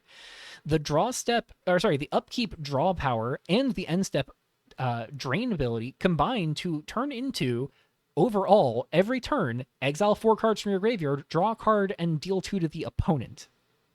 And you can either skip one of these to not draw a card and gain 2 life at your end step, or skip the drain and lose 2 life at your upkeep. But either way, this really rewards you for flooding your graveyard rapidly. But much like a lot of graveyard build-arounds, this is really awkward in the face of graveyard hate. If something prevents your cards from going to your graveyard, this is a 3-mana do-nothing. I think if you can avoid those effects, this is a really, really cool draw engine and a really cool control tool. If those graveyard hate effects do crop up, this might be a real liability. Insatiable Elder is up next. 2 black and a red for a 4/3 Vampire Warlock that you may have Gorge on enter. Beginning of your end step, if you discard a card or sacrificed a creature this turn, each opponent loses 3 life unless they discard a card or sacrifice a creature. So this enables that end step trigger the turn that you play it if you have anything to gorge it with. And then from then on, every time you gorge in your turn, you're guaranteeing this end step trigger goes off to torment your opponent. It's not an amazing card by any means. 4-mana 5/4 is not the most incredible stat line specifically because of Nightfall, but we've talked about other 4-mana 5/4s where I was pretty positive on it, and I am decently positive on this as well. I think it could be a very real threat. Very real mid-range tool, probably not something you want to play in aggro. Olivia Sanguine Reveler is one of the big real deal cards reasons to play vampires. 1 black red red for a 3/3 flying hasty vampire noble. Whenever a vampire you control attacks, you may have it gorge. So the more vampires you have, the deeper you get to dig into your deck, the more you can gorge and the more stats you can spread out across your board. Olivia threatens to put a ton of stats into play, and this also just swings in as a 4/4 flyer with haste for 4 mana in a lot of cases. It's really hard to play Olivia and not have something to gorge with. So I think Olivia looks really strong. I mentioned that there's apprehension I have for playing Spirit Kindred. There's apprehension I have for playing Zombie Kindred, but it's no accident that I've said at the top of the review I think Gorge is one of the best mechanics in this rotation. I think Olivia is one of the best reasons to care about vampires, and I'd argue one of the best reasons to care about a creature type in this rotation. Very, very strong, like aggro top end, mid range threat. If the more vampires you're playing, the better this card gets, and I think this card's already pretty good on a baseline just by herself. At the top of black and red is Avarice. 2 black, black, red, red for a 6/6 incarnation with menace. When it enters or attacks, you must choose 2 of these 3 modes. You can discard your hand to draw 2 cards, sacrifice a land to create 2 treasure tokens, or lose 2 life to deal 2 damage to each of up to 2 targets. Avarice is a lot of potential value over time, but the longer you have Avarice going, the more it is going to run you out of resources. Because you must choose 2 modes, so when your life starts to dwindle, you might have to choose to sacrifice lands and discard your hand. If you really, really like the cards in your hand, you might have to choose to sacrifice a land and lose 2 life. If you're really running low on lands, you might value keeping what lands you've got and instead discarding your hand and losing 2 life. All of these modes are really powerful, and getting these modes every turn on enter or attack is really powerful as well. This is a real deal 6-drop value mid-range bomb. This is going to take over the game if it gets to start running away. But if your opponent can start to stabilize through this, there is a real risk inherent to it. I think Avarice is a really fun card. I'm really optimistic about it, but there is a real risk you are playing with this particular kind of tool. So try it out, but tread carefully. Hopping over to red-green, we've got Fangrite Mistress. It's a 2-mana, 2/1 flash human shaman werewolf. When it enters, it deals 1 damage to each opponent for each spell an opponent casts this turn. So the more spells your opponent has cast in the turn, the more damage this gets to deal right away. And this can just deal damage to the opponent immediately. It has the usual werewolf transform clause. When it transforms into Lunar Zenith Alpha, it becomes a 3/2 that puts a +1/+1 counter on each of your other wolves and werewolves. I think this is a pretty solid reason to care about the wolf and werewolf plan. I don't think it's amazing, definitely not as good as Olivia by any means, but I think if you're going to be playing the wolf and werewolf card, this is pretty good for folding into that plan. Very solid way to enable Embers of a New Moon. And again, I think Embers of a New Moon is the reason to want to play wolves and werewolves. So if you're in red-green, you're wanting to try and make Embers of a New Moon reliable, this is going to be one of those things that you try and play alongside of it, most likely. Melodious Mallard is, I believe, our final mana dork of the review.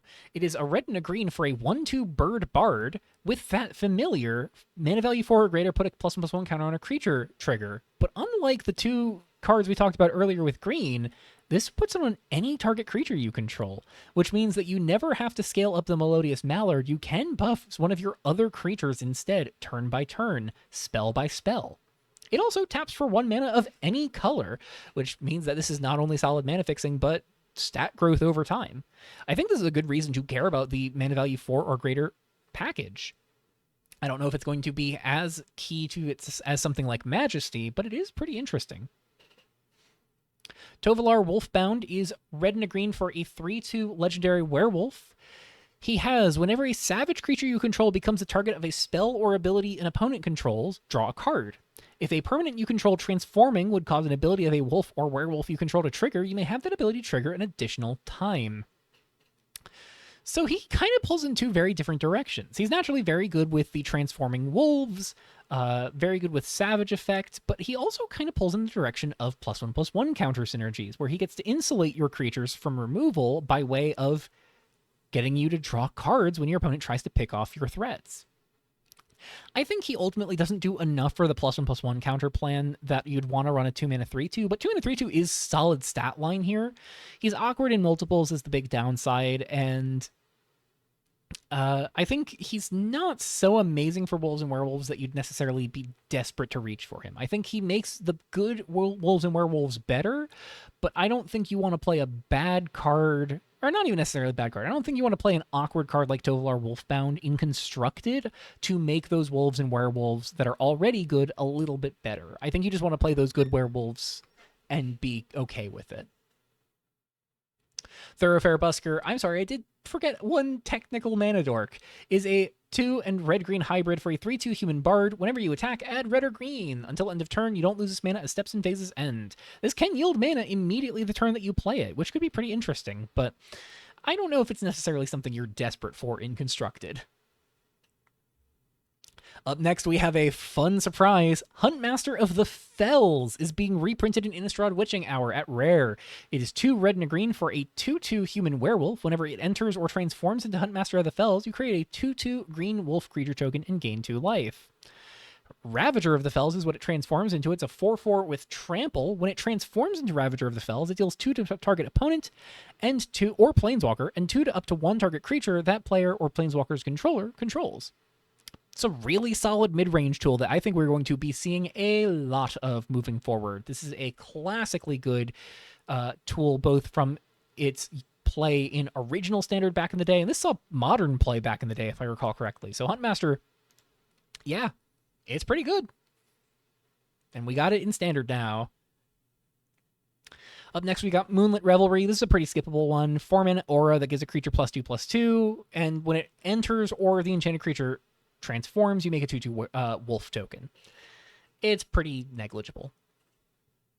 Shroud Warder Phoenix is 2 a red and a green for a 3/2 Phoenix with flying, trample, and haste. And whenever you attack, if you cast a spell with mana value 4 or greater this turn, you may return it from your graveyard to the battlefield tapped and attacking with a finality counter on it. We've seen some Phoenixes with similar clauses come back before. This one is a bit awkward, but you don't have to cast it at any point. You can just discard it and then get it back later. The finality counter prevents it from being endlessly loopable, which is an issue that has been had with Phoenixes like this in the past. But I do think that this could have some real use because the Phoenixes we've seen in the past either cared about like specifically instants and sorceries with high mana value or with mana spent. Shroud Warder has a more open-ended condition, can care about mana cheating, just cares about mana value 4 or greater, and doesn't care about card type. So while the finality counter does make it a little awkward, I think this is still just some nice free damage from the graveyard, especially if you're just like looting away either as just like a mid-range deck, or maybe you're playing an aggro deck and you've just got some 4-drops higher up on the curve as like your top end. This could be a good thing to loot away and then get back later for some extra damage from the graveyard. Hour of the Wolf is 2 red, green, green for a sorcery. Savage creatures you control gain first strike and vigilance until end of turn. Then creatures you control get +3/+3 until end of turn. You may transform a werewolf you control. This is not a constructed card. It's a cool limited card. It's a cool commander or brawl card. It's not something you want in constructed, even if transforming a werewolf is pretty strong. Lastly, we've got Tale of Bedlam. 5 red and a green for a sorcery. You create a 5/5 red skeleton dragon creature token with flying and may have it fight target creature you don't control. You may alternatively pay 1 in a red or a green to discard this card and create a treasure token or draw a card. So this is the second time we've seen this 5/5 skeleton dragon creature token. Like I mentioned in the first part of the review, I think we talk about them in order of how playable they are. I think this is better than the 4-mana 2/1 for sure. It's an interesting way to try and pay off big spells. If you care about having big instants or sorceries, this is definitely a big sorcery with a pretty impactful immediate effect, getting you a solid body on the board and potentially removing an opponent's creature. And it's got some use in the early game. You can just pay 2, discard it, and either cycle it or make a treasure for mana for the next turn. So it's got some nice flexibility to it. I just don't know if it's quite got all of the necessary synergy pieces for it to properly come together. I think it's really dependent on good synergies to make it worth running. I don't think the discard mode on its own is worth turning to it for. Moving on to green-white, we've got Avacyn's Legacy starting off here. It's a green and a white for an aura that gives enchanted creature +1/+1, first strike, and trample. Also, if you have Concord, which it's an enchantment on a creature, so you've probably got 3 types already, enchanted creature gets hexproof and indestructible if you have 4 or more card types among permanents you control. So if you put this on an artifact creature, that creature is untouchable. Indestructible, hexproof, first strike, trample, +1/+1 for 2 mana is a lot of good keywords. So yeah, this could be a really strong aura.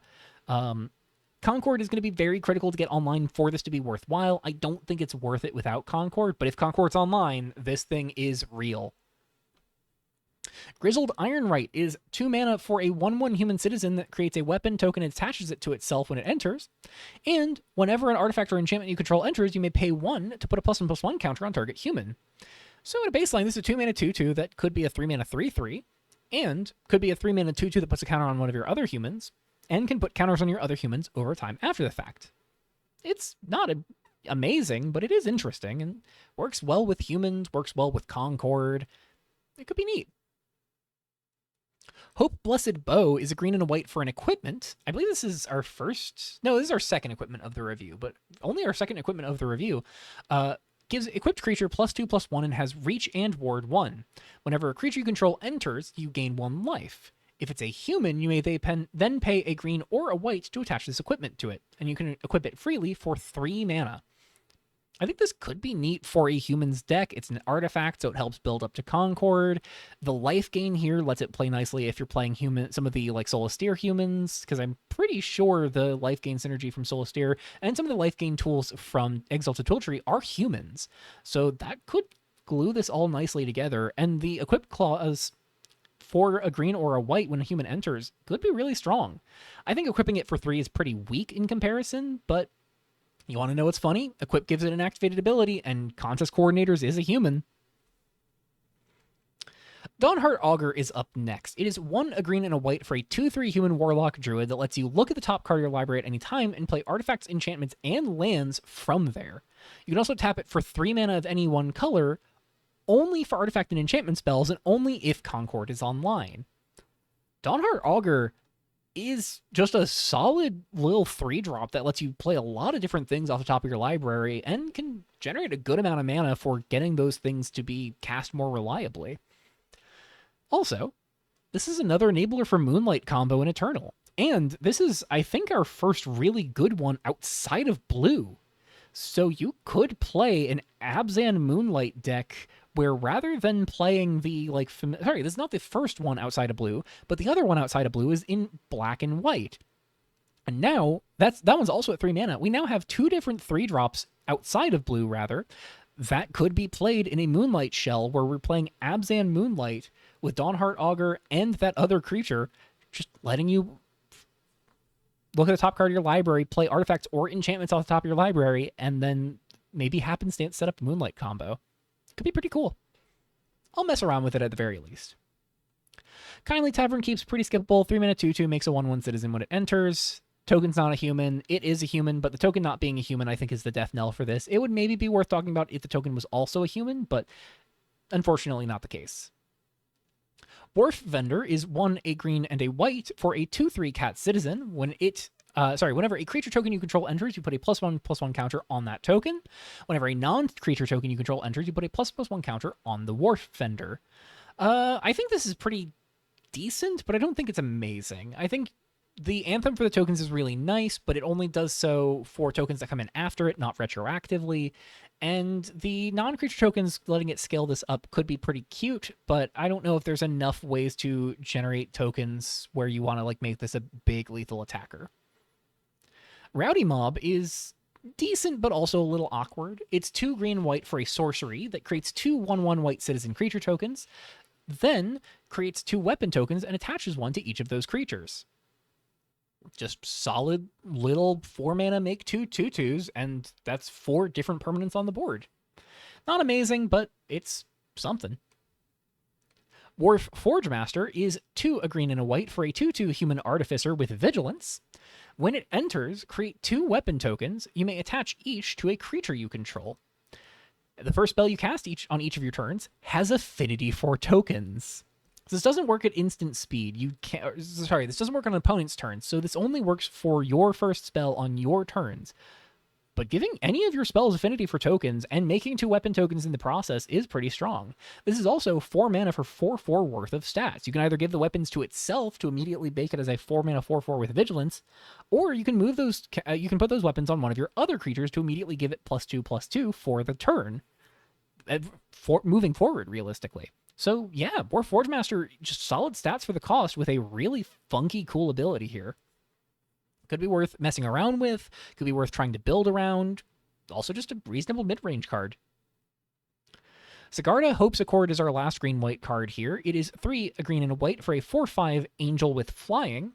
When she enters, you reveal the top 6 cards of your library and may put a non-creature permanent card with mana value 3 or less from among them onto the battlefield. This can put a land into play, a planeswalker, battle, artifact, or enchantment. There's a lot of solid flexibility.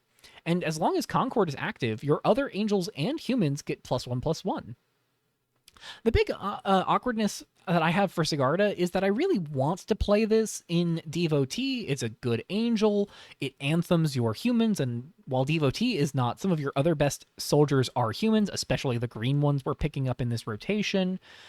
And it anthems your other angels as well. And this can dig 6 cards deep to try and find something like your Consume the Divine, which is a very good anthem to go find. But the problem is, that's not a deck with a huge density of non-creature permanent cards outside of lands, so there's a high likelihood that Sigarda just goes and finds a land or otherwise whiffs.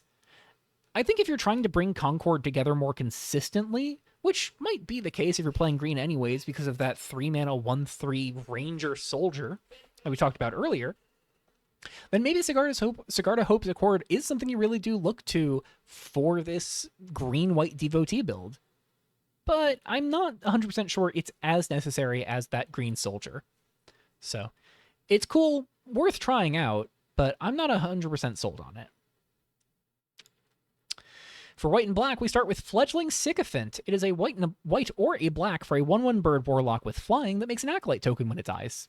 It's pretty standard overall, something that we've seen plenty before. 1 mana 1/1 that dies and makes a token. And it makes a creature token. It makes a warlock. So if you care about warlocks, this could be a nice little way to fuel the warlock synergies turn after turn.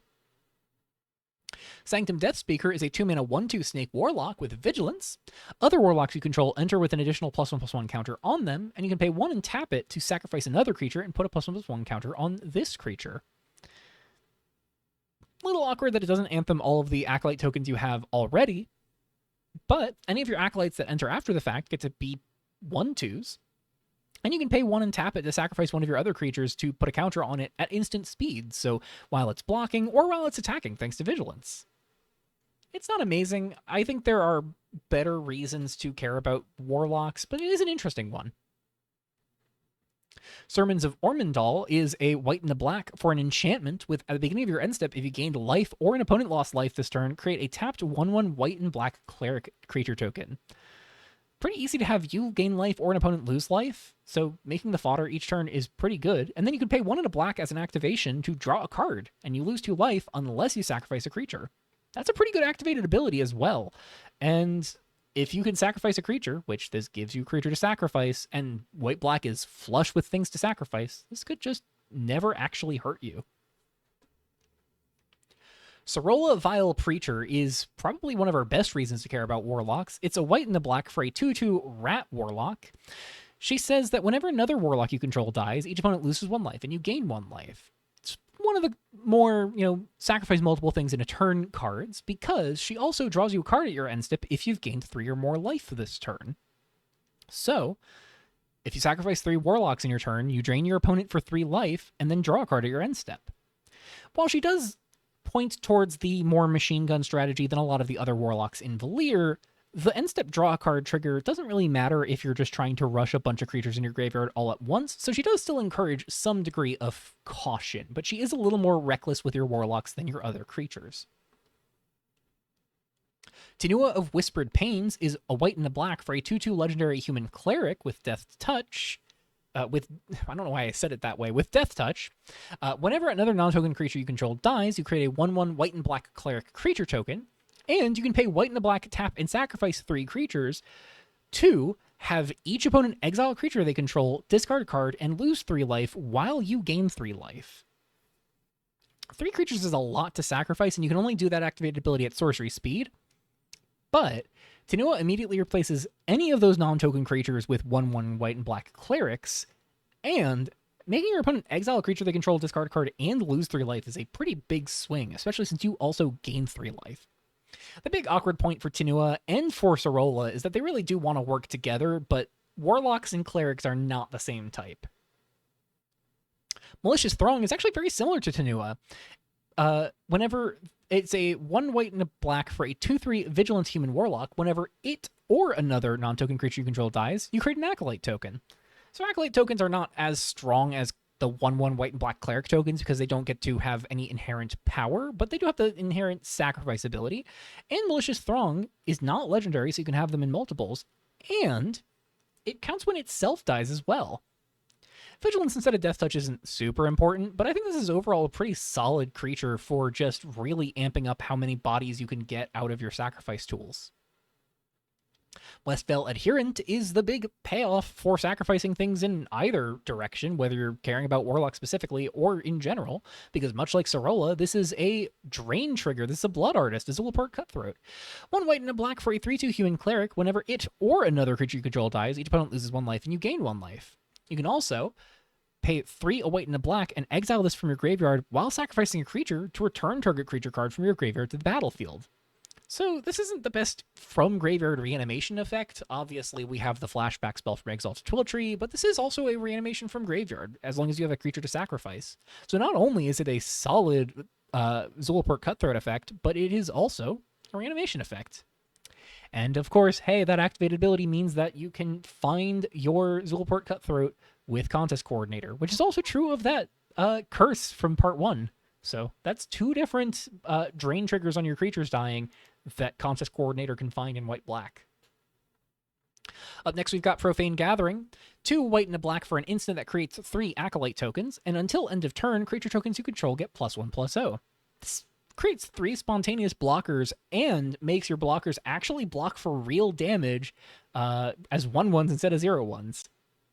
I don't think it's amazing, but 3 bodies for 4 mana is not nothing. So if you just care about getting the sacrifice fodder, or if you want the 1/1s to just sort of collectively ambush block your opponent's creatures, it could be solid. Profane Scripture is 2 white and a black for a sorcery with, as an additional cost to cast this spell, sacrifice any number of creatures. You search your library for a card with mana value less than or equal to 1 plus the number of creatures sacrificed to cast this spell, exile it, then shuffle. You may cast the exiled card without paying its mana cost. So this requires you to know what you're going to get with Profane Scripture and then have enough creatures equal to that spell's mana value -1. But you could potentially turn like 4 creatures into Profane Scripture going and finding a 5-drop. While that's really awkward if you're trying to preserve stats on board, if you have a bunch of Acolyte tokens, that's not a lot of stats that you're giving up. It's just a lot of distributed stats. So you could translate a bunch of little idiots like Acolyte tokens or 1/1s into one big spell out of nowhere. It's a funky build around, but it is a cool one. Aratal Grand Adjudicator wraps up white and black for us. They are a 5/5 for 5 for 2 white, white-black hybrid, and black for a bird warlock with flying and lifelink. When he enters, you may sacrifice any number of other creatures you control, then draw that many cards. Then he puts a +1/+1 counter on each other creature you control. So, you get to convert any number of creatures you control into card draw, and then the ones that you want to keep, you get +1/+1 counters on. Or you could just all in on either direction, convert all of your creatures into card draw, or put a +1/+1 counter on all of your creatures. Either way, he's also a 5-mana 5/5 with flying and lifelink, so that's a solid body, even ignoring the enter trigger. Considering that is an enter trigger with some good value or pressure, yeah, Aratal looks like a really solid top end for these go wide token decks, regardless of if you're in on Warlocks or not. For blue and red, we're going to start with Grand Larceny. It's a blue and a red for a sorcery, or you can Spectacle it for the same cost.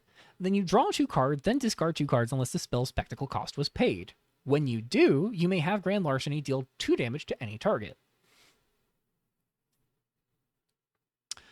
So this is usually just going to be draw 2, discard 2, deal 2 to any target. But if you can have Spectacle online, this is draw 2, deal 2 to any target, which is some serious value. There's a pretty big gulf between how good it is with Spectacle on versus Spectacle off, but if you can get Spectacle on reliably, this is a pretty strong effect. Ominous Frogs is a blue and a red for a 2/3 Mythic Frog. Whenever you cast an instant or sorcery spell, this creature deals 1 damage to each opponent, and put a croak counter on it. Then if it has 3 or more croak counters on it, you may remove them all and transform it into the Scourge of Vustro, a 5/4 menacing frog horror. Whenever it attacks, choose an instant or sorcery card in your graveyard with mana value 3 or less at random to exile and cast a copy without paying its mana cost. This is a pretty strong Spellslinger card. Just at a baseline, this is a really solid stat line for this first effect. And getting to flip it into a big value engine once you start running out of spells to cast is a real deal. This is a serious threat. 5/4 with Menace is a headache to block. And getting that value on attack means you could make it even more of a headache to block depending on what spell you exile from your graveyard. And it's not alone, because we're also getting Smooth Operation. It's also a blue and a red for an enchantment that deals 1 damage to target opponent whenever you cast a non-creature spell, not just instant or sorceries. So this triggers off of casting additional copies of this as well. On top of that, whenever an opponent is dealt damage by 1 or more sources you control for the 3rd time each turn, you draw a card. So on your 3rd instance of Smooth Operation damage, draw a card. Off of your 3rd instance of Ominous Frogs damage, if Frogs is your 3rd instance of damage to an opponent, draw a card. These combine nicely together to give you 8 copies of a 2-mana spell that just deals 1 to your opponent whenever you cast an instant or sorcery. And both of them give you value over time. Smooth Operation drawing you cards, Ominous Frogs letting you recast your instants and sorceries from graveyard. Those recast instants and sorceries can trigger Smooth Operation. Smooth Operation can watch the Scourge of Vustro or the Ominous Frogs deal damage to the opponent as one of your 3 sources of damage. They come together really nicely for a solid little Spellslinger burn deck. Unstable Experimentation is a blue and a red for a sorcery. With draw a card, then you may discard a card. If you don't, surveil 1. When you do discard a card this way, it deals 3 damage to any target. It's a bit more reliable than Grand Larceny for sure. Drawing and then discarding a card to deal 3 to something is just solid. And drawing a card and surveilling 1, also solid. Just 2 really flexible options. And the fact that you discard after you've drawn and it's a choice means you don't have to commit to anything until you know what you're getting. Greedy Deserter is a 3-mana 3/2 rat rogue with Spectacle for X, a blue and a red.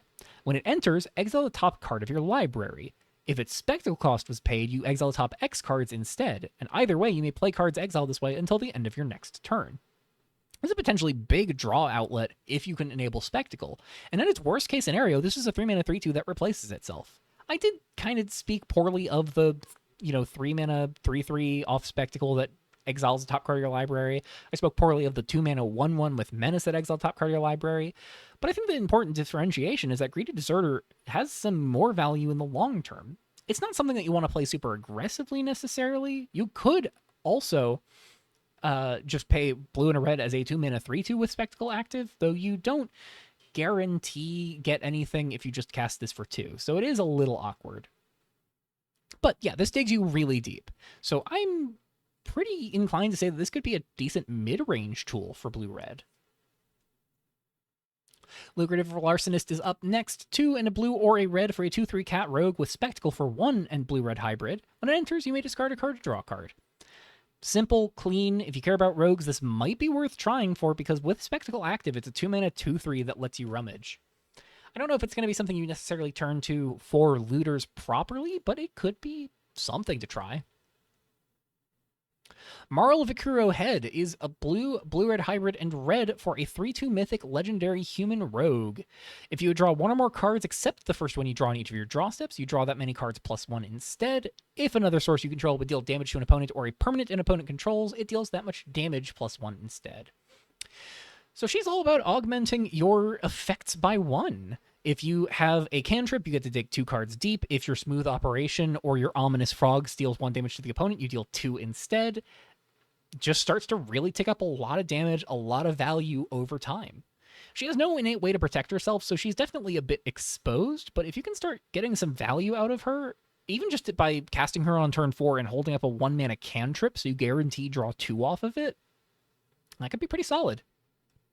She definitely appreciates most the smaller instances of card draw and damage, because that is the case where her augmentation is the most felt. But even bigger effects, getting 1 more point there is pretty nice. And she cares about other sources, so your creatures also deal more damage to your opponent and the permanents they control. Play this on turn 3, swing with a 2/2, and deal 3 to whatever blocks it or to the opponent. And that's just by that single 2/2. Any 1/1s with menace, deal 2. She piles up damage, and she piles up card advantage if you can plan around her. Overprepared Accomplice is up next. 1 blue and a red for a 3/3 human rogue. Whenever this creature attacks, up to 1 other target attacking creature gains menace until end of turn. Whenever any rogue you control deals combat damage to a player, draw a card. This is one of the best reasons to go wide with rogues. This is one of the best reasons to go in on rogues. Not the best, because I think that 3 mana 3/1 in red is a bit better in terms of just letting you punch in turn after turn unfettered, but this is a strong draw engine. Square stats, solid bit of evasion granting to one of your other creatures, and each of your rogues gets to draw you a card that can get you so far ahead of your opponent in terms of card advantage. The one big issue is that a lot of the rogue tools also pull you towards wanting to play ninjas from Kitsuo, and this does not give a single damn about ninjas. Turin Untouchable is 1 blue and a red for another 3 mana 3 power rogue. This one's an legendary Azra rogue, 3/2 with haste. When they enter, tap target creature you don't control, and whenever a rogue you control deals combat damage to a player or becomes blocked, you may return it to its owner's hand. So this gives you another really solid tool for rogues, letting you repeat some of their enter triggers. So you can repeatedly get back your spectacle rogues that have some enter value. You can get back your creatures that are getting blocked so you don't have them trade off or just get, profitably blocked by the opponent. It's some really solid insurance, as well as just a way to falter one of your opponent's creatures. And because it's any rogue, you can also just play turn, tap down one of your opponent's creatures, and then pick them up when they hit the opponent. Dodge sorcery speed removal. That can be a bit mana intensive over time, but it's an option. Last for blue and red is Wildcaster Devil. 2 a blue and a red for a 2/1 devil with flash. When it enters, you may exile an instant and a sorcery card, each with mana value 2 or less, from your graveyard. If you exile 2 cards this way, choose one at random and cast a copy of it without paying its mana cost. Put the other into your hand. You do have to exile both types to have this do anything, by my understanding. So this is, not even by my understanding, if you exile 2 cards this way. So you need to have an instant and a sorcery card for this to work. Otherwise, it's a 4 mana 2/1 with flash. But if you can make it come together, it's a 4 mana 2/1 with flash that free casts something from your graveyard and puts the other card into your hand immediately. So that could be some really good value. Moving on to black-green, we start off with Guild Elite. Black-green for a 2/2 human mercenary noble with pursuit for 1 a black and a green.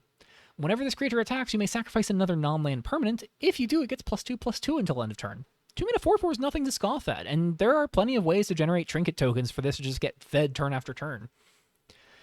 Pursuit also adds a nice bit of insurance where if this gets removed, you can just recast this later by sacrificing another one of those trinket permanents.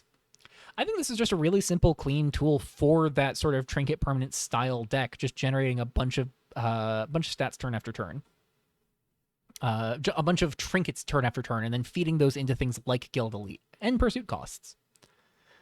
Orlis's Edict is a different kind of permanent, one that could be sacrificed to pursuit, but also has an alternate sack clause as well. Orlis's Edict is 1 black and a green for an enchantment that lets you choose a non-land card type when it enters, and has each opponent sacrifice a permanent of their choice of that type.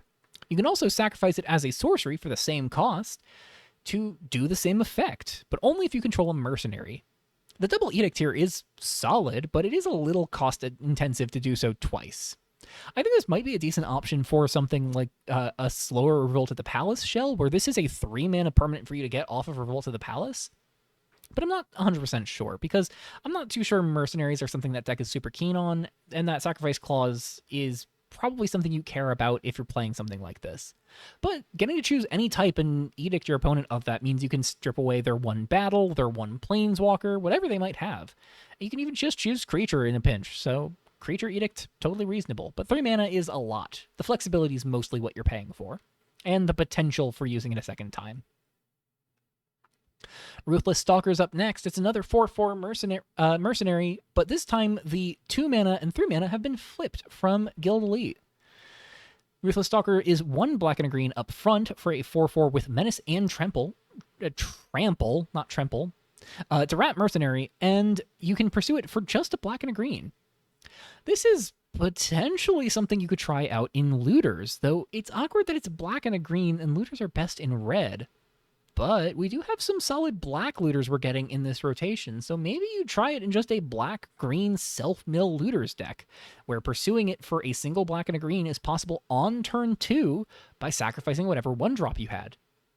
Now, do you want to sacrifice the kind of 1-drops that Looters have right now? Not particularly. Those are the ones that actually keep your game plan rolling. But a 4/4 with Menace and Trample for 2 mana is a big deal. And 3 mana for a 4/4 with those keywords that has some insurance policy if it ever dies is also pretty solid. Gnarlwood's Claim is a weird one. It is X, 2 black and a green for a sorcery that lets you choose a permanent type, sacrifice each permanent of the chosen type, then return all cards of the chosen type with mana value X, twice X or less from your graveyard that weren't put there this way to the battlefield.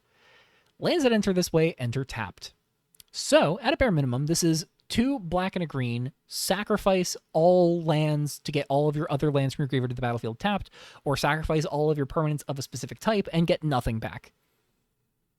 But for each mana you put into X, you get anything of twice that mana value or less from your graveyard into play. This is sort of a one-sided living death, but for any permanent type. I'm not quite sure what to make of this. If you mill a bunch of enchantments into your graveyard, you could use this to just get back all of those enchantments immediately. If you mill a bunch of creatures into your graveyard, you could just get back all of your creatures immediately. If you have the Laybound Ritualist in play, those lands that you get back enter tapped? No, they don't. So if you have more than 4 lands in your graveyard, this could be a ritual in that case. I don't know if it's amazing, but it is interesting. Definitely one of those funky build-arounds where you really do have to think about whether or not this would be worth trying out. Up next, we've got Gravespore Guardian. It's 2 black and a green for a star 5 skeleton fungus. Whenever it enters or attacks, you may discard a land or sacrifice a land card to draw a card and gain 2 life. And its power is equal to the number of land cards in your graveyard. This might be solid with the blue-green stuff out of Valir, actually, because you get a lot of lands into your graveyard when you're just trying to race your way to Ancient. And this is a way to discard lands and sacrifice lands to get some more card advantage and a bit more life. So, could be worth trying out. Maybe some sort of Sultai Ancient deck, combining things like Gravespore Guardian and Gnarlwood's Claim with some of the best Druid tools out of Valir, and so on. Killer for Hire is pretty skippable. 4 mana 3/4 with Death Touch. It's a snake mercenary. When it enters, you create a treasure. Not that important. Orlis of the Elite is also a snake mercenary with Death Touch. It is 1 black-green hybrid and green for a 2/5 with Death Touch. It's also a noble. At the beginning of your end step, for each card type among non-land permanents you've sacrificed this turn, each opponent loses 2 life unless they sacrifice a permanent of that type of their choice. So, the more unique types of permanents you can sacrifice, the more damage that Orlis threatens to deal to the opponent unless they can also sacrifice something of that type. If you're the only one with a battle, the only one with a planeswalker, the only one with an artifact, enchantment, creature, you could absolutely chip away a bunch of your opponent's life all at once. However, this is really demanding on the synergy aspect, because if you do not have access to one of these ways to sacrifice things, she's just a 4 mana 2/5 with Death Touch. So you really need to make the synergy come together for Orlis to work. But if Orlis can find that synergy, it's a ton of potential damage or a ton of potential board control. 2/5 Death Touch is nothing to sneeze at. Torvel, Scion of Rot, is 3 a black and a green for a 4/4 legendary Treefolk mercenary that can't be countered and has trample and haste. Whenever it or another mercenary you control enters, you put a +1/+1 counter on that creature for each non-land permanent you've sacrificed this turn. So if you are playing a bunch of treasures, this can convert a ton of treasures into a ton of sudden power. And if you've got other mercenaries coming in after Torvel, those also get all of that stat boost. Torvel also just works over time as well, so you can just stack up a bunch of counters on any of your mercenaries after you stack a bunch of things. At a bare minimum, Torvel also sees all of your things getting sacrificed for pursuit and lets those mercenaries come in with the counter for the thing they sacrificed. It's a very swingy card. If you can put a bunch of stats on this, this can convert a lot of random trinkets into a lot of damage out of nowhere. But 5 mana is not nothing. The big advantage is that it's uncounterable, so blue does have a harder time beating it, but bounce effects are really strong right now for blue, so that might not even be an issue for them either. Blight of Hamlets is up next. 4 black and a green for an ooze with menace. It's a 5/5, and when it enters, you look at the top X+1 cards of your library, where X is the number of land cards in your graveyard. 1 into your hand, rest on the bottom in a random order. It's a solid effect, but 6 mana is way too much for it. Finally, in black and green, we have Wanton Destruction. 3 black, black, and a green for a sorcery that has each player sacrifice all non-land permanents they control. Then you may return a permanent card you own sacrificed this way from your graveyard to your hand. This is just an all-around hard board wipe that gets rid of everything there is, your board and your opponent's. Indestructible does not stop this. But 2 interesting niche options here. First and foremost, anything that is also a land does not get sacrificed by this. So Trespass the Volwood gets to ignore Wanton Destruction. You can still have your 5/5 vigilant, hasty, reaching treefolk through your board wipe. Also relevant to Wanton Destruction, Blood Bank. I believe, don't quote me on this, but I believe Wanton Destruction forcing the sacrifice of everything all at once might be able to be circumvented by way of having you sacrifice one of your artifacts or enchantments in place of one of your creatures. At which point, that would have gotten sacrificed anyways, but your creature doesn't get sacrificed anymore. Now, don't quote me on that one. You might want to run that past a judge, but it's 2 interesting avenues to take Wanton Destruction, which I think is also just a perfectly fine board wipe. This is a solid board wipe that deals with everything in play and gets you a little bit of extra value. So if you're playing a grindier deck, whether it's mid-range or control in these colors, this might seriously give you a board reset that you will deeply appreciate, I'm sure. For red and white, we start with Incursion Vanguard, 1 and a red-white hybrid for a 1/1 bird rebel that gets a +1/+1 counter on its muster trigger. It's pretty uneventful, but it is like another rebel you could play. Audric Accursed Slayer is a red and a white for a 2/2 vampire soldier that makes a blood token whenever it enters or attacks. It's actually a buy a box promo, not in the main set of Innistrad, but is part of Innistrad coming into this format. Whenever you discard a creature card with flying, Audric gains flying until end of turn. Same's true for First Strike, Double Strike, Haste, Hexproof, Indestructible, Lifelink, Menace, Reach, Trample, and Vigilance. So, if you play Audric on turn 3, you can then pay 1 and tap and discard the blood token to discard something with a bunch of keywords to let Audric swing in immediately. You could also play Audric on 4. Discard something with haste to the first blood token, swing in with Audric, and discard something with other good keywords on the second. If you can discard a creature card with Indestructible, Audric survives a board wipe at instant speed. You can discard a creature card with Hexproof. You can protect Audric from target removal at instant speed. Audric's also a soldier, so if you play red-white soldiers and angels, maybe Audric's a part of that plan. I'm not too optimistic about that, but there are plenty of flyers in that deck, so maybe that's a way that you could at least jump Audric over your opponent's blockers. And hey, blood tokens are artifacts that you get generated, so maybe you try and squeeze 3 colors into that Concord build of Devotee. I don't think that's the play, but it could be cute. Rally the Rabble is up next. It is a red and a white for an enchantment with muster. Whenever you cast a creature spell, exile the top card of your library. During your next turn, you may play that card. It's a lot of potential card advantage on just a 2-mana enchantment, with the only real drawback being that you don't get access to that value immediately. So you need to have a plan to get access to those cards in a future turn in order to keep the ball rolling. But any creature spells you exile with Rally the Rabble fuel Rally's trigger for the following turn, meaning that it is just a value snowball, but it is one you have to wait a turn to get any value out of. And your opponent can break that snowball the moment they pop this, but you do still get the cards that it exiled for your next turn, even if the opponent can pop this. So it's decently appealing. Hard to figure out how to best use this, but it could be pretty strong. Rally to Thraben is X red and a white for a sorcery that makes X 1/1 white human creature tokens. When you do, it deals damage equal to the number of creatures you control to target creature or planeswalker.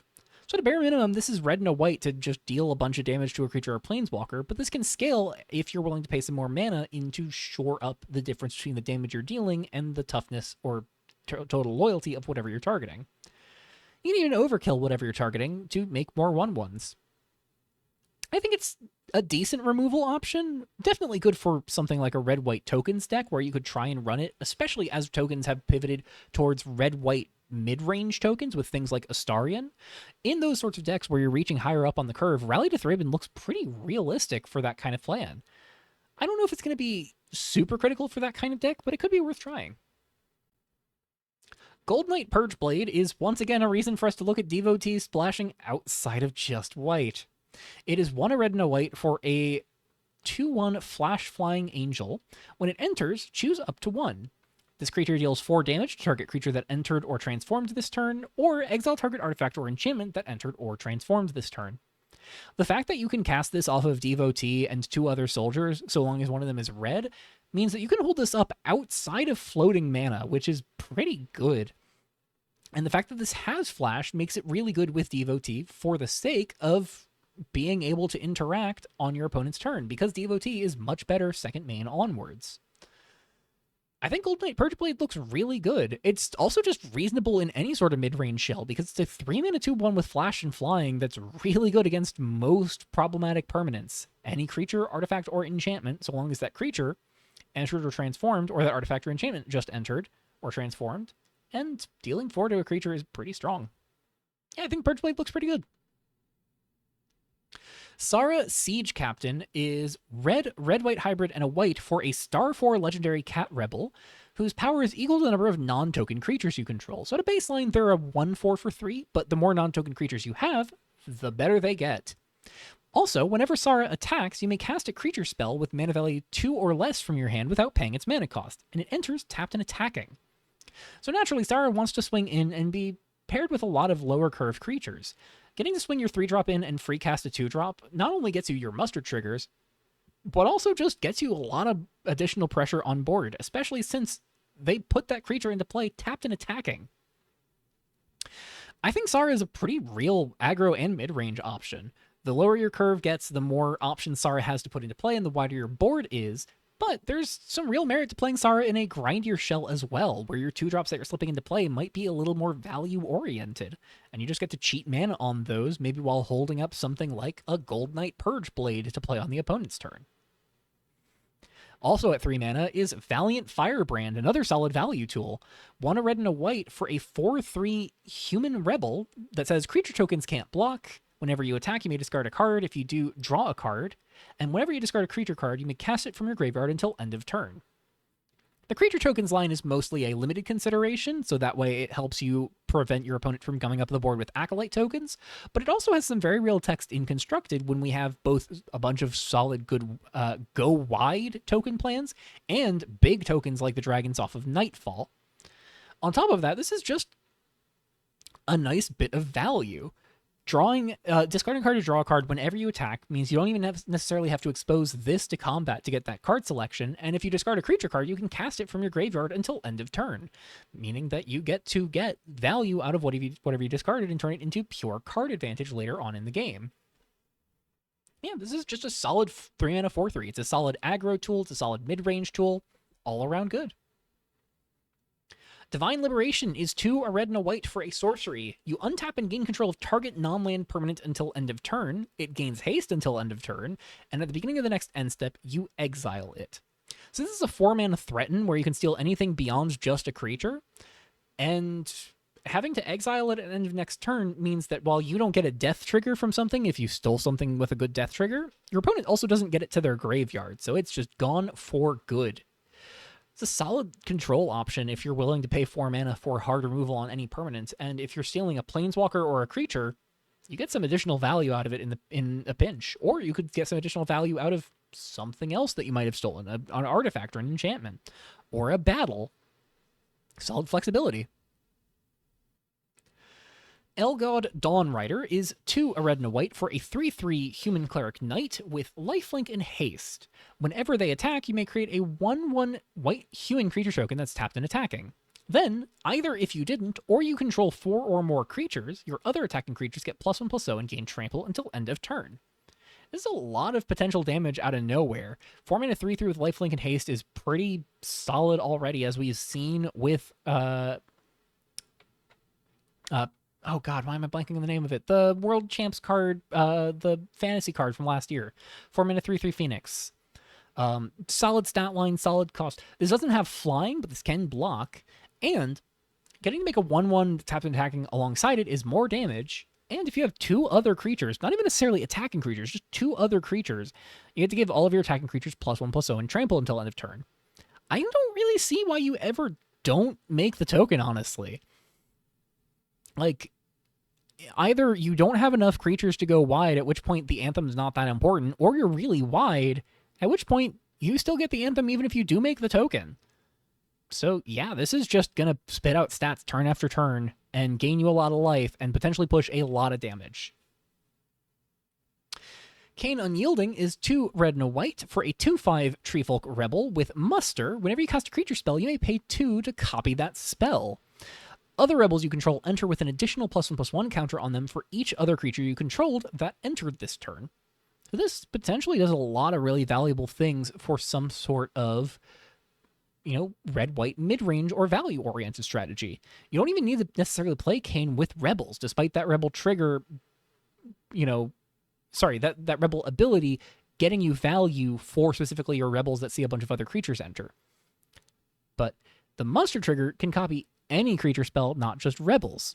So you can pay 2 and copy up your 2 mana 1/1 that draws you a card. You can pay 2 mana to copy up your Contest Coordinator. You could pay 3 mana to copy up your... you pay 2 mana to copy up your, 3 mana removal creature, your Gold Knight Purge Blade, for instance.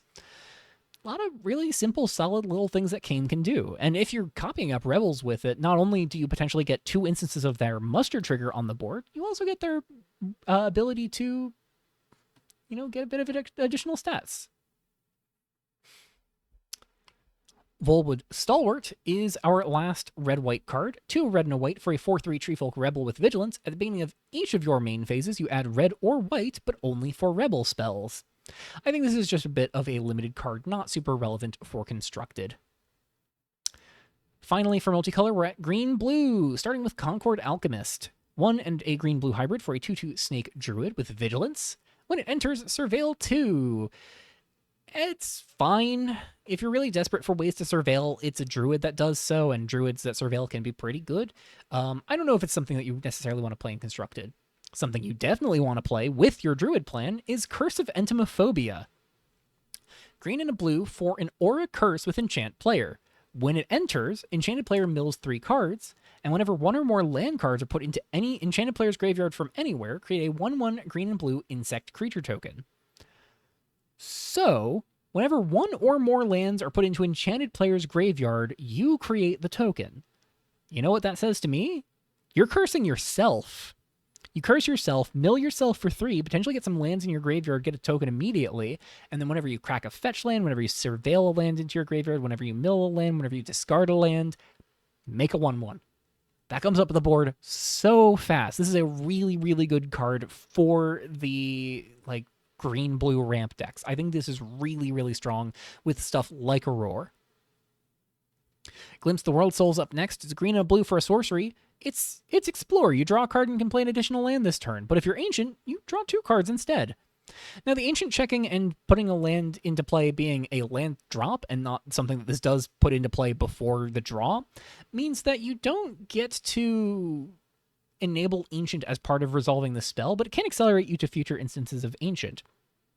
And it's a Explore that gets better the longer the game goes, because it could be just 2 mana draw 2 once Ancient's active. It's solid. There's also Teeming Secrets. Green and a blue for an instant. Look at the top 3 cards of your library. You may put a land card from among them onto the battlefield tapped. If you don't, put one of them into your hand and put the rest into your graveyard.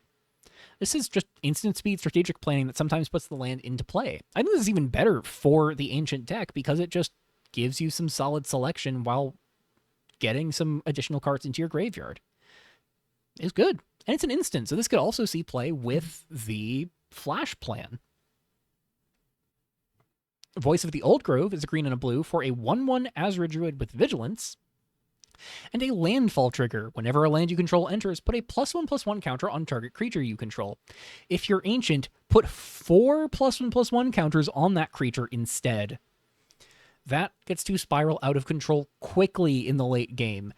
Voice of the Old Grove, play a fetch land, crack the fetch land, go put 8 counters on things is a serious sudden board swing. Absolutely buries the opponent, but it is a little awkward in the early game because it's a 1/1 for 2, except turn 3, you play a Primal Fisher, crack it, that's 2 landfall triggers to put 2 counters on a thing. Because of how good basic fetches are, this is a really, really strong tool. And especially since we have so many different ways to cycle lands in and out of our graveyard on top of that, this is going to start hitting for a lot of damage and making your other things hit for a lot of damage too. We have arrived at the reason to care about druids. Umber Grove Tender is 1 a green and a blue for a 1/1 snake druid. Whenever it or another druid you control enters, look at the top card of your library. If it's a land card, you may put it onto the battlefield tapped. If you don't, put it into your hand.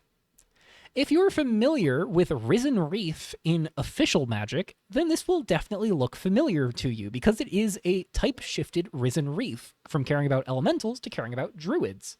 Now, there's really no druid token generation, so you do have to cast most of the druids that you put into play, but this is a potential insane value spiral. If you can get multiples of Umber Grove Tender, if you can copy it up, if you can just have a bunch of cheap druids, all of those 1-mana druids I talked about in green, they do a lot to make Umber Grove Tender really rapidly, really valuable.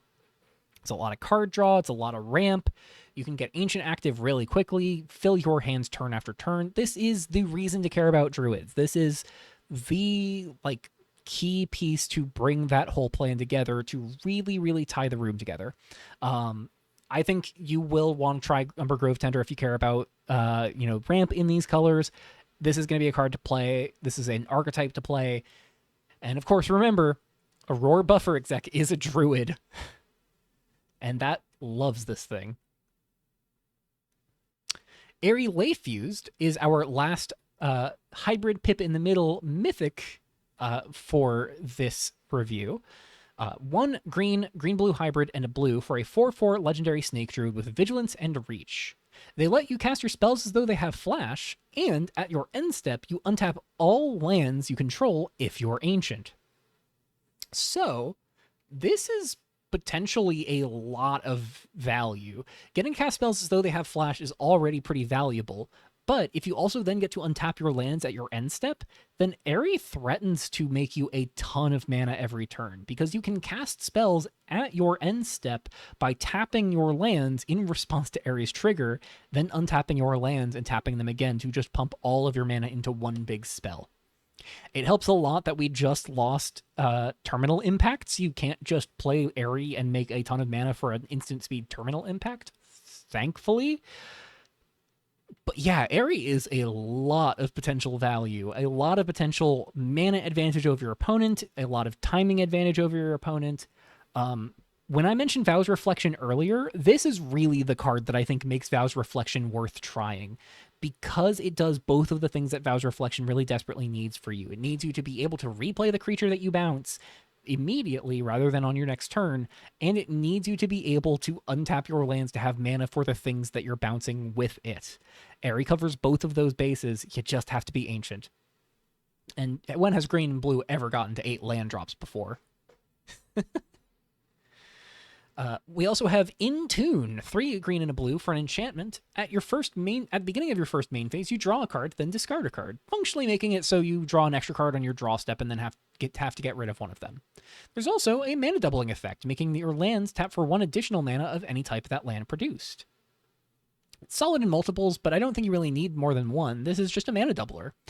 Now, the one big mana doubler we've had in Revolution was Vibrant Vengeance, which was black instead of blue and did -2/-2 to all creatures. That was pretty fundamental for making that mana doubler playable. But this is some solid value selection over time. Getting to draw 2 and discard 1 instead of just draw 1 at the start of your turn is pretty valuable. And the mana doubler here does work pretty nicely with things like Aerie to just really capitalize on how much access you have to all of your mana. There's also Winterthorn Creeper. 2 green, blue for a 6/6 elk plant spirit. When it enters or attacks, you may discard a card to search your library for any land card, put it into play tapped, then shuffle. So discard a card from your hand, convert it into any land in your deck. You could go get a utility land, go get some fixing, doesn't matter. But this will put you up a land if you're willing to discard a card. And you can keep doing so on Titan triggers. You can also pay a green and a blue and exile 3 cards from your graveyard while it's in play to return target non-plant card from your graveyard to your hand. So this even gives you a way to pay out some of your extra mana by turning cards in your graveyard that don't matter. Like maybe you've run out of reasons to care about lands in your graveyard. You don't really want to rebuy them with Aurora. You can instead opt to start regrowing some of your removal, some of your other threats. It's a real plan. Lastly, for multicolored not for multicolored altogether, but lastly for green-blue, we have Evrax Enlightened Endling. 5 green and a blue for a 4/4 dragon druid with flying, trample, and ward 2. Whenever Evrax attacks, you surveil 2, and Evrax and your other druids get +1/+1 for each land card in your graveyard. So Evrax really wants you to bin a bunch of lands over time, and then this thing just is a stat bomb to end all stat bombs. The more lands that are in your graveyard, the bigger Evrax gets, the bigger your other druids get. Because Evrax buffs your other druids, there is some immediacy behind this effect. I don't know how castable Evrax is in Constructed, but given that there's some big mana stuff between Umber Grove Tender, Aerie Lay Fused, In Tune, Winterthorn Creeper, and there's a lot of really good cheap druids, Evrax might be very real. Maybe worth trying as a 1 or 2 of. Considering there's also Shape the Pattern to go find a creature while you're Ancient, it's entirely reasonable that at 8 mana, you just play Shape the Pattern, go find Evrax, and drop Evrax and kill the opponent. Could be worth trying. We've got 5 more cards to talk about in multicolor. They are all 3 color here, and we're going to go through them. Let's sort this by color order. Urgent Investigations is up first. It's 1 white, blue, black for an instant that lets you look at the top 7 cards of your library. You can reveal up to 4 cards that share no card types from among them and put them into your hand, then put the rest in the bottom of your library in a random order. If you can find 4 unique cards with no matching card types, this is a 4 mana draw 4. This is a really solid bit of value. But it really is reliant on that lack of mutual card types. This is one of those things where Concord can be a liability because you do not want your cards to have multiple card types because that makes it harder to get them alongside other things. Artifact creatures are a lot worse than just creatures in this case. But you can flip a Planeswalker, land, instant sorcery, and be good. And hey, you know what Esper is really fond of? Instant sorceries and Planeswalkers. There's even the odd artifact and enchantment in there, and most of those don't share types. So if you're going to look at playing Esper Control, this is often going to be a 4 mana draw 4 at instant speed. It's pretty good. Audric Traft's Anointed might be the worst of these 3 color cards. It's a blue, a red, and a white for a 2/4 Vampire Spirit Soldier. Angels you control have flying as long as there is a creature card in your graveyard with flying. Same is true for First Strike, Double Strike, Death Touch, Haste, Hexproof, Indestructible, Lifelink, Menace, Reach, Trample, and Vigilance. You can also pay 1 blue, red, white, and tap it to discard a card and create a 4/4 white angel creature token with flying only during your turn. So this is something that I think is really bad. I think ultimately this is not something that you really want to play in the deck that I've been ringing the bell on all day with soldiers and angels. Yes, it shares keywords with your other angels, but it needs you to have an angel in your graveyard. It has a card in your graveyard with that ability. The flying is the only thing that's really common for that deck, and unfortunately, angels kind of already usually have flying. The soldier typing is nice. So you could play a like Jeskai soldiers deck where you're splashing blue for Silent Warden and you're splashing red for Gold Knight Purge Blade. But Audric isn't something you want to splash for in comparison. I think that's just not worth the trouble. You could try and play Audric more fairly and just use that discard mode to keep making 4/4s with, haste and double strike and trample or vigilance and indestructible. I think I'd already said hexproof, lifelink, menace. I don't think is that valuable. I don't think Audric is all that good. Grindanu Returned is 1 white, black, green for a 5/4 Elk God Horror with Vigilance and Menace. When she enters, if you cast it, you may choose any number of permanent cards in your graveyard, each with mana value 2 or less and different card types. For each of those cards, any player may pay 2 life. If no one does, return that card from your graveyard to the battlefield tapped. So at a bare minimum, this picks a fetch land, a creature with power with mana value 2 or less, and maybe like an artifact or an enchantment. Your opponent can pay 6 life to let you get none of them, can pay 4 life to let you get 1 of them, pay 2 life to let you get 2 of them, or let you get all 3. I think Grindanu is a little awkward, but 4 mana 5/4 with Vigilance and Menace is just solid already, and it's a decent enter trigger. Either just chip some damage or get some value. Lidern the Goreblossom is X green, blue, red for a 0/1 legendary Dryad Spirit Horror. They enter with 3+1/+1 counters on them, and when they enter, you may distribute an additional X+1/+1 counters among creatures you control. Whenever Lidern attacks, you may remove a counter from any number of creatures you control to draw that many cards and have Lidern deal that much damage to each opponent. So it's a 3-mana 0/1 at a bare minimum, and the more that Lidern attacks, the more counters you have across your board, the more damage Lidern deals, and the more draw you get. Now, I talked about Foreign Encounter as a teamer Foreign Encounter deck, talking about Unstable Mutation, wanting you to have a creature and an instant or sorcery in your graveyard to exile, and Foreign Encounter getting Unstable Mutation, covering the base for whatever sorcery you needed to exile. Well, Lidern the Goreblossom is another card for that teamer shell that's really good with Foreign Encounter, because Foreign Encounter puts them into play as a 4/5, and Lidern is not only good on turn 3, but good as the turns go by, because you can then distribute the counters across your other creatures. The more mana you have, the bigger your other creatures get to be. And you can peel those counters off of your creatures to just deal a bunch of damage to the opponent and dig a bunch deeper. So Lidern looks really good alongside things like Fabricated Anomaly, looks really good with Curin of Boons, looks really good with Foreign Encounter, like even more so than Unstable Experiment. I forget what the hell it was. It was.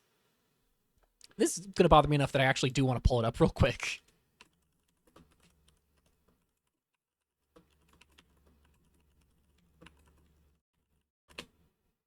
Unstable Masterpiece. So even if you don't run something like Unstable Masterpiece, Lidern might be worth splashing blue in your red-green counters deck because of just how much value is on offer. Yeah, I think that like Urgent Investigation is probably the most patently obviously strong card of the 5 here, I think Lidern might be the one that really rocks the meta the most. It's the one I'm most excited to play out of these 5. Though there is one more big haymaker. Horror's Rot is 4 black, red, green for a sorcery with return up to 1 target permanent card from your graveyard to the battlefield with an indestructible counter on it. Horror's Rot deals 10 damage to each other creature and each planeswalker. This is a big reanimation effect and a board wipe. And as you might surmise from this art, there's a certain big flying spaghetti monster that you could definitely reanimate with this. Getting something back with an indestructible counter on it makes it really hard to remove. There's still sacrifice effects, there's still exile effects, but destroy effects are really common, and damage is really common. And those other effects are a lot more scarce. So Horror's Rot could be a real way to absolutely lock down the board with something big while wiping away all momentum your opponent might have had. It's also any permanence. So you can get back a Planeswalker, though the indestructible counter not so valuable there. You could get back an enchantment and make it much more resilient to removal. You could get back an artifact, a battle. Get back a land and make it indestructible. I don't know why you do that, but you could.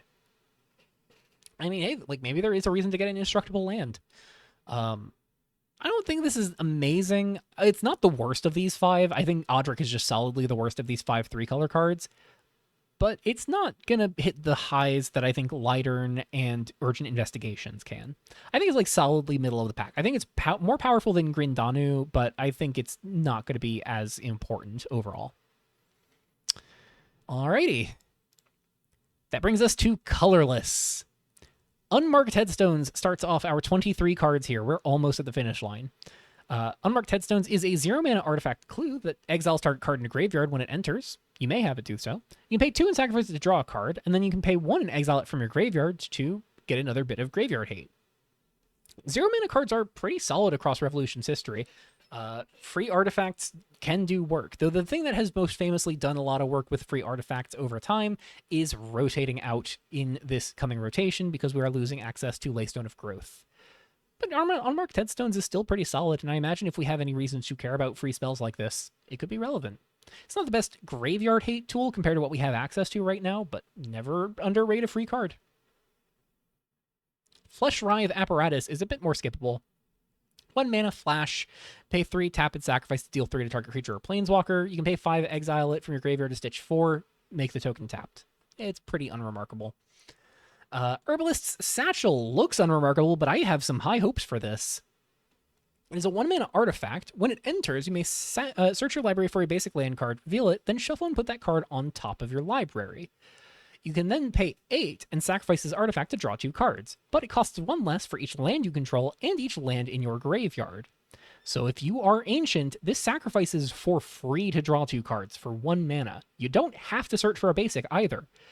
So, in the late game, when you're Ancient, this is 1 mana, draw 2, and you can choose whether or not you want to draw a land. If you have a way to mill yourself, you can put a land on top and then mill it that way to accelerate the Herbalist Satchel.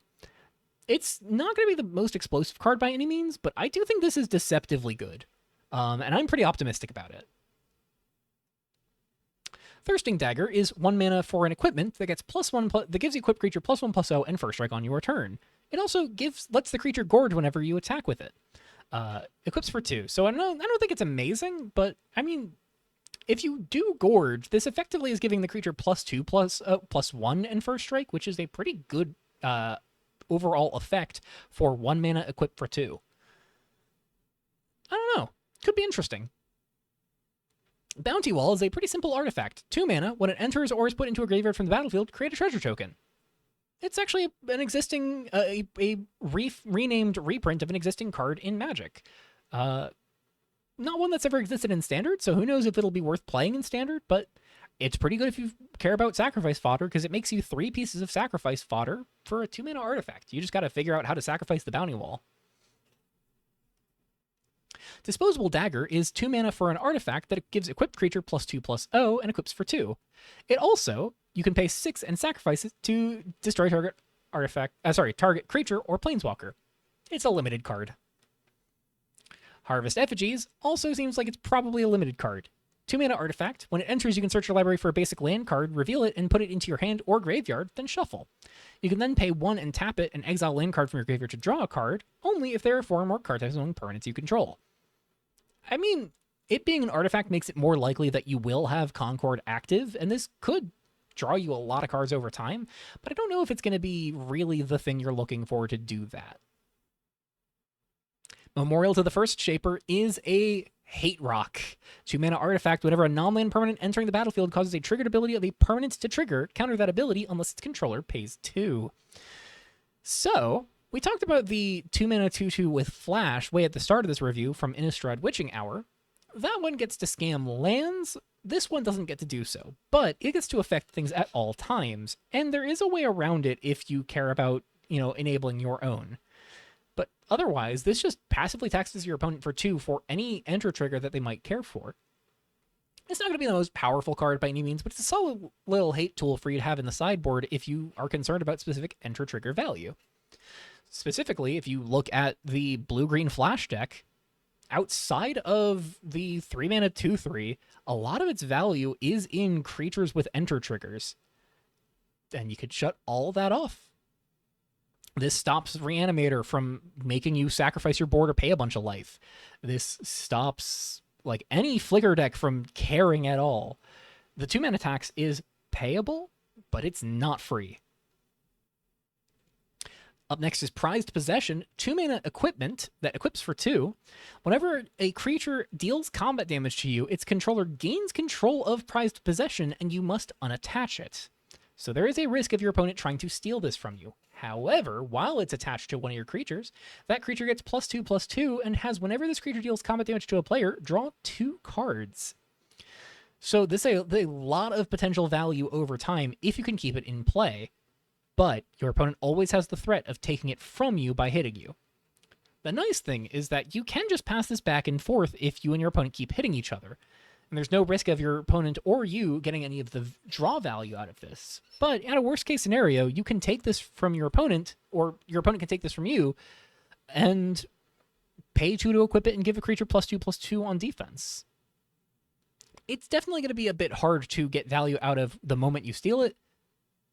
But if you can equip it and start swinging in, this is going to be a lot of value. Just make sure your opponent can't take it. Scrounging Censer is another limited card. It does the same thing as Harvest Tide Effigies, except unlike Effigies putting the land into your hand, it also does put land to the top or into your graveyard. It's a 2/1 for 2 with Menace. It's just skippable. Founder's Cage is a 2-mana legendary artifact that enters with 5 loyalty counters on it, though it also enters tapped. You can tap it and remove a loyalty counter from any permanent you control to choose one, either adding 1 mana of any color or putting a loyalty counter on target planeswalker.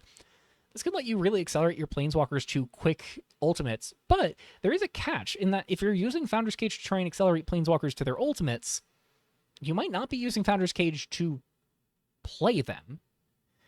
It's a Sphere of Suns. Definitely a fine mana rock, and it's a colorless mana rock too, so any color can turn to it.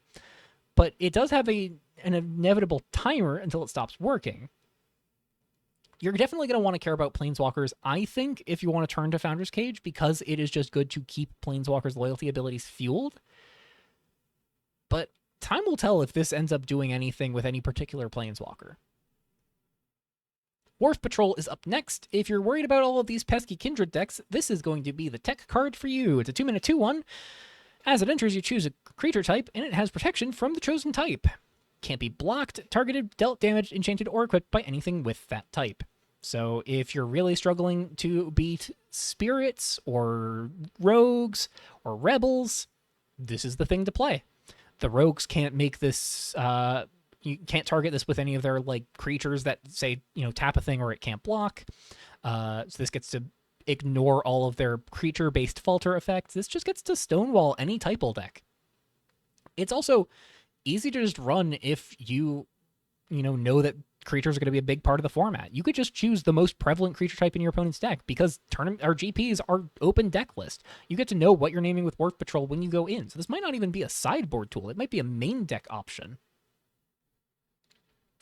Wolffang Talisman is another pretty skippable one. 2-mana artifact is another mana rock, taps for colorless, but only for creature spells. You can also pay X and tap it to give target savage creature you control +X/+0 and trample until end of turn as a sorcery. It's not awful, but I think it's a little awkward overall. Ancient Sentry is a 3-mana 3/2 construct soldier. Soldier for devotee? Probably not. It enters and creates a weapon token, and you can pay equip abilities for 1 less. So with multiples of these, you can start moving around equipment for free, but I don't think that's ultimately going to be the most important thing this does. It's just kind of puts 2 things in play. I don't think this is a constructed card, ultimately. It might see some Brawl or Commander play if you really care about equipments, but right now, for Brawl, that's nothing. And I imagine, I don't know for sure, but I'd imagine this coming August is going to be our next Brawl season. So I don't imagine Ancient Century will matter this coming Brawl season. Morbid Missive is a 3-mana artifact that chooses a creature type as it enters. Spells you cast of the chosen type cost 1 less to cast. You can pay 1 and tap it to sacrifice it and rebuy a creature of that type from your graveyard to your hand as a sorcery. This could be pretty solid for just, discounting creatures of the chosen type. If you have something that really cares about, recasting a creature as many times as possible, play this in Rebels, and your 2-mana 1/2 flyer with flash can also cast for 1 mana alongside Getaway Proxy, and you could just start looping them constantly for 1 mana. It could be cool. Smoke Bomb is 3 mana for an artifact with flash, and all creatures have Shroud. Beginning of your upkeep, sacrifice this artifact. When you do, target creature you control can't be blocked this turn. It might see some play in sideboards, but for the most part, it's kind of just a limited card. Notably, this is also a reprint from Official Magic. This is a card from the Assassin's Creed set. I found a place to put it. We'll see if it does something in Standard. Stalker's Cowl is, I believe, our last equipment. It's a 3-mana equipment that gives the equipped creature Skulk. This is the second time we've seen this, and it's the last time we'll see it. Gives the creature can't be blocked by creatures with greater power. It also equips for 1, and it gives the equipped creature +2/+0 until end of turn whenever it attacks and isn't blocked. So it's as though the equipment gives it +2/+0, but can't be blocked by things that are more than its power before it gets that buff. So it can use that to slip through and then get the damage buff to still hit harder. Could be cool. Autonomous Accomplice is a pretty skippable limited card. 4 mana 3/3. Modal enter trigger to put a counter on itself, exile a graveyard, or create a treasure token. And it is all 5 of the Valir career types. Probably not that important. I don't think you care about Warlock, Rogue, Mercenary, Rebel, or Druid enough that you'd want to play a 4-mana 3/3 or even just a 4-mana 4/4, but could be neat. Dormant God Killer is a heck of a thing to have it uncommon. It's a 4-mana 8/8 with construct that enters tapped with 6 stun counters on it. It also doesn't untap during its controller's untap step. It's got Trample, so it's an 8/8 Trampler once you can get it untapped. The big thing here is that whenever 1 or more cards are put into your graveyard from anywhere, you get to untap this creature. So whenever you discard a card, whenever one of your creatures dies, whenever you surveil or mill something away, the God Killer will attempt to untap and start coming back in. I don't think this is going to be something you really look to play. It's just a little bit too expensive overall, but I mean, there's some shenanigans to do with this, I'm sure. If there's something that really cares about the power or toughness of a creature, this might be worth paying 4 mana for an 8/8. We do have the Hydra in green at 5 mana that can sacrifice this to draw 8 and gain you 8 life. It could be worth messing around with. Tarnished Swordsuit is up next. It's another limited-only card. 4 mana 2/5 Construct Spirit with Possess, and whenever this creature or enchanted creature attacks, it gets +2/+0 and gains Menace until end of turn. I don't think this is going to be particularly good. It's not awful. 4 mana 4/5 is decent, but I don't know. Heart of Bedlam is our last of the cards that makes a 5/5 red skeleton dragon token with flying, and I think this is the best of the 3. It's a 6-mana artifact that lets you create that token at your end step by sacrificing 3 non-land permanents. This is one of the big payoffs to making a bunch of trinket tokens. You can convert your trinket tokens into a gradual swarm of 5/5 dragons with flying. It's not going to be immediately overwhelming, but a 5/5 flyer is a serious bomb worth of stats, especially when you can just continuously make more by feeding some trinket tokens into the fire. I don't think it's going to be absolutely awe-inspiring, but it might be worth playing around. It might be worth building and seeing if it can work.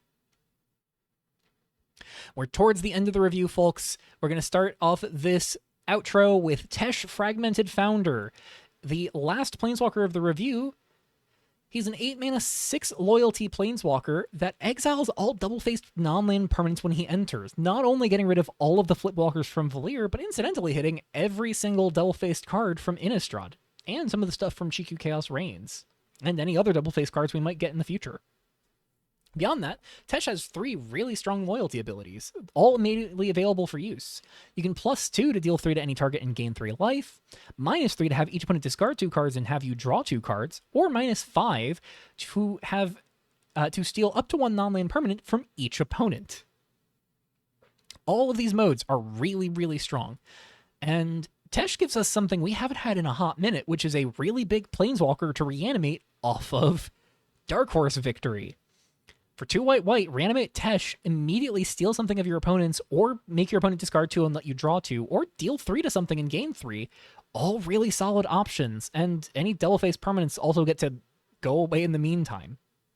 We've also got Stratostorm still around and kicking from the Kitsuo set. While Stratostorm is definitely a little worse for wear now that it's 5 mana instead of 4, even just Stratostorm getting to deal 3 to something and gain you 3 life is pretty solid. There is, of course, also that one board wipe, 3 white, exile all creatures. If you control Tesh, only exile your opponent's creatures. I don't know if that's something you necessarily are determined to run alongside Tesh, though there is some nice incidental value on top of those, where you can steal one of your opponent's things and then exile everything else the following turn. Ultimately, and notably, Tesh being good with Dark Horse Victory, that board wipe is also a white card alongside Dark Horse Victory, so could be something there. I think ultimately Tesh is going to be something that we see a lot of good use for in both those cheaty circumstances, and also something that's worth ramping into play. 8 mana is not impossible for ramp decks to get to. As we've seen, control decks can reasonably get to 8 mana and cast 8 mana spells, so not hard to believe that Tesh could be castable as well, and Tesh is an absolute house that demands immediate answers. Finally, we closed out the first part of the set review with the ultimate antagonist of Valir the Banished Isle, so let's close out this set review with the ultimate antagonist of Innistrad Witching Hour. Emrakul, Visage of Gore is a 10-mana 10/10 legendary Eldrazi. When you cast this spell, you may have 2 target players exchange life totals. She has Flying, Menace, and Hexproof from Instance and from Flash. So, any blue-green Flash deck can just go to hell. She also says at the beginning of your end step, for each opponent that lost life this turn, you may gain control of target permanent that player controls. Unlike Tesh, this can steal lands as well, if you're particularly feeling spiteful. Emrakul is a pretty strong ramp target, and is a really quick catch-up mechanism if your opponent has just put you down in terms of overall life. Also worth noting, much like with Tesh, there is the card from the previous review, the 2 and a black wish card that lets you wish for a Planeswalker, a Horror, or an Eldrazi. And this is the Eldrazi you could try and wish for. It's pretty solid. Like, this is absolutely another thing that you could absolutely just cheat into play, get a ton of value, just get a scary, quick, lethal threat, or just ramp out. This is not something that is impossible to cast for something like blue-green ramp. It's a little awkward with specifically Airy Lay Fused, because Airy's end step trigger means that Emrakul couldn't also be put into play and then steal something from the opponent, but you could still put Emrakul into play and then swap your life total with your opponent, and have a giant 10/10 flyer with Menace and Hexproof from Instance and Flash. Overall, that is going to wrap up, at long last, our Innistrad, Witching Hour, and Valir the Banished Isle set review. This is the longest review I have ever done in my life. You can see now the value of having a script ready. Hopefully, moving forward, I will be able to return to the scripted format, unless you all really enjoyed this extra long, extra messy experience. Overall, this has been a ton of fun going over these 2 sets. This has been a really strange period of time for me, because I've never been on the designer side of this process before. So it's been weird talking about my own cards from an outsider perspective, as though I've never seen them before. But I felt like it was ultimately the best way to approach it for the most part, really getting to tell you all my thoughts on the cards from an objective experience, recognizing that while I love my set, I love the things that I've made, not all of them are going to see constructed play. Some things I might have some hopes for that are just going to kind of miss out, like ultimately, I know I keep bringing up Radiant Devotee every rotation, but Radiant Devotee has kind of missed out overall. I can try and be optimistic where I can, but we'll see where things land at the end of the day. You all are a community of some pretty remarkable deck builders and players. And I imagine that there's plenty of things I have missed through both of these reviews, both things I have willingly glossed over in this second part of the review, and things I fully excluded from the first part. So if there's a card that's really exciting to you, either that I've covered and you have additional thoughts on, a card you just want to shout out, or just a card that you didn't hear me talk about and think I was a fool for not doing so, please, by all means, let me know. I'd love to hear your thoughts on the coming sets. We are, of course, right on the horizon of rotation because this video is going up at the end of April, on April 30th. So, there's kind of very little time before rotation. So, I know this was a bit of a pinch. I had to choose between getting this out to you all right here, right now, or, getting this out late after the changes are already known. I could have tried to do that, but ultimately, there's a patch notes video coming that's going to talk about all of the changes from both sets, as well as all the other changes in the format. So I'm going to prioritize that being the next scripted video and try to get that to you all as soon as possible. Thank you all so much for joining me on this very strange journey and this very new way of approaching set reviews. I do hope to be returning to scripted reviews soon. I mean, as soon as in a day or so, given the, patch notes, but let me know how you felt about all of this. This was a very different experience. And if you have tuned into all of this having never experienced Revolution, why? I appreciate it. Thank you so much for tuning in. And if you are curious to try the format after all of this, please check out the description for all of the resources to all things Revolution Custom Standard. It is an absolute blast to play this format.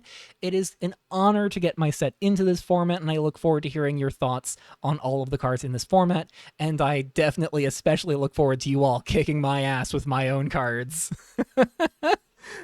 Thank you all so much for following me along on this very, very long part 2 review. The longest review I have ever done, not even just this one video, but both parts together. Very, very long set of videos. What a journey it has been. I look forward to rotation. I look forward to getting to play these cards with all of you. And I look forward to talking with you all in the Revolution chat. Thank you again. Bye-bye.